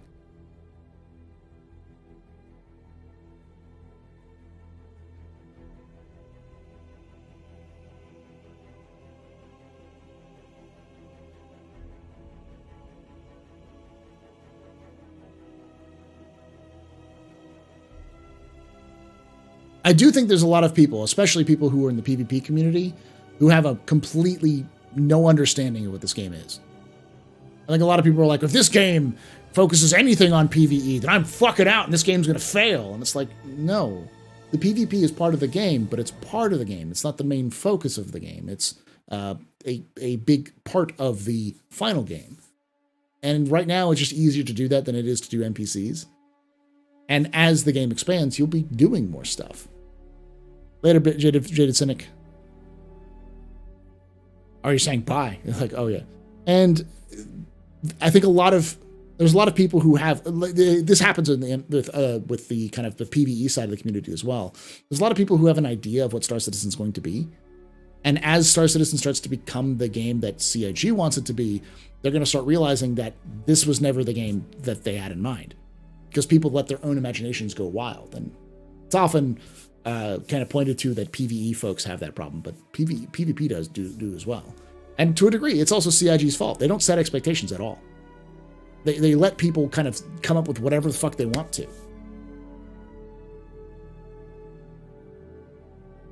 Yeah, and piracy is not unrestrained PvP. PvP is going to be the exception, not the rule. You'll have to go to very specific locations to engage in it. You know, and there will definitely be complications with it.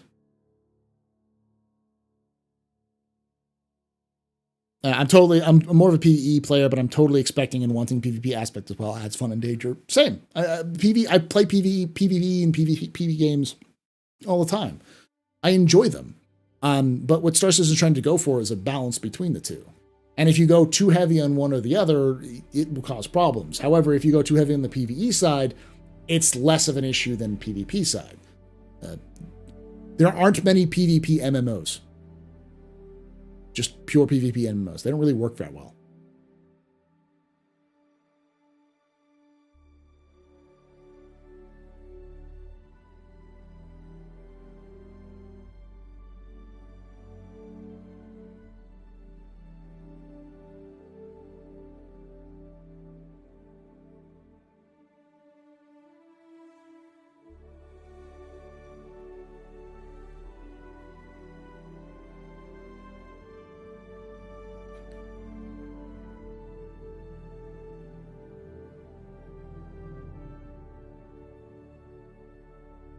Question, bartender?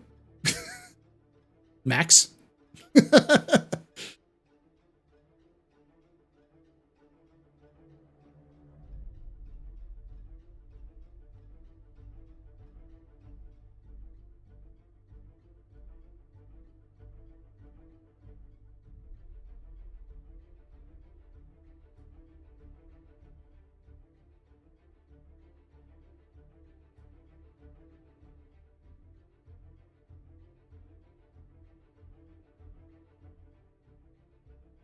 And I don't remember who said it earlier. Someone else said, I only made like 4 boxes of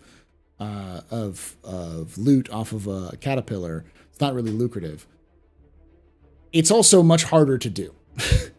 You can be lucrative and you can make money, even on NPCs. It's just not always going to be easy. I've always defined Star Citizen PvP and piracy specifically, and like outlaw gameplay, as hard mode. It's Star Citizen hard mode. It requires a lot more skill and time and patience and effort, but you're going to get a fuck ton more out of it in terms of what you put in, comparative to like the smaller budgets, the smaller gradual kind of growth.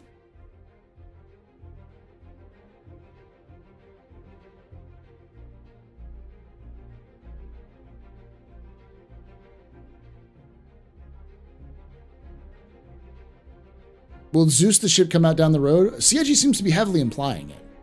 They the last quarterly Loremakers questions, they mentioned that there seemed to be, the way that they worded it seemed to be implying that there is some interest within the company to make historical ships, like the Zeus, which is the only historical ship that we have actual concept of. So I wouldn't be surprised if we got a flyable Zeus which was updated to modern standards, which would be something that you'd definitely see with what is it called? Asperia. Asperia would definitely make something like that. I'm not complaining. I'm loving it. 3.18 brought more piracy gameplay. Do you think 3.19 or 4.0 will do the same? Or do you think we'll set levels? It's going to be a while. It's going to go up. I think we're going to see more going up. CIG is going to want to try to keep pushing it up, the population of NPCs and other things.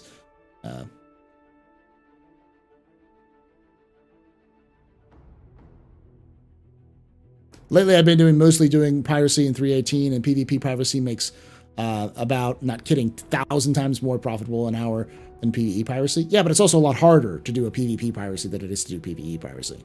But still, like I said, it's profitable. And with higher profits, the way that you mitigate that issue is with higher consequences. And since you don't have things like death of a spaceman yet, you don't have a lot of the other factors, you're going to have higher prison sentences. I don't think that's a bad thing. I'm going to try to do it myself when probably 3.18.1 when I get a chance to try to do like more heavy piracy based gameplay, more be wanted and do stuff like that. Because people are saying I shouldn't be talking if I didn't experience it myself. You can't have an opinion unless you're like actively there. So I'll definitely do it. Maybe just turn Spare into like a ship company fully. I mean, that's what they do. That's literally what their company is. Yeah, it was my thought as well, Fishy, that we'd have old ships in museums and collections, but not flyable. And CIG basically said that it would take them as much time and effort to make them available for museums as they would flyable. So at that point, why not just make it flyable?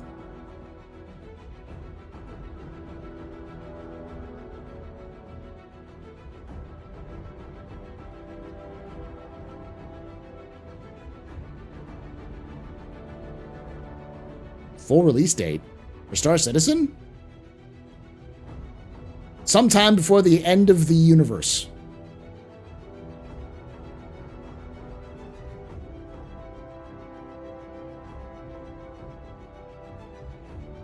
What population of NPCs versus players? 90-10. 90% of all of the population in the universe will be run by NPCs. And it's scaled. So... And it's already starting to do that. Some of those early aspects are already there. But they only affect fuel, repair, and rearm. Those are the only things that are fuel and quantum and hydrogen fuel. Those two are fuels, that stuff. And there's C-Daddy CIG himself, one of the members of CIG. Every time someone asks about full release, we push the date back 2 years.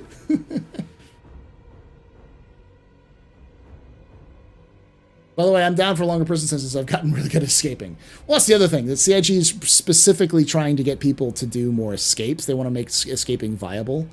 But there's definitely some balance they need to do. It's obviously not perfect, but I think it's fine. My problem with kind of CS1 and CS2s is how quickly they can become other problems.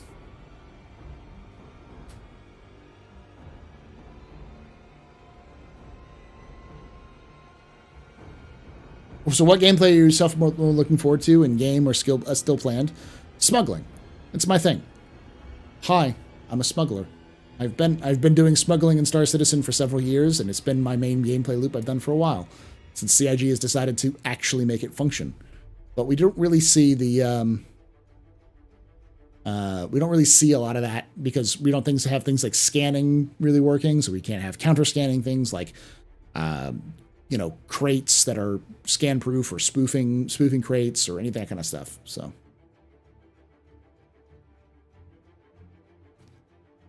should I buy the game? No.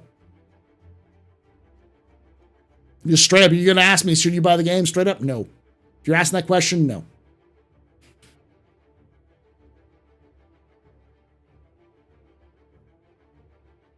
I would suggest checking out the game for free when they do free flights. That happens often enough that you'll be able to chance to do it yourself. I don't know when the next one is. My guess is probably sometime in May.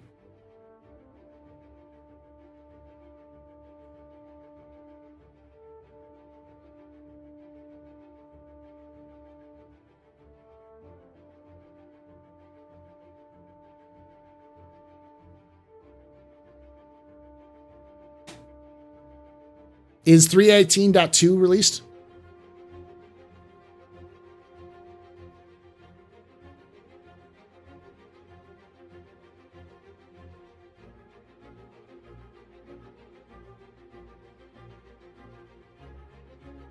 Oh, Q-Ben, are you also a member of the 40K club now?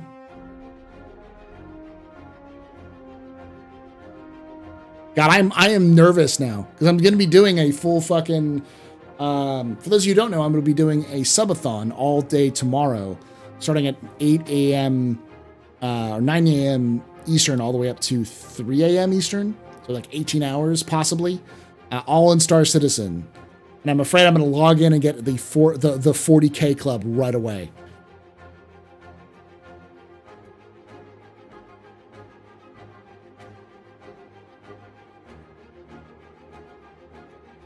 I'm nervous now. I'm going to try to log in and see what happens. I don't think we're all in the 40K. That would basically mean that the game is unplayable, and I'm pretty sure people are playing the game right now. Let me check.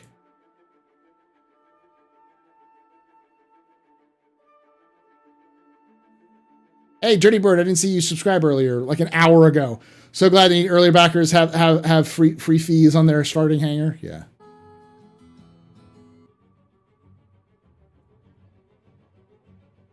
Blasphemous is playing. Red Lear's playing. Gabs is playing. Yeah, a bunch of people are playing, so it's definitely not all 40K issues.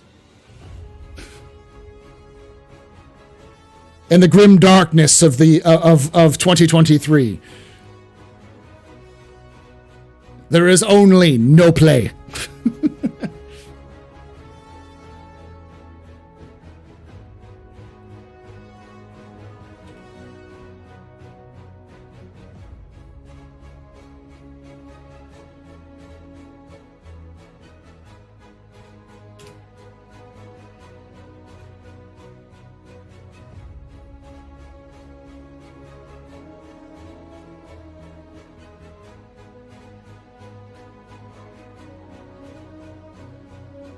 Yeah, I saw the lion reveal. It's really nice. I'm definitely going to pick it up. I don't know if I'm going to pick up the lion guard box, but I'm going to be one of the thousands of people who starts a Dark Angels army in 10th edition. Because when I was but a young lad, my first army in 40K was Dark Angels. I still have 2 models, old metal models from that time. They're green, so they don't do well, but yeah, it's an old school Termi. I'm torn on if I want to repaint him entirely because he's one of my first models I've ever made. I love this Termi. 3rd edition. That's when I got in. It was 3rd edition. I was in middle school when I got this. Look, they are badly painted and scraped and tattered and torn for many, many years, but these were both Dark Angels kits. Yeah, I played Elite Dangerous. I'm actually an Elite Dangerous beta backer. I've been playing Dangerous for a long time.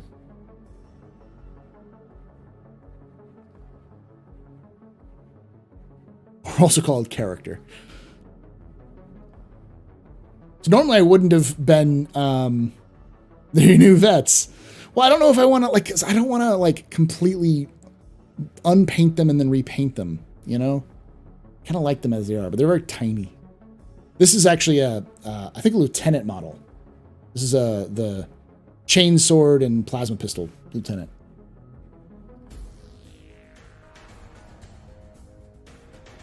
Thermal optic camo, yeah. Yeah, Spraycha Chepek is asking about it.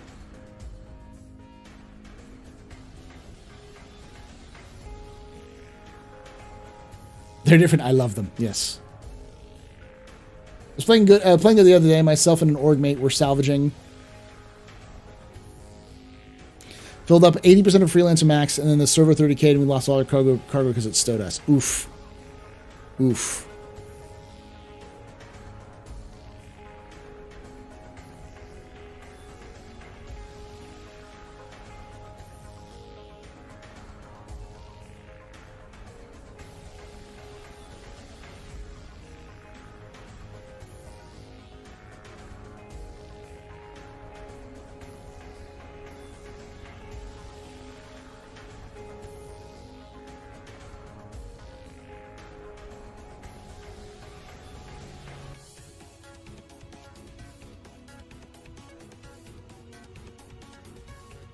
Yeah.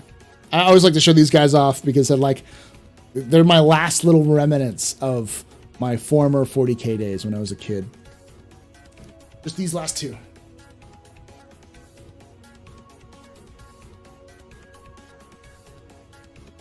So while the everyone loves the lion coming back, for me it's a different experience. You know, 10, 11-year-old me would absolutely lose his goddamn mind right now. With a lion coming back, I would fucking be ecstatic.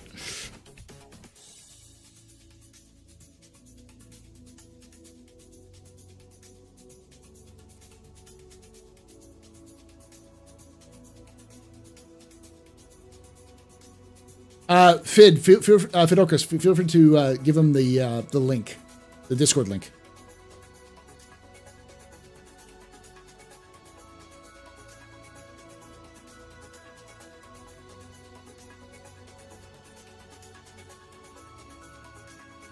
Your beautiful studio is a green story physical. Yes, I'm actually in Pyro. No, it's all green screen. This is actually a custom background though. This background was made for me from a fan who made it in Blender. And that information, all this stuff in the back is all Star Citizen concept art. You can actually see it when I do this. You can see the little green halo around my finger. That you can tell you that it's a green screen.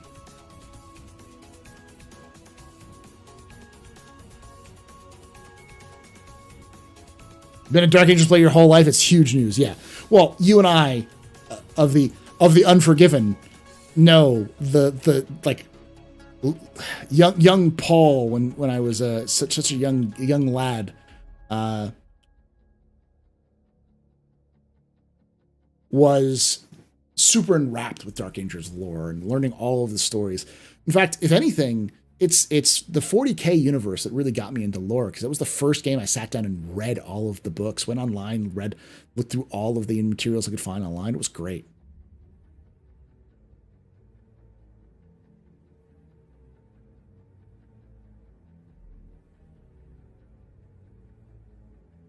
Will you be doing the drawing during your subathon tomorrow? Does it end? Did that thing end? Did the March thing end already? It may have.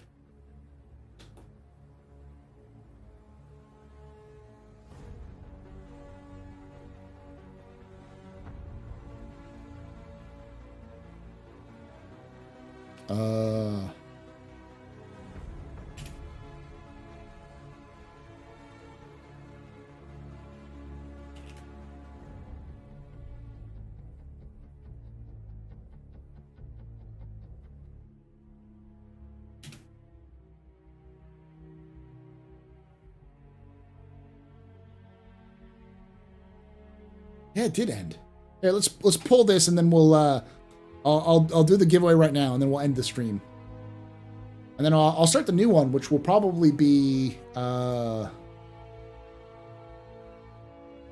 next month. I'll probably be giving away a Antares. The CIG gave me an Antares giveaway, so I'll do the Antares. All right, let's go with winners.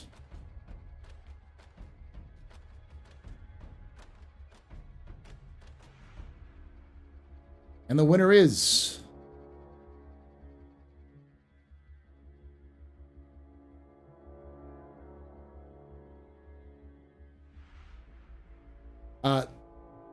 Red's Resort.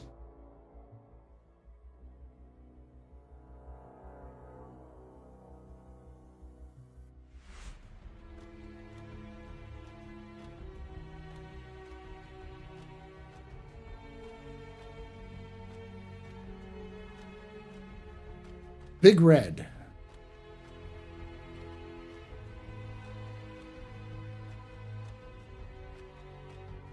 Commander Redshift. Discord. Message them on Discord real quick.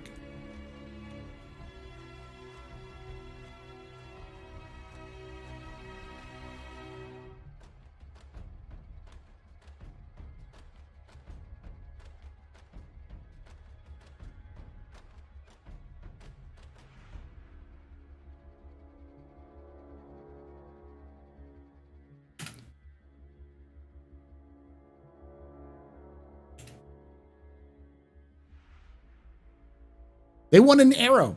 So every month I do a monthly giveaway. All you have to be doing to enter it is be following us here on Twitch and subscribe to us on Twitch and YouTube. Do it through Gleam.io. And then there are other ways you can do it, like following me on Twitter and retweeting stuff and that kind of stuff. We'll be doing another giveaway with the Antares. I'll start that up tomorrow. Probably not tonight, because I just got to get some sleep. And it's getting kind of late. I will see you all bright and early, 9 a.m. Eastern. We'll be starting our subathon, and we'll be giving away a Hull A and what did I say? A Vulture, for sure. And then we'll also give away things like, if we get our 18 hours, I'll do a Corsair giveaway. So 18 hours, we'll give away a Corsair. But we'll also give away probably like a maybe like a raft or something else like that. We'll see what it goes with that. So come join us tomorrow. We'll be streaming for at least 8 hours, and for every new subscription we get and all that kind of stuff, we'll go up there. So thank you again. Like I say every time, hope to see you someday in the black.